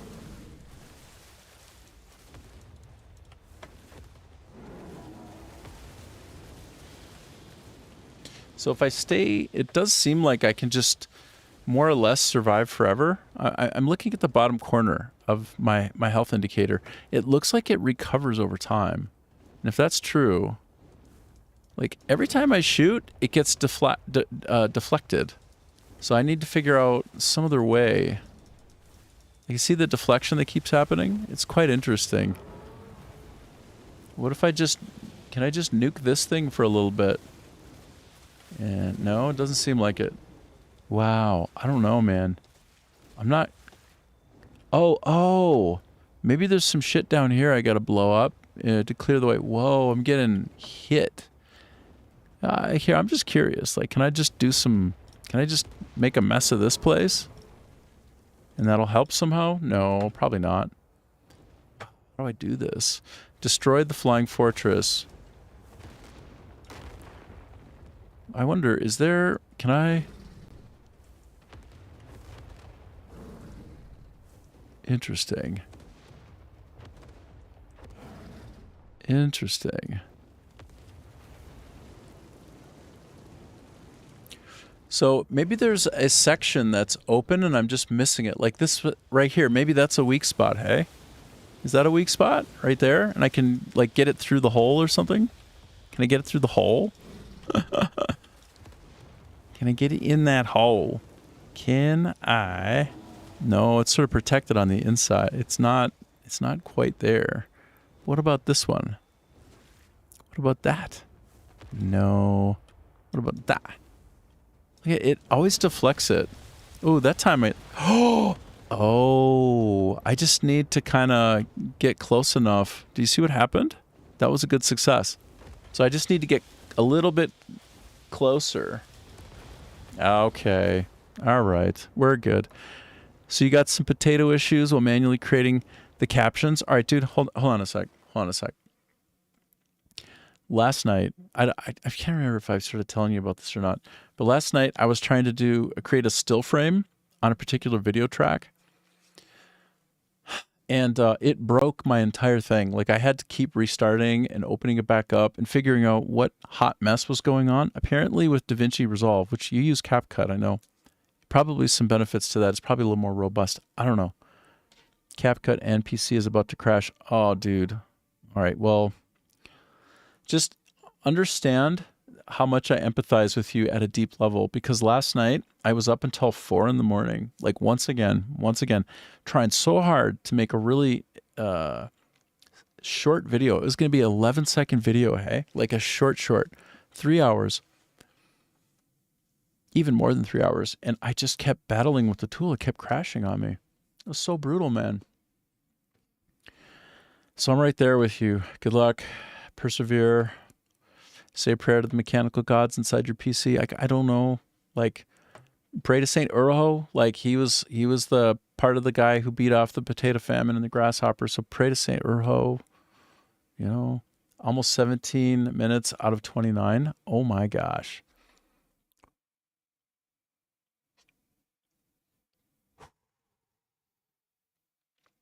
Oh, dude. That's so much work. When you say 17 minutes, I know what that means. That means a lot. All right, well, good luck.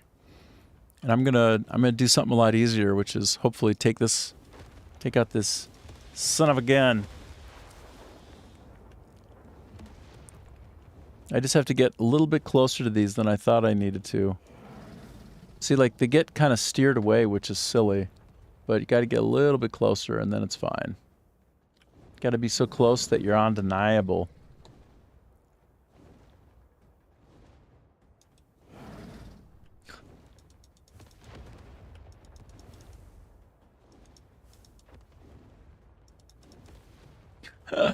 It's ridiculous.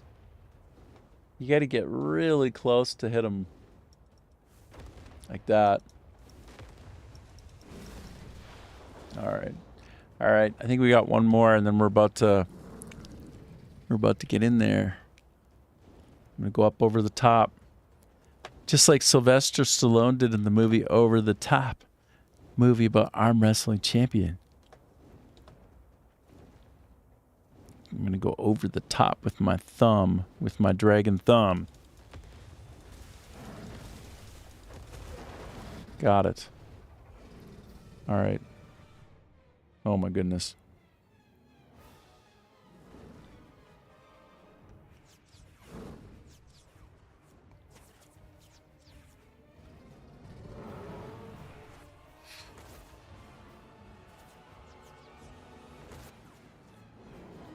Nice. Oh.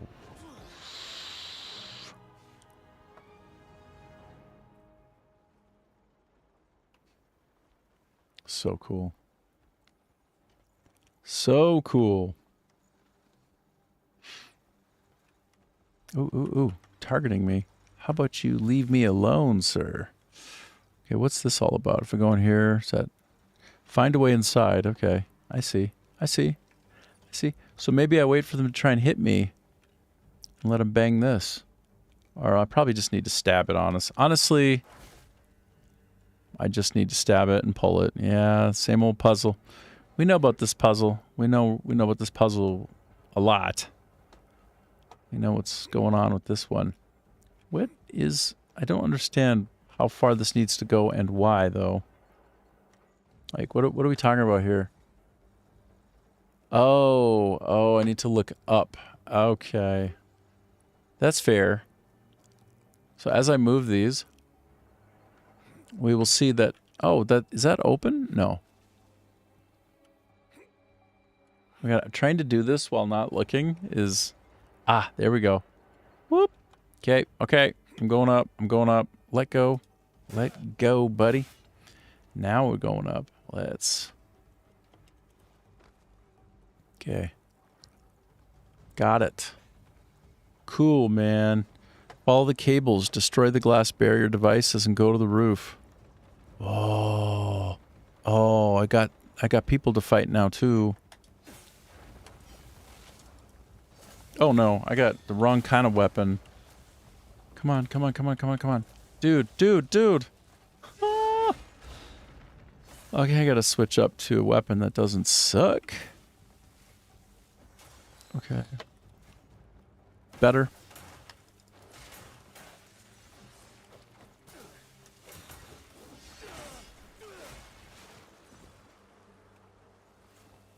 I think that my two-hander is not getting the job done in this case. I don't think so.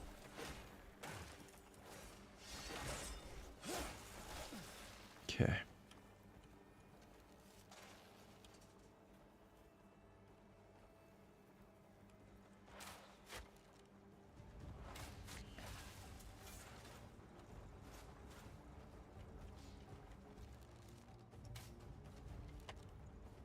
Well, they're tough.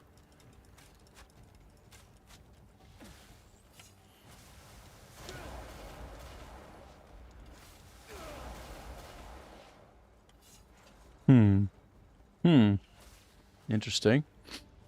So, let's see. Follow the cables, destroy the glass barrier devices, and go to the roof. All right, so let me hop up here anyway. Can I hop up here? Oh, come on. Don't do that. Don't do that to me.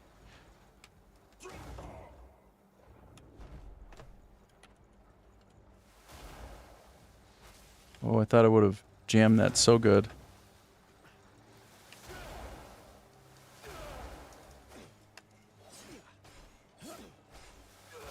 Okay, well that's not doing it, is it? Okay, so let me hold on. I need to not have this fan. The fan is super cool, but it is not cool right now. It is the opposite of cool right now. All right, so that's a 24. That's 16. A bamboo spear is the best thing I have, but I haven't properly skilled it up, which is a big mistake. I keep forgetting to do that. Vow of the Dead King. That's the best one that I have right now. It's not even that leveled up, but it's better than a stick in the eye. And so, let me take a break. Wait, let me get my baby dog in the mix. My baby dog helps me, you know, in lots of ways that I can't even explain. But one way that I can't explain is, shit, is that he picks up loose stuff on the ground, so I don't have to. But right now, he won't come out. For some reason, this dog says, no, I'm tied up. So I got to pick up all my own shit. Oh, man. I don't really know how to knock these out right now.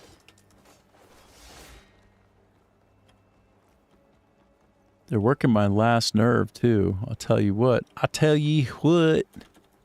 I tell ye what. So if I jump and do this, no. There's some maneuver that. Yeah, that's the way. Like this. That's the way. If I could time it better. Anyway, I'm going to put my weapon away. Enough of that for now. Try to figure out what they're talking about with these cables. Like, what are they talking about? Oh, can I just go up? Can I just go up? What's that?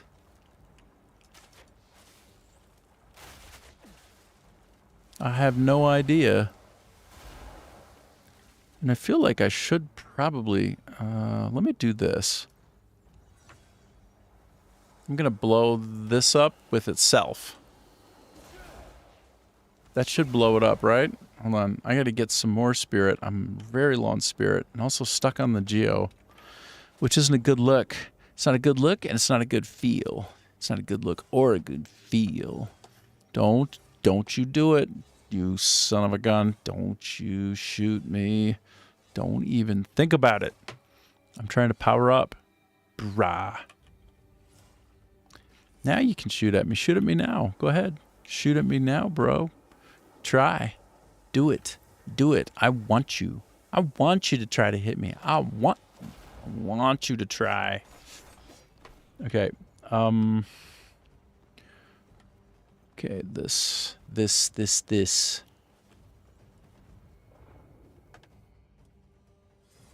Okay.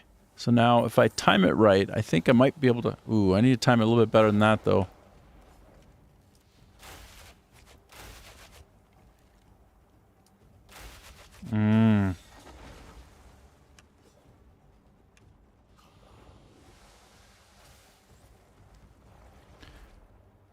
Interesting. I'm gonna try to get some of my spirit back. I'm pecking at the door of the solution, but I haven't made itself quite clear to me yet. That should shoot it out there and do damage to it. No, it didn't do it. Rah. Okay, why don't you face it around? Yep, like that.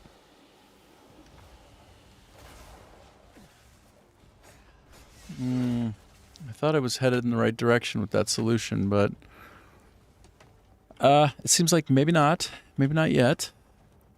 I'm working on it, though.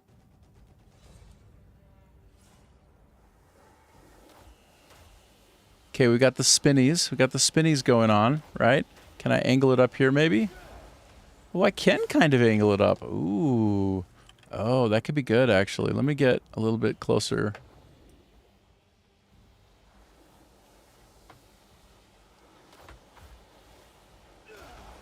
See what I did there? That was cool, right? It didn't work, but that was a cool idea. Could have worked. Maybe it could have worked.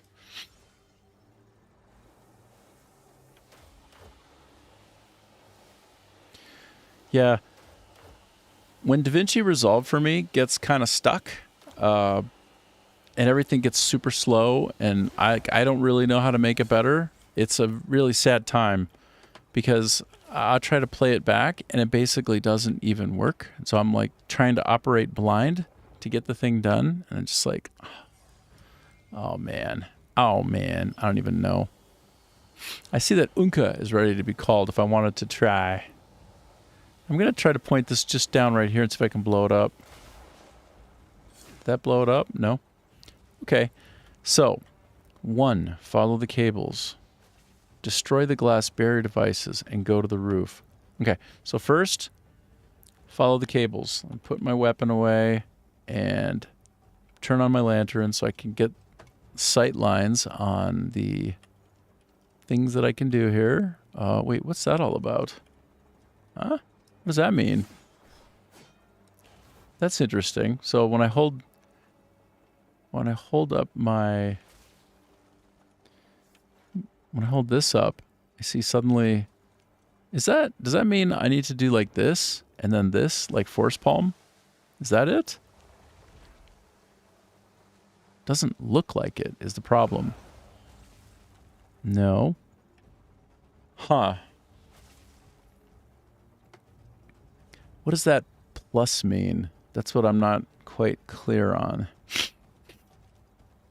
That has a very specific meaning, and I don't quite know what it is. Does it mean I should just do like one of these?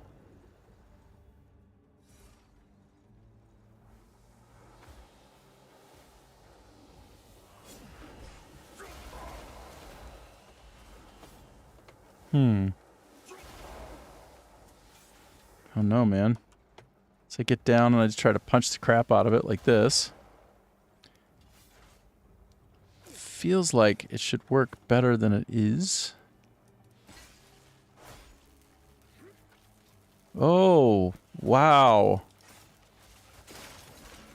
Okay, so like everything else but that one stabbing move worked. Okay, well that was interesting. Now I know. So it seems like I have to do a stabbing maneuver on that. They're probably teaching me that a future battle I have to have will involve doing something like that again. So like I'll consider myself sort of taught.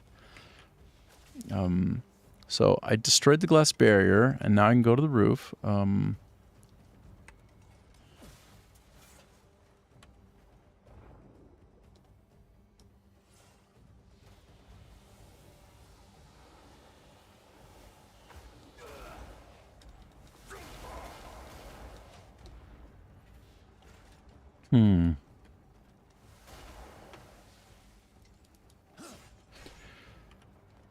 Huh.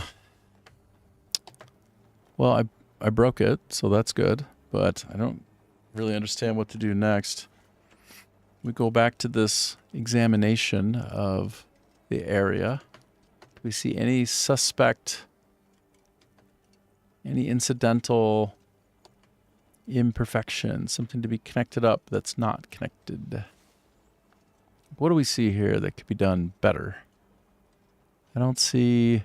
Nothing is jumping out at me right now as what I could do. Nothing is terribly apparent. What if I go down here and I fiddle around with this some more? Like, would that... It's the idea I go back down here, just find a way inside. No. No, I don't think I do need to go back. I don't think I do need... I could just go on the outside and try to climb it again. Like, follow the cables. So it's just like, do you literally just want me to go on the outside? Is that what you're looking for out of me? That's what you want? Just... Because that's no problem. I can do it. Feels a little bit anticlimactic. Yep, that's fine. If you want me to go up here, I'll go up here. I thought I'd be able to find a way up from the inside, but looks like no, I'm doing exactly what I should. I appear to be doing exactly what I should. So I go up here, do the stabbity, do the piercing, break it, and that's it. Simple. Okay.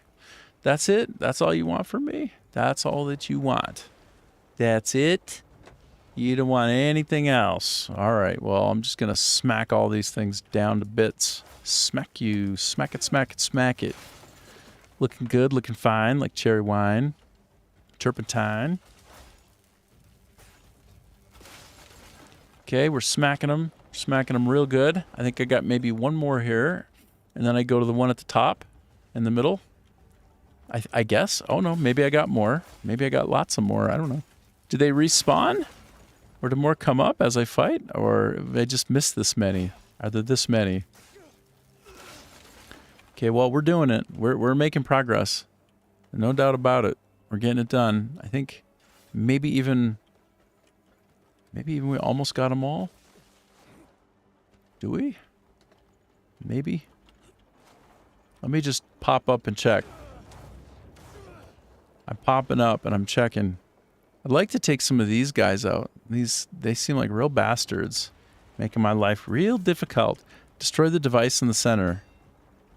Don't mind if I do. Can I?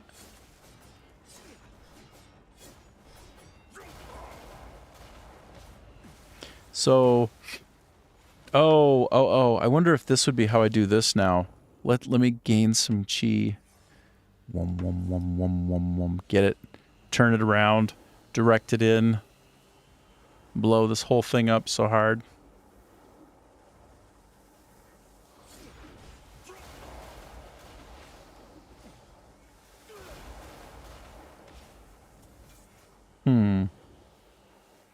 All right. I'm just gonna bring my spirit force back in.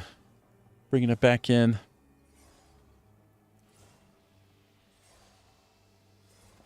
I'm trying to power up, bro.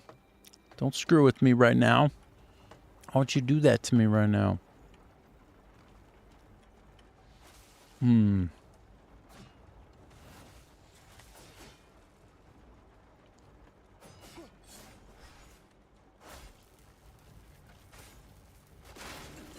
Oh. I guess I was just using the wrong button. Okay. It's all coming down. It's all happening for me. Damn. Do you see that? A door opened. Oh. Oh, shit yeah. Shit yeah. Door opened. A door for me to enter. Let's go. Where's that door? There's a door around here. Aldous Huxley's door of perception is opening for me.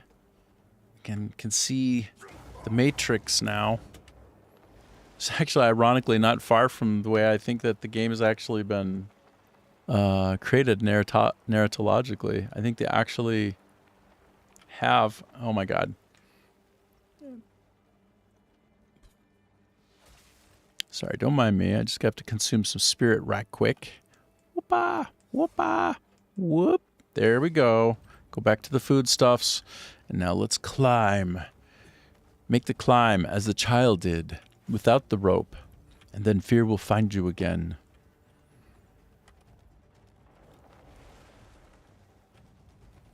How can you fight faster? Without the impulse, the greatest impulse. I don't know how to do the quote. My brother was always so much better at quoting from movies. He could do it flawlessly. And also basically imitate anything in a movie. Like the Gremlins. You ever saw Gremlins? With the Mugwai! Bright light, bright light! He was very good at imitating and being silly like that. Okay, so there is a way in somewhere. I thought I saw where the hole was, where the opening would be. But I did not accurately. Oh, hell yeah. This open world goodness. How much do you gotta love that? This is such a good game engine. Like all of that is Geo that I can interact with, right? Like you just saw me literally land on that damn thing. That was sick, bro. It was sick. Okay. Giving it a pause. Destroy the device in the center of the roof to find out where Hal is. Oh, wait. Did I not actually fully destroy it yet?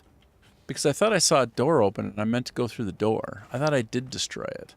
Perhaps I'm mistaken about a great many things. Is there something I got to do up here still? Like, did I finish? I think I finished, I think. How about you guys stop shooting me with everything you've got? I'd really love to know if I can, like, sort one of these fools out with all these. Like, I want to just jam one of these suckers into the next dimension. Like, here. Taste. Oh, it does work. Oh, my God, it does work. Oh, that was so good. Are you kidding me right now? That worked. Damn, that's cool. All right, I'm all about it now. I'm all about. Damn, that was awesome. That was nice. I should have realized I could do that, hey? Oh, I missed him. Oh, it's so much fun. So cool. What a great mechanic. Shoot me. Fill me with all of your hate. Fill me with all of your hate. Oh, yeah. I'm coming for you, you bastards. Where did they go? Where did they go? What?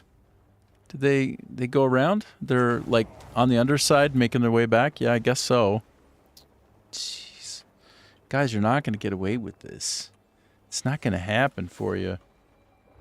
Pulling it all in. Like a legend. Come on. Give me a missile. One loose missile. It's all I need. Give me one missile. Okay. Now you give me one. Jeez. My kingdom for some missiles.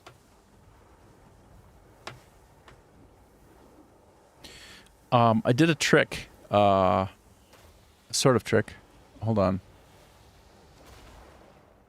I went into my options menu and I reduced the turn rate so that when I turn around in the game, it's less jarring on the stream. And my penalty for that is that it's very hard to turn when I need to do so quickly. Like this is like 1, 2, 3, 4, 5. I have to do like 6 rotations on my mouse to be able to go around in a circle, but that means it's smoother looking for you on the stream. It's a small price to pay. But if you're wondering why sometimes it seems really feeble, other than just general unking, it would be because of that. Honestly, it would be because of that. Okay, I'm gonna get the sucker. You are mine. Yeah, that's right. Oh my gosh. Okay, I'm now on a bit of a mission to blow the rest of these up. I just want to do it. Okay, I just wanna.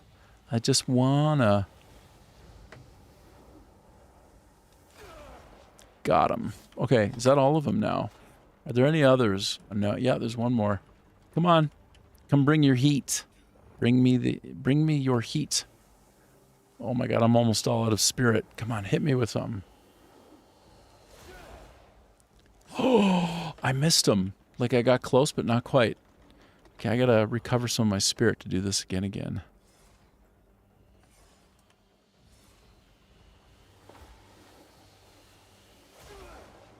Get wrecked, brah. Do they keep coming is a question. Is this infinite respawn? I guess we'll know in a little bit, because I'm pot committed.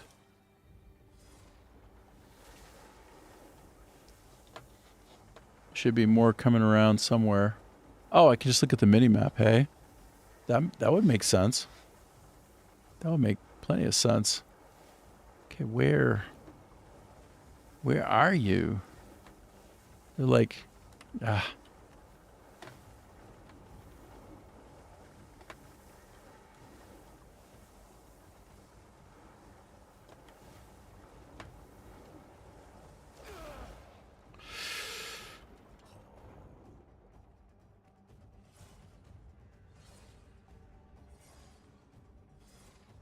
right. I'm waiting for one more. I think there's just one more for me to blow up. I could actually just do it from anywhere. Sure, I'll just do it from anywhere. I'll just give it a little... Oh, there you are, finally. Take your sweet time. That's for you. Oh my god, I missed him. Looks like there's 2 left. 1, 2.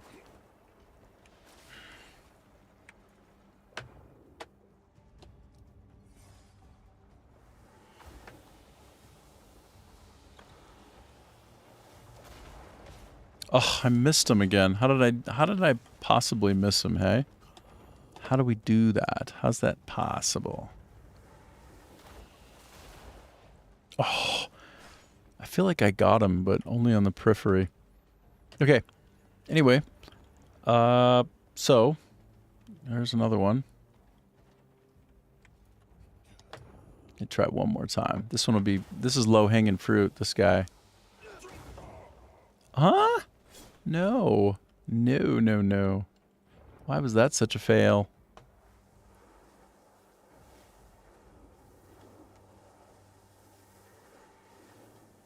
Come on, hit me, baby, one more time. Uh-oh. That's a problem. That's a problem. That is an issue. But because this game is awesome, I actually recovered due to sick-ass super cool Geo. What a trip this game is. How cool is this shit? Okay.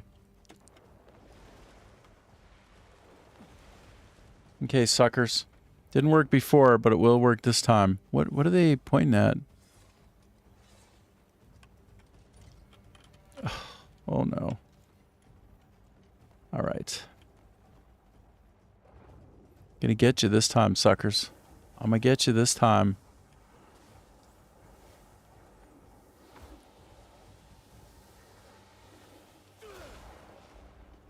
Got you. Oh, okay. They take a couple of hits then. So I might have had a couple of nice spot-ons, but...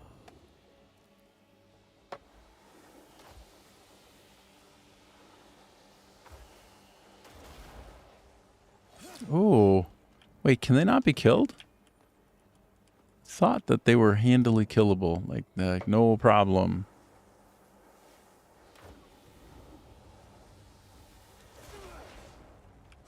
Okay, that was mad sloppy, yo. Mad sloppy. Okay, we got another one. Got 2. That should do it. There we go. Wait, no, it didn't do it. Wow. Wow, wow. Well, anyway. I am looking for the way up and out.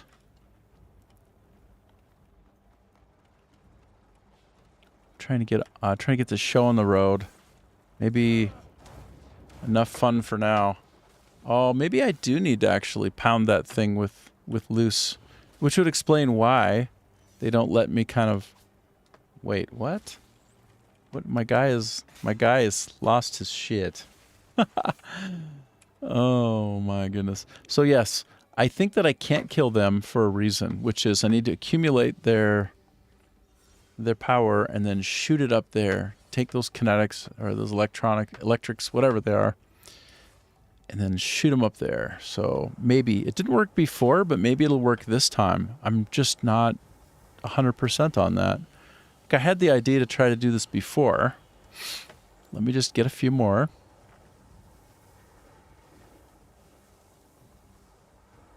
Come on, give me one more.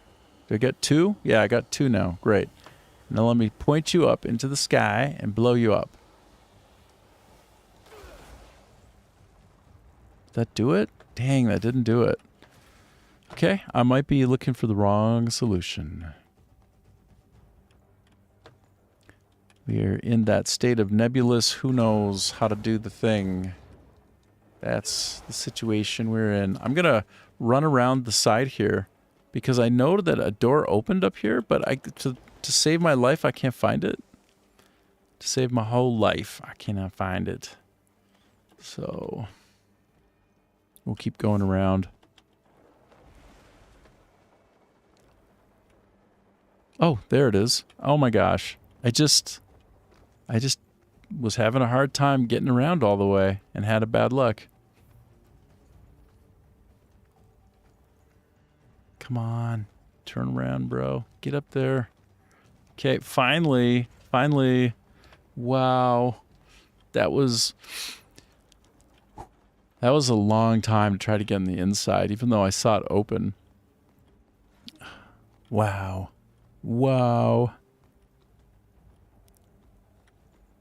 Okay. That looks like something, doesn't it? It look kind of like something.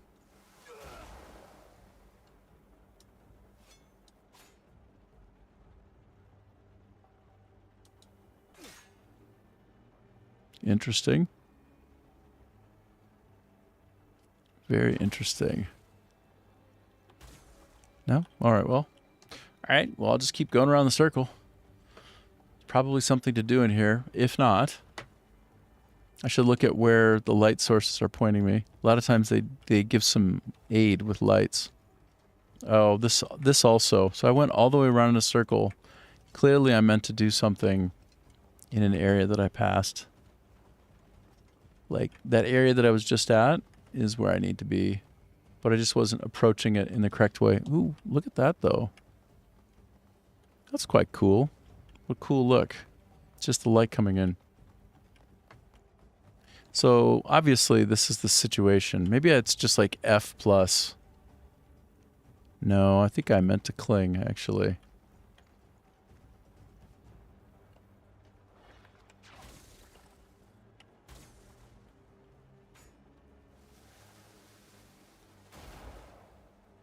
No.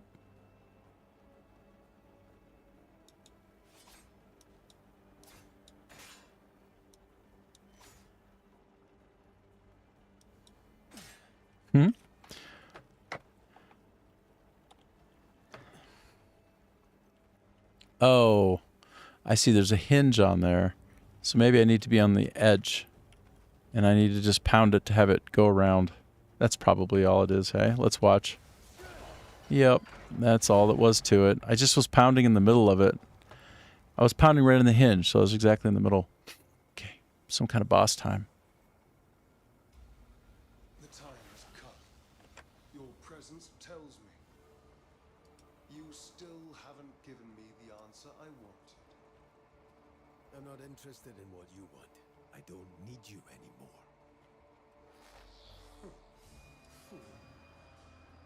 I will not comply. I exist everywhere.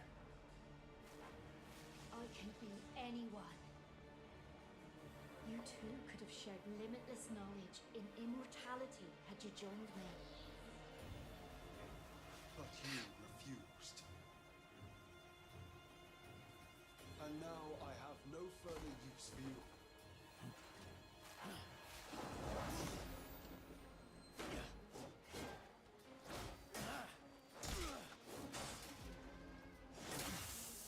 Ooh.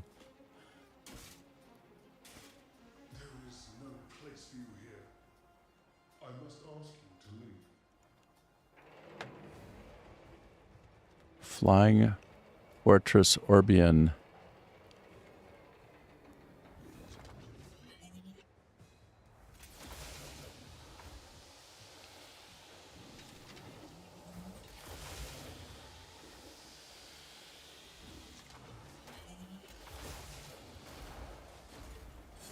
Okay, I did some damage, so that was valid. It was valid. I wonder if I should take out some of those other things first, hey?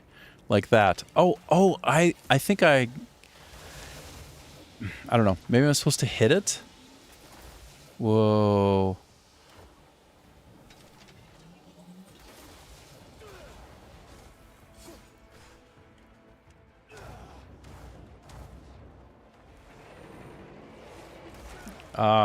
I don't know if that was the right thing to have tried.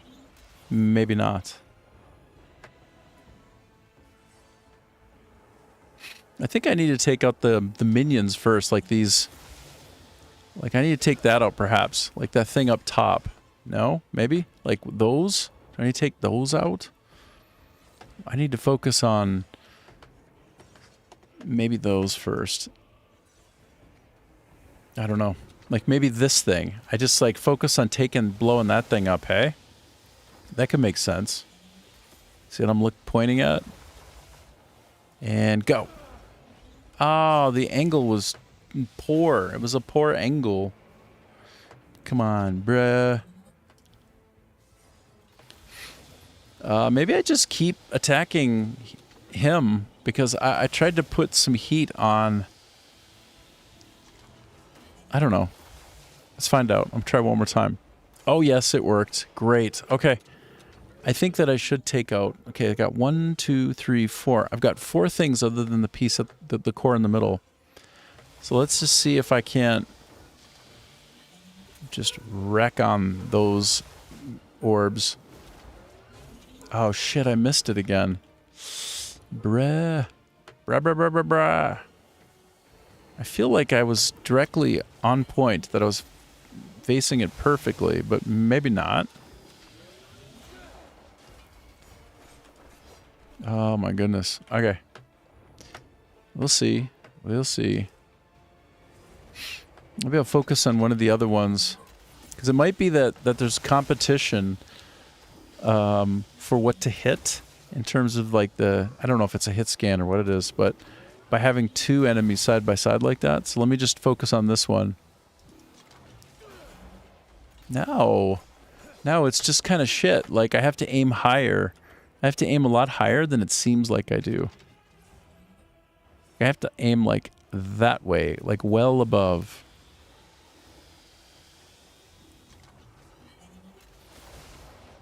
Yes, that is exactly it. The accuracy is so-so.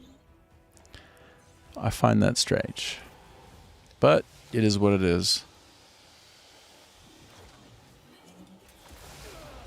Got him. Yeah. So I have to aim a little bit higher than the target. It's like there's some kind of super heavy gravity. That's what we'll tell ourselves. It's due to super heavy gravity.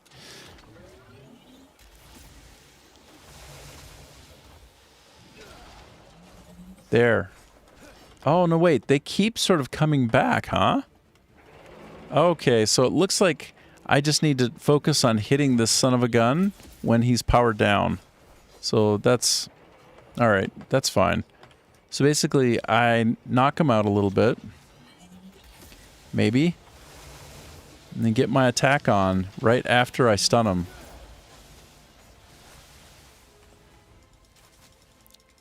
Like this, right? So that's... Yeah, that works. Seems to work.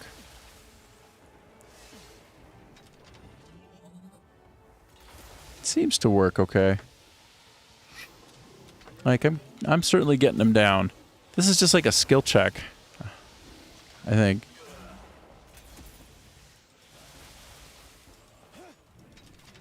Oh, interesting. That didn't get him. Oh, he must be in a second, like in a sub phase or something.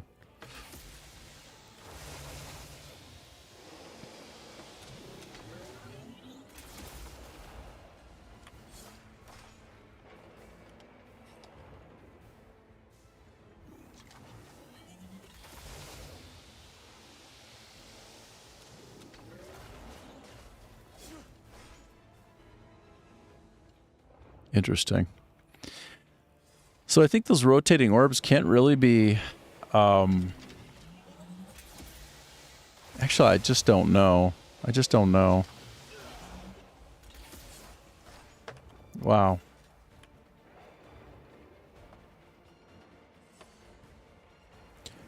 Only a few minutes left and then double check time. Wow, that's good, man. Arrow, yes. I was using arrow a couple of times in the past and I'm like, oh, that actually seems to work pretty well. Yeah, you're right. You're right. And then I get that arrow out. Come on, arrow, arrow, arrow. Let's go. Yep. Okay, well, that's that. Oh, no. Might as well take a little bit of health. Okay, okay. Stun, then shoot, yeah. Yeah, that's what I started noticing. I started noticing it, really. I tried to take out all the little satellite orbs, but it didn't make any difference. I don't even think it helped in any way. Why won't it? I'm trying to switch. I don't understand why it was giving me so much grief. Sometimes I feel that the controls are very janky. But I think I was doing something wrong. It just felt very, very janky right then. Okay, so that. Now I have to wait for that to finish. Wait for that. Like, look, he just takes forever to... So you see that? He does this stupid karate thing, and I'm like, how about you not do that, dummy? How about you just shoot your arrow instead? He's like, he just sits there. He's like, It's like beyond annoying. Oh, maybe I need to do like the tab suspend thing. I wonder. So like, yeah, now, okay.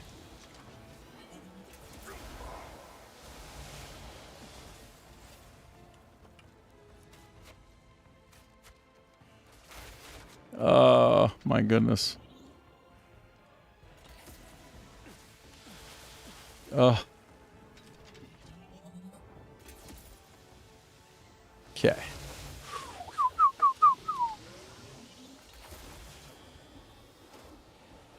We're going. We're having at it.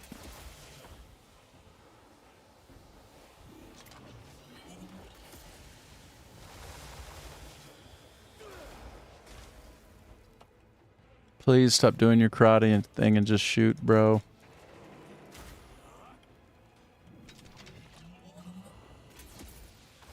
All right. One thing I do love about the game, though, is it accepts multiple inputs, layered, one on top of the other. So, like, I'm doing several things here with this, but it's totally fine.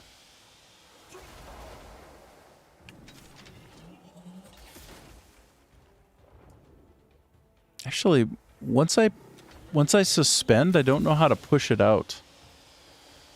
I don't know if that makes any sense. So yes, if I just quickly cancel my move, it's not so bad.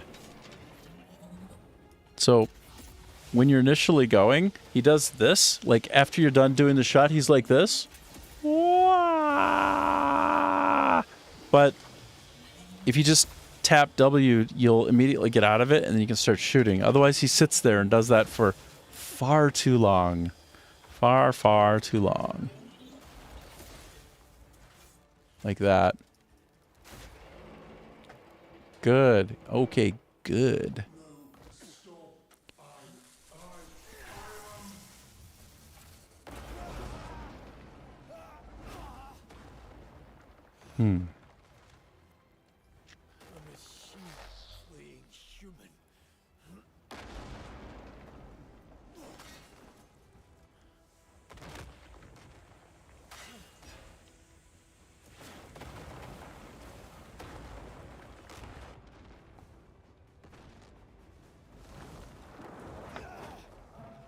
Oh. The cinema. So good. So good. Wow. That was the Star Wars Death Star explosion right there. So good. Oh, wow. Chapter 12. I didn't even know there was a chapter 12.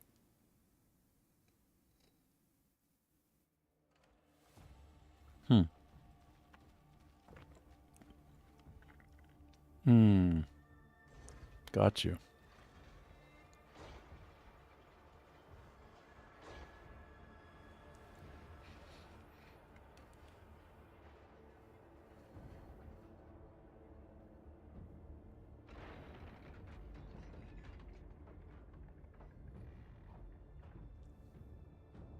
Dude, I'm really happy that you only have a few minutes left.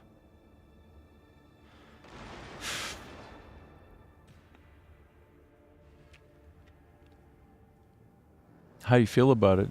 Do you feel great about it? Like, is this some work that you're proud of?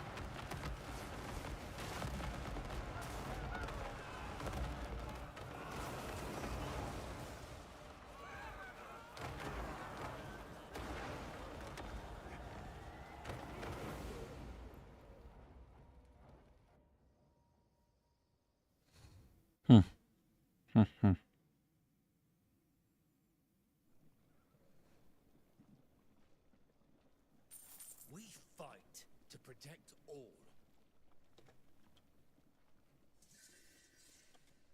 There's no turning back now. Kill or be killed. Main quest complete. Region liberated.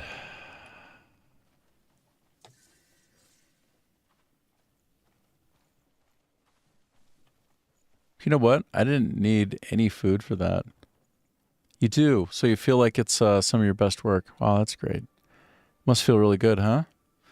I mean, I've been there when I get something done and I think to myself, "Oh, this is the best I've done," or at least as good. It's a pretty good feeling. It's a very good feeling. All right, let me take some kind of nap here. Speaking of naps, I'm at hour 5. About 3 minutes to it being 5. Oh, it's 5 p.m. here exactly. So I have about another hour. So let's see, we're at 6:13 in the morning. Darn it, as usual. Oh no. I think I just did a full 12 hours. That's fine. Yeah, fine, whatever. No worries. It is what it is. I didn't want it to be nighttime. Not exactly. Wow. Huh. Some reason that just made me think of the movie Glory with Denzel Washington. It's a good movie, by the way. Real good movie. All right. Talk to me. You're back, Greymane. Was that a dragon? Where did... no, we've no time. Come. As you've likely guessed, the situation's worsening out there. It appears the flying fortress was not their only weapon. Should we delay the attack? Let's wait for the Marshal's report. The scouts returned. It's a cannon. A gigantic fucking cannon. We thought the fortress was our only obstacle. But we can't just march against that monstrous thing. Morale will dissipate the moment the men lay eyes on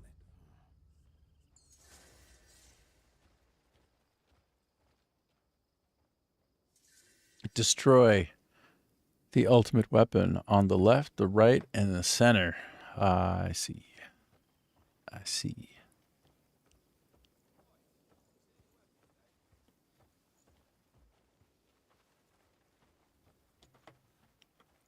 Interesting.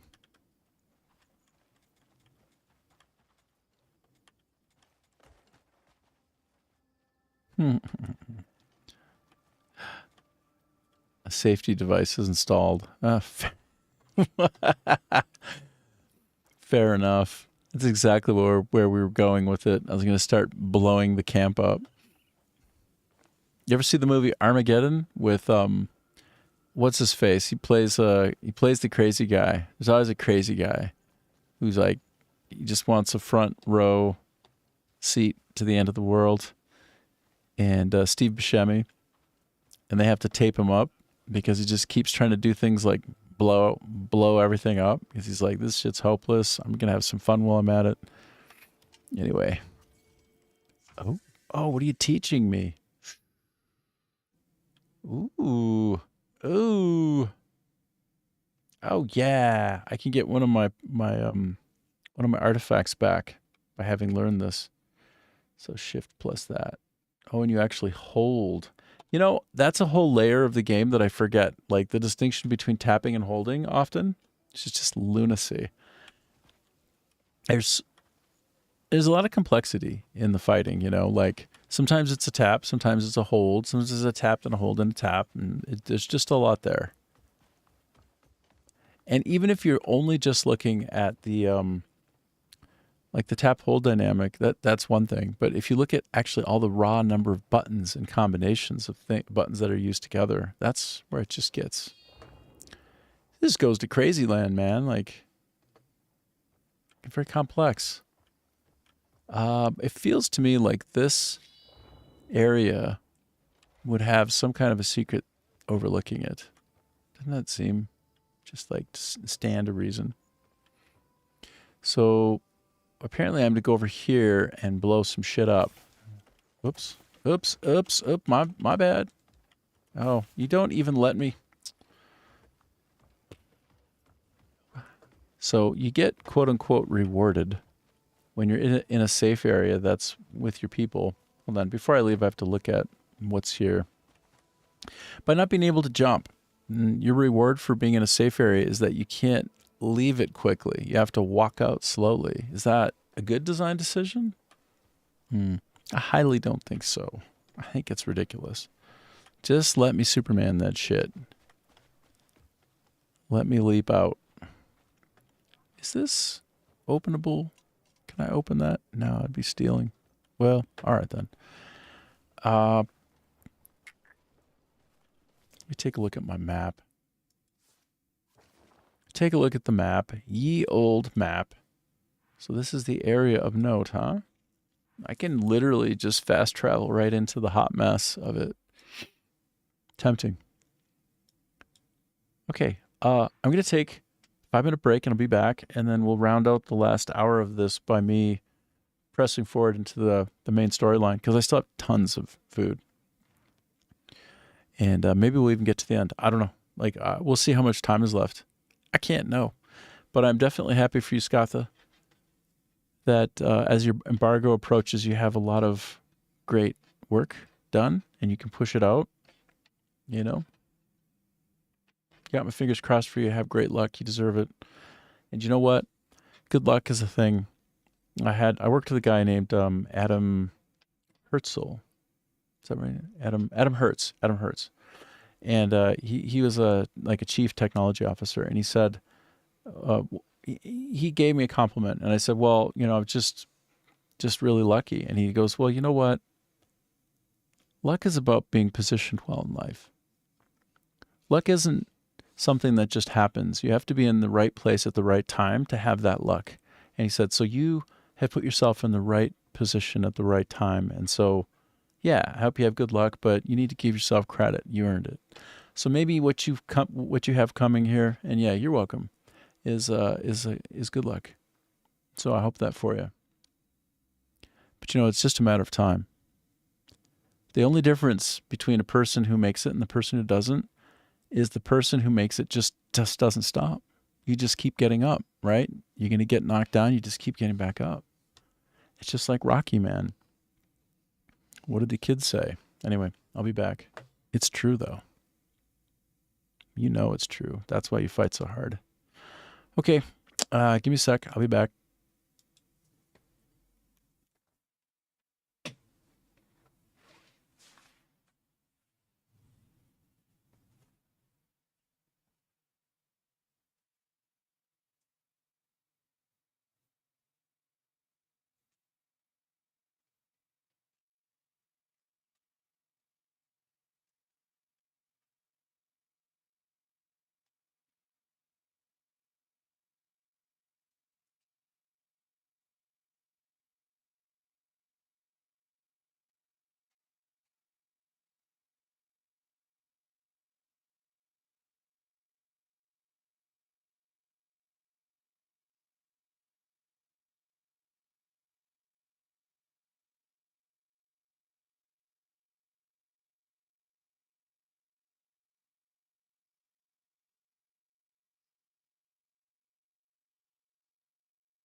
Well, okay.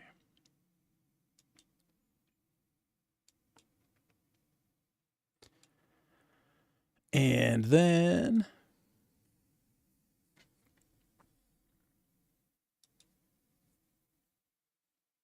okay. Let's go see about this battle. Didn't appear that there was anything for me to do here. I could fast travel,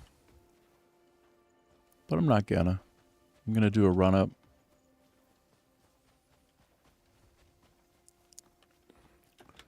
Maybe a flyover.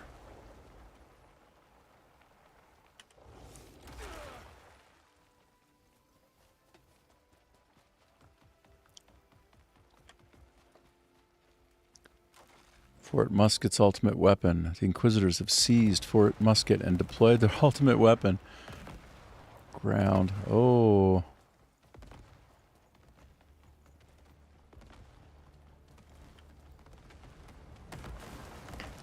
I will. I don't know if I'm supposed to be running, if I shouldn't be flying. The instructions indicate going on ground is a bit tenuous. So I'm just banging through it. I'm just running through all of it. It's like maybe it's not the best day. Oh shit, look at that thing, bro. Oh. Damn. Wow. Super quick insta-death. I think that's to teach me the lesson. I'm not going to use a Palmer pill. Are you kidding me? Heck no. Heck no. Heck no. I wonder if I'm at the point where I can call my dragon back. We fight. Let me try to do a fast travel cheese. Fast travel cheese. Fast traveling. Can't kill me if I fast travel. If I get behind you, can't do nothing to me. You son of a gun. Wow, look at that thing. Oh, damn. Oh, it's coming at me. Oh my god. Oh. Oh. Wow. Dude. Oh my. Holy shoot. That's pretty intense. Wow. Nasty. I'm not using any Palmer pills. Nothing. Nothing.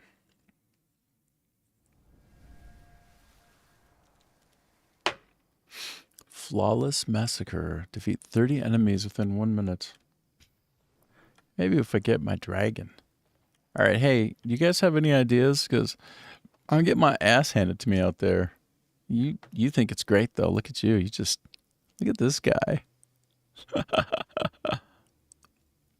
Damn. You so happy, bro.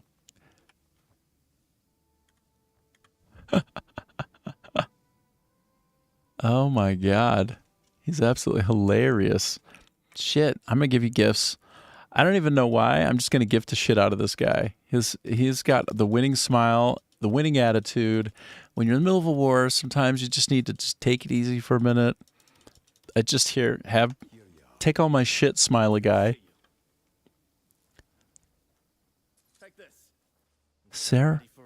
Ceremonial sword looks kind of sick. I don't think I can ever use something ceremonial. I can only sell it.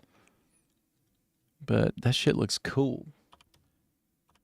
I mean, the icon for it looks cool. Let me sort by this thing. Well, I can't use it, so that's that. I have 5 electro mecha spears. Oh no, I have one of them that does... I don't know what the 5 stands for, actually. I literally have no idea. I thought it was a stack of 5, but it's just 1. Oh, I hear my dog barking out there. Hold on. I'm gonna go teach my dog a lesson gently. It's not gonna be some kind of a Hassan thing. I don't electroshock them. Hold on.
Mm-hmm.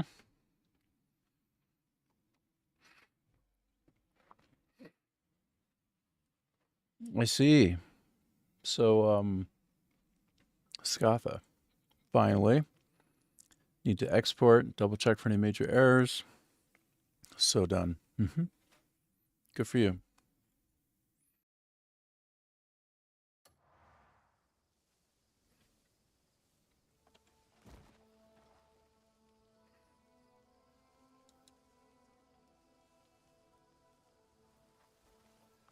Watch it, boy.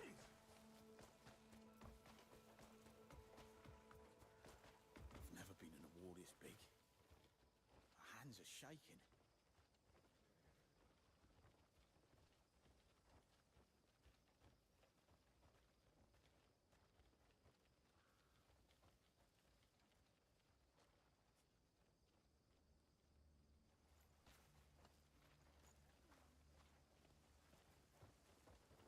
I've never been in a war this big. My hands are shaking.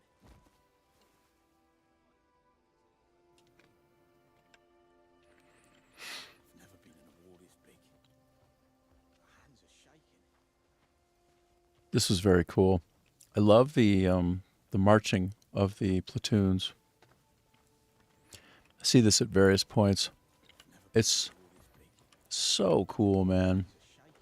When you see some army guys just like filing out, getting ready to fight. It's so cool. Get over here. Get that goanna. So, oh, I see where I'm at. I was trying to figure out where on earth I was. Right. Okay. Okay. Got it. Wandering here. I've never been in here before. All right. We're going to try to shortcut our way toward the chaos once again. Valley of the Moon. This is me just like super quick insta-death. Getting wiped out so quick and so fast.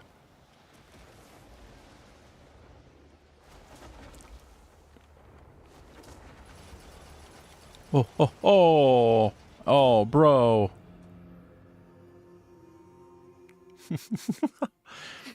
It wasn't the smoothest I've ever had. I mean, I was flying real good, okay? I was dominating that shit. But was not the best look in the world for me. Didn't go the very best. Damn. What do I do with those, hey?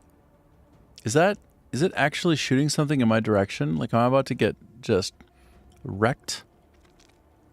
Wow. Oh my god, that's awesome.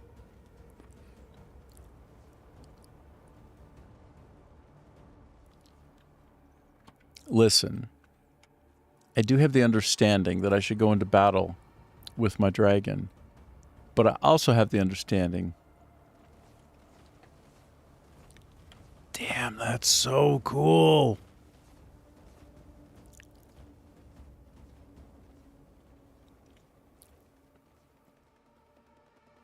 Man, that's cool. Okay, I see where that is. Okay, I'm taking that off.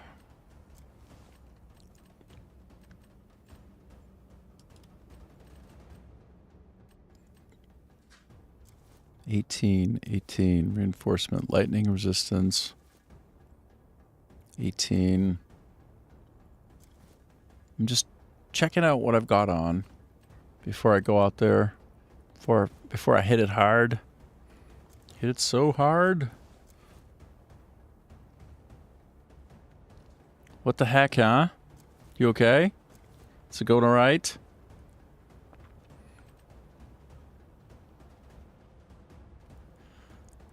Oh no. Especially when you're so tired.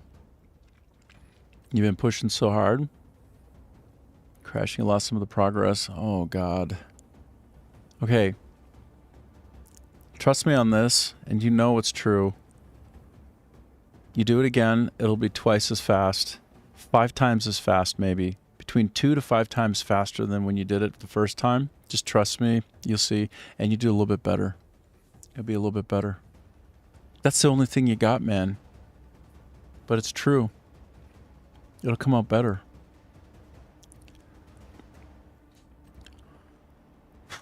I understand it all too well, though, man. Just hearing that right now it's a little bit... It's making my mirror neurons go off, bro. Because I know the struggle. It's so hard. I really do know the struggle. I'm going to go into my settings. And I'm trying to decide, what do I do? Do I take off? I don't want my headgear at the very end to come on or off. Either it's always on or it's not. And I'm going to keep it on. Yeah, it is what it is. I mean, it's the anthem of the survivor. It is what it is. You know? Just, it crashed. You just do it again. Yep. Okay. I think I'm pretty good here. Am I going to have the headgear on always? I'm going to take it off. I'm going to just take it off entirely. That's what's up this time. Large video, music narration, and then a million captions. Oh my God, you lost your captions. Yeah, it sucks, dude. It mega sucks. It's tough. Well, hang in there. What else can you do? What else can you do? Infirmary, armory, barracks, ultimate weapon ×3. Oh. This...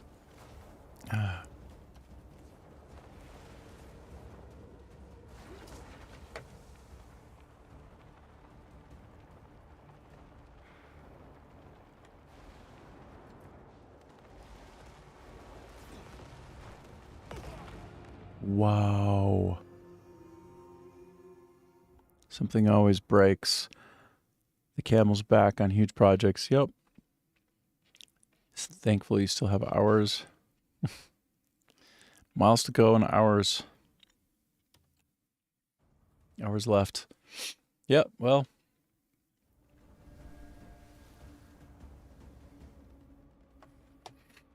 This is your test then. Tests you. You get your test right now.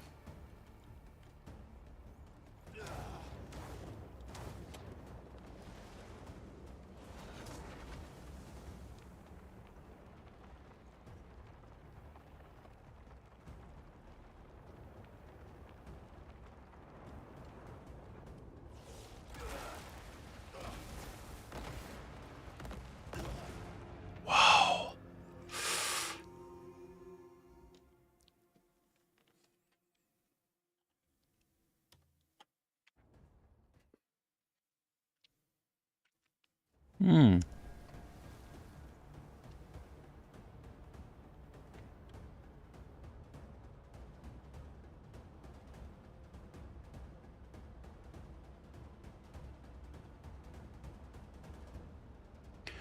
Right, so it's telling me I have a hard check. I have to infiltrate with Blackstar. But Blackstar's not ready.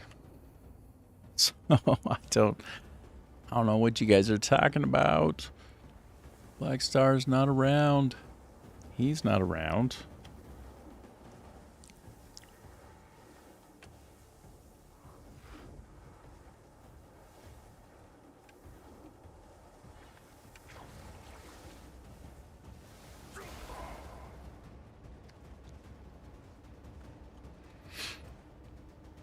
I can't invoke Black Star. How am I supposed to do this? Just, you expect me to just come back later? Come back at another time? Some other time? I think that's it. That is what you're thinking. Infiltrate from the air with Black Star, destroy the ultimate weapon, and clear the path to the fortress. You know, I would do that. I would do that, but the problem is you won't let me, bruh. You won't let me call the Black Star. I wonder how close I can get before I just get obliterated. Obliterated.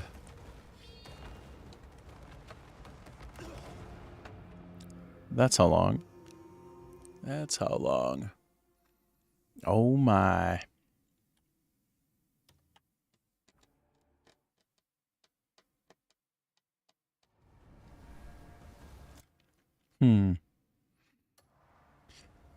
Well,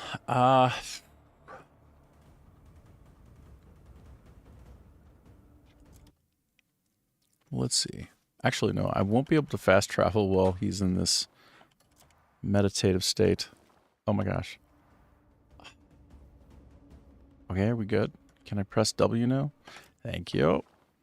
Thank you. What do we have here? Cloister of Enlightenment.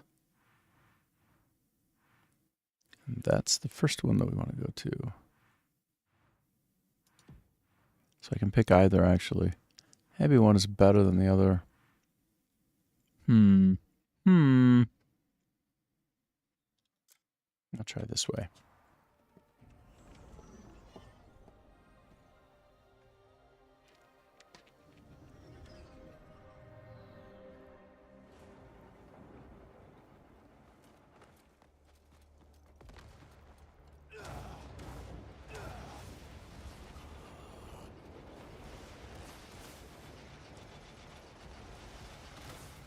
Oh my gosh, I'm just getting cooked. Getting cooked. Cookstville. Cooked. So cooked. Well, I need Darkstar. Yeah. Oh, stupid. Do you find the problem? Is it fixable? Oh, good. That's the best kind of error. That's the best one. See? That's the good stuff. That's what we hope for. Good.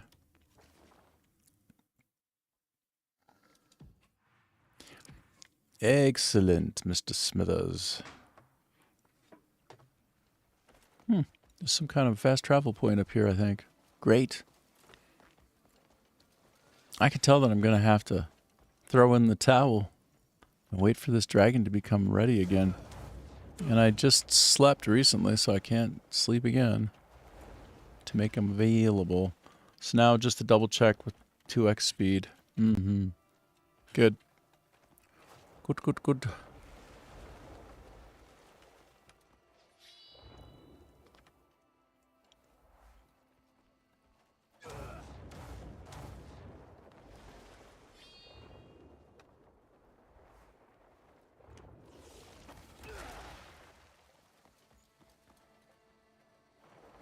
Oh, I see. Some kind of puzzle. Oh, a puzzle. Don't mind if I do. I'll solve this puzzle. I didn't even know this thing was here.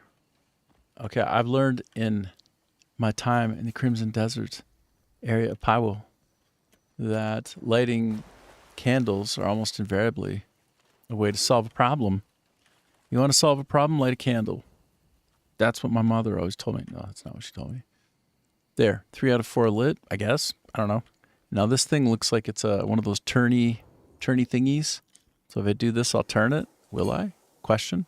Will I?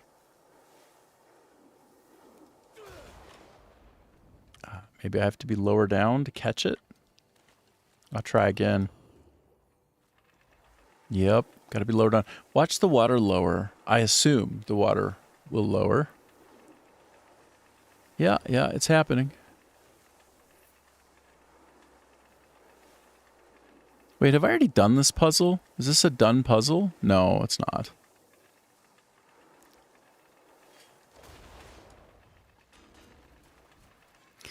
Okay.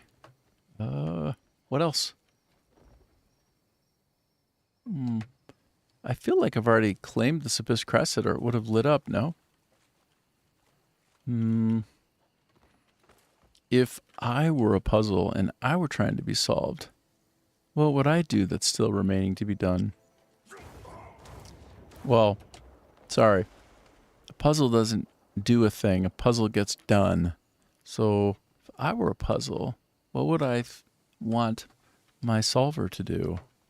That makes more sense. Although not much. I missed one. What if I light this stupid thing? Did I do it? Huh? 1, 2, 3. Did that one, did that.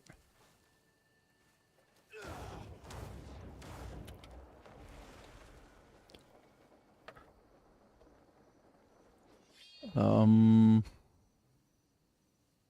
well, it's certainly lit up. Well, I mean, can I just take the Abyss Crescent from it? Is it something silly like that?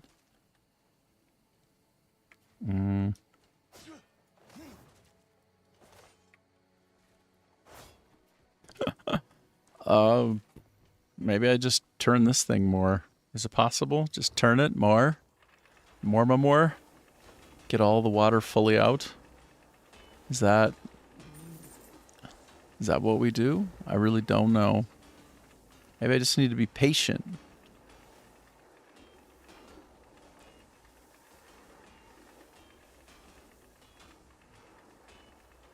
I feel like this is adequately patient. Who's with me?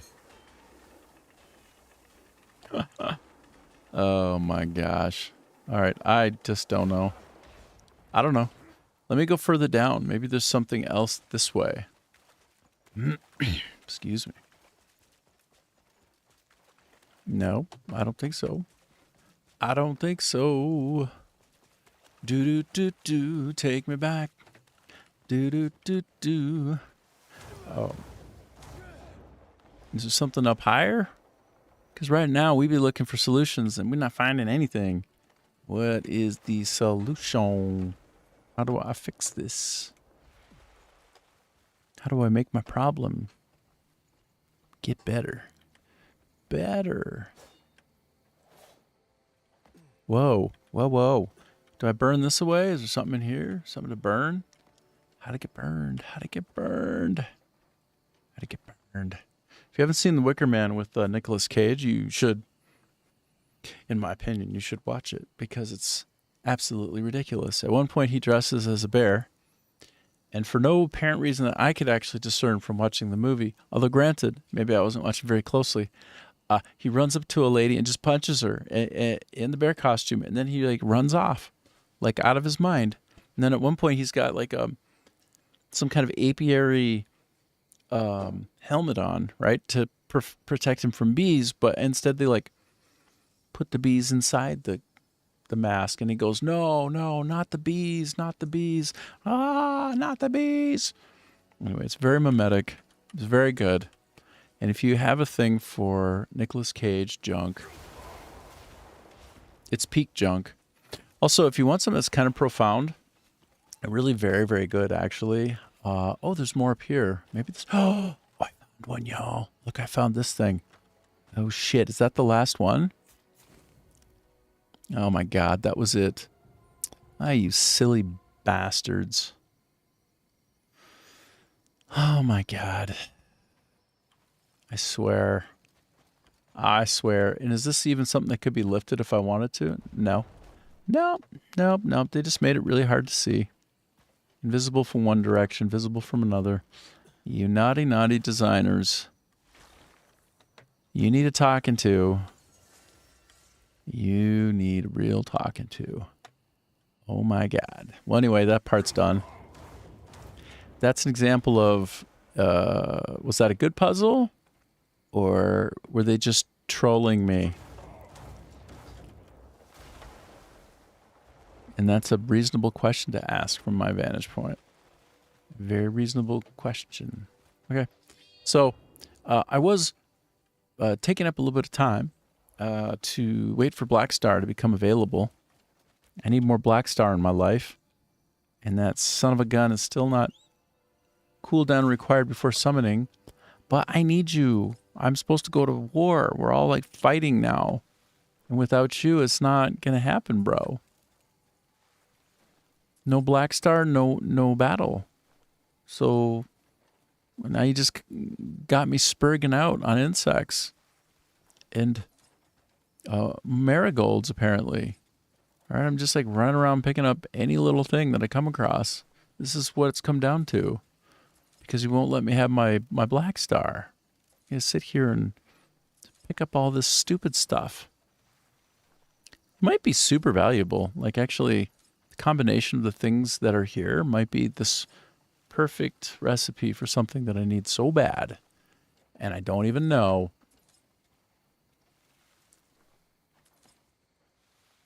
Welcome to Peak Crimson Desert.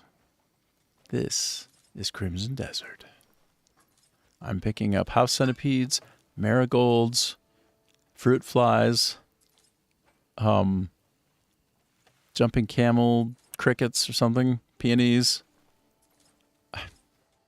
House centipedes, yeah, more house centipedes. Let's just see what is yellow garden spider. Cockroach, another cockroach. I know that cockroaches actually help you make a special piece of slottable gear that make you attacks that makes your attack speed go up. But this right here, this is Peak Crimson Desert. This is what you get with your Crimson Desert action. This is where it's at. This is what it's all about. This. Just picking up a bunch of shit.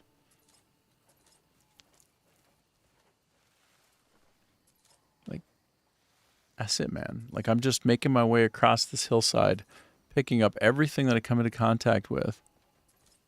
And you just get a sense of, this is a microcosm of the distraction that's available to you as you play and try to do things.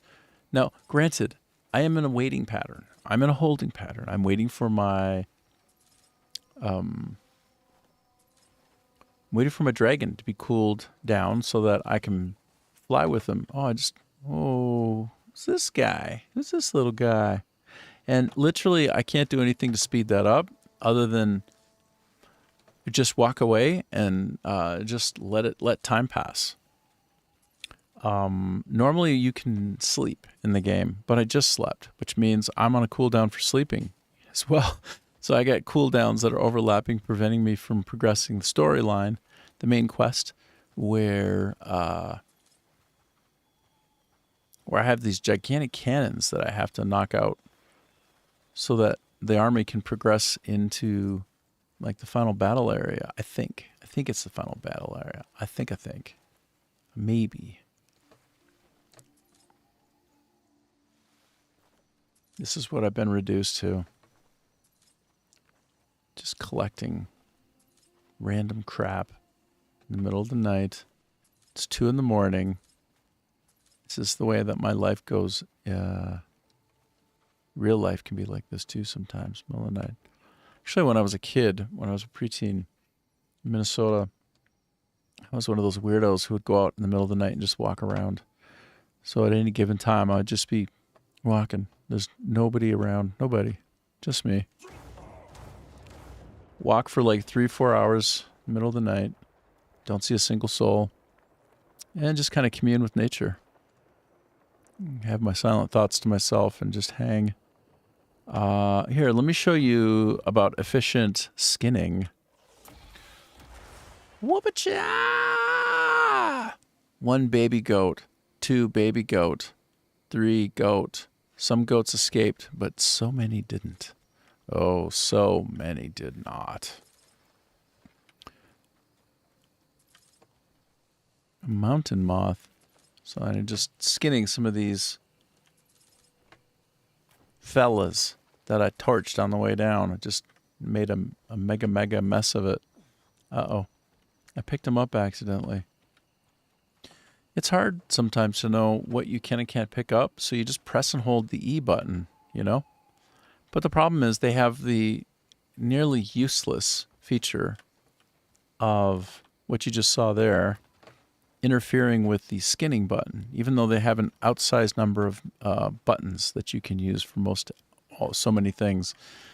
This is a case of duplicative functions on keys that interfere more often than they don't, frankly, when you're playing in a min-max way.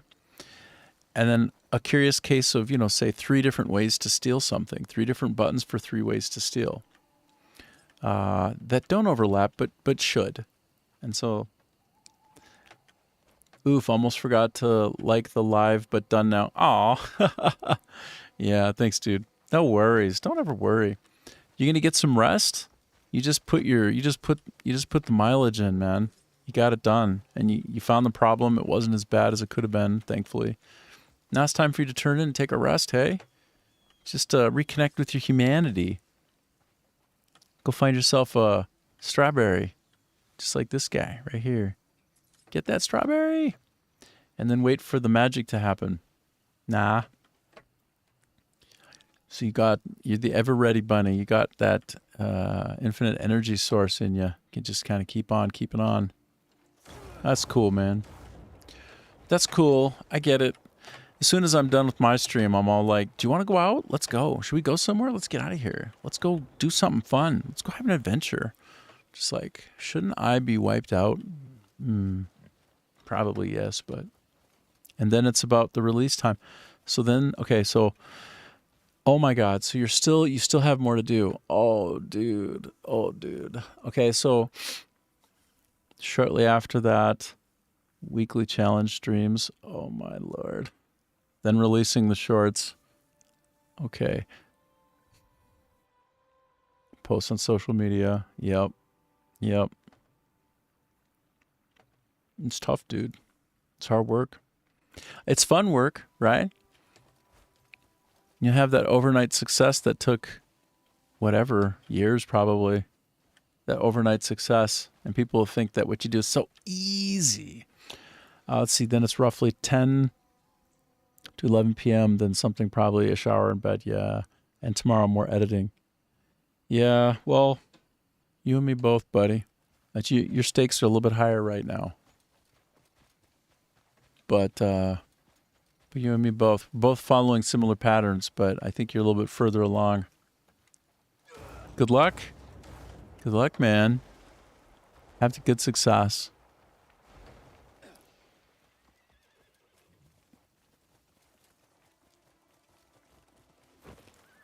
Tame that wild beast of a channel that you got there.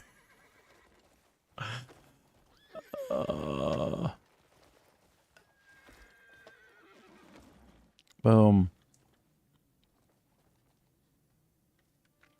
I'll tell you what. I'm not even going to take this one. Yep. Not further, just different. Well, further. I think you're further, bro. Wow, that was the absolutely any lower and I would have wiped out. But it's fun. It's fun to see your work process, kind of have you hang out and just gradually work through things. Hopefully this is hopefully this is a nice way for you to kind of relax, right? If I'm not too, I'm not yelling. I'm not the yelling type, Let's see. So I'm sure with grinding, you'll get to 10, 50, 100K subs before 2027 is over. Well, grinding is 100%. I guarantee you that. Promise you that. I hit a 20,000 mark yesterday for views, and that for me felt good. It's a relaxing, chill stream. Well, I'm happy because you deserve it, man. You deserve a little bit of a break. You've been working real hard. You got your security job and you got this, and you just really filling up all the time that you have trying to make the dream happen for you and your wife and your kids, your 4 kids and maybe 5 soon. Oh my God. Anyway, how are we doing on time here for me? I'm about 1:45, so I think I'm going to hop off. I got almost a smooth 6. sweating bullets. Yeah. Well, you got to do more. You got to be more, man. That's what we do. That's how we do it. We just push. We push and we make it happen. So I count myself as inspired by you, and you do all that work here on this stream. I'll kick in, I'll ante up, and I'll get mine done too. And I'm gonna work through that problem I had yesterday and make it good, and end up in a better place. In and release something. I wasn't able to release something yesterday. I felt bad. Okay, I'm going to hop off. All y'all, it's been really fun hanging out. Thanks for spending time with me. I love getting randomized with you folks. It's so much fun. Well, hey, we get parental leave. That is good. And that trade-off from 9 to 5, even when I have the responsibility for that child for 18 years, yeah, it's tough, man. But a few weeks off from work, yeah, of course. Of course. Is that like a balance? Is that for balancing? Hold on. Let me see if is that the balancing icon? I think it is. Trying to find that balance, the work-life balance. Well, I don't know. We don't have the luxury of balance sometimes. We just push. Libra icon. Got you. Nice. Yep. All right. Well, today will be a big today. In the next 24 hours, I suppose you'll have some kind of big things happen. So fingers crossed. And yeah, man. Let's both just spiral right on up there. Let's take off like Elon Musk's Starship. No crashy Starship. No crashy streaming. All right, man. I'm going to hop off. Thanks for hanging out with me. I'll see you next time I see you, okay? Remember to promote your streams. Should I? You should teach me about how to do some of the stuff, because I literally have no concept of anything. Oh, thanks so much. Well, you first. Okay, you promise? You first? Okay. I'll follow behind you like in the NASCAR when you're going around, taking lefts for hours on end. I'll be in your slipstream. So you first, buddy. Go big.